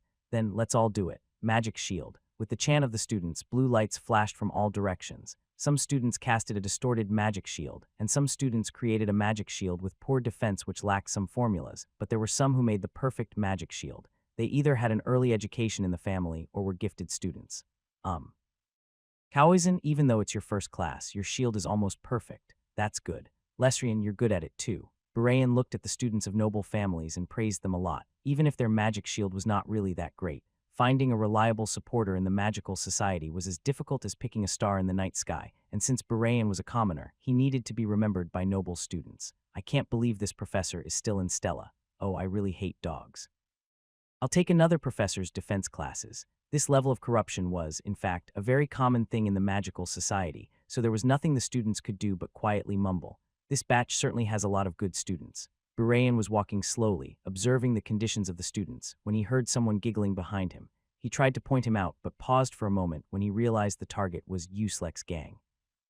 Barayan was an instructor rather than a professor, a defense instructor. He needed personal connections to stay connected to the Stella Academy, and one of those connections was the family of a student named Morso Dordan of the Uselek gang. Some of them were sponsored by the Dordan family, and because they belonged to the Scalvan Empire, he could not blame them. So Barayan approached them and squeezed out a smile which was as sweet as possible. You guys, what's going on? Oh, professor. Look at that student over there. Haha, why aren't you doing anything? Shouldn't you at least give him a penalty? What? When Barayan returned his gaze to Uselek and Morso's sneer, he noticed a student named Bikyu Sial standing still and doing nothing. Yes, it was unfortunately me. Is he the student in Class S? I was already famous among professors.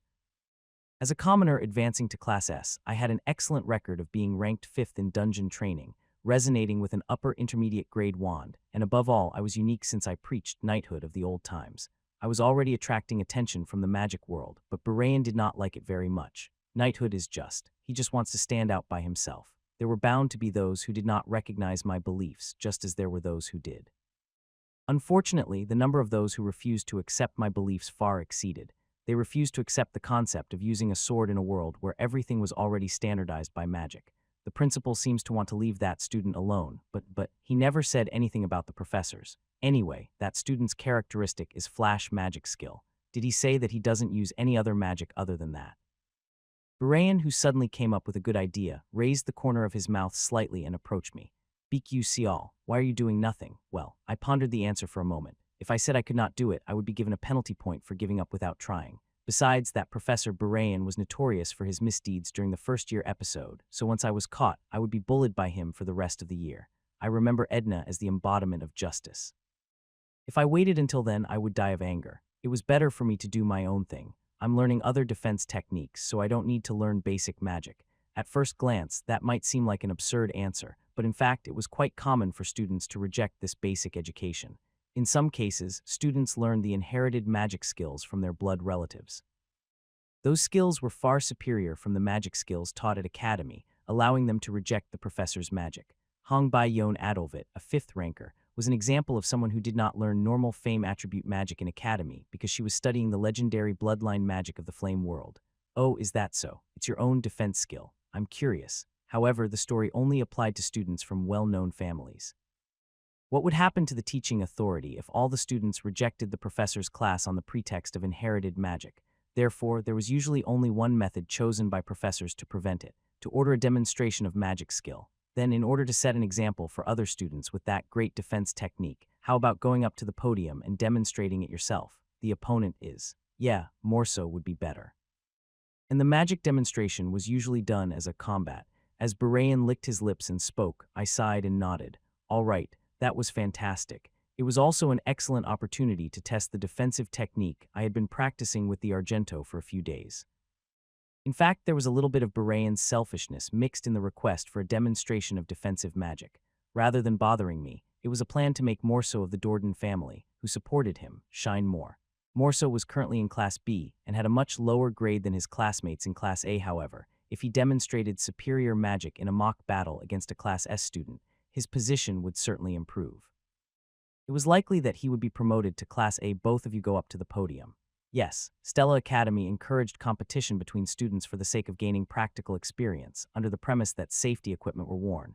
At one end of the long, straight class podium, I stood proudly. As soon as he came, Morso stood on the other side. Show no mercy. Crush him. The boy standing next to Uselek shouted. It was Raiden who was harshly beaten by me during the dungeon training. Narrow-minded, Raiden was gritting his teeth, making it clear that he still could not admit his previous defeat. Morso glanced at Raiden, then grinned as he gazed at me with a triumphant look on his face. Of course, just you wait. He knew that I was a difficult opponent. Not only did I play with Raiden and his gang during the dungeon training, but I also won a duel against Hong Bai-yon after that. Let him be publicly humiliated. The students approached the podium, gathered around both contenders, and started chatting. Will Morso win? Although the demonstration revolves around defense, he learned a powerful earth attribute attack magic skill. I think it will be difficult to resist Morso's attack. Beak doesn't even wear a magic shield, so how is he going to block it? As Barayan raised his hand, the students' chatter stopped. I don't know who goes first. Get ready. Morso and I drew our staffs and aimed them at each other. Initiate. As soon as the command was issued, Morso revealed his teeth and smiled, creating a brown magic circle in the air. Some students who saw it widened their eyes. It was an implicit rule to use low-level Class 1 magic skill because it was a friendly combat, but he used the Dordan family's Class 2 magic skill, which had strong destructive power. Dordan stone meteors.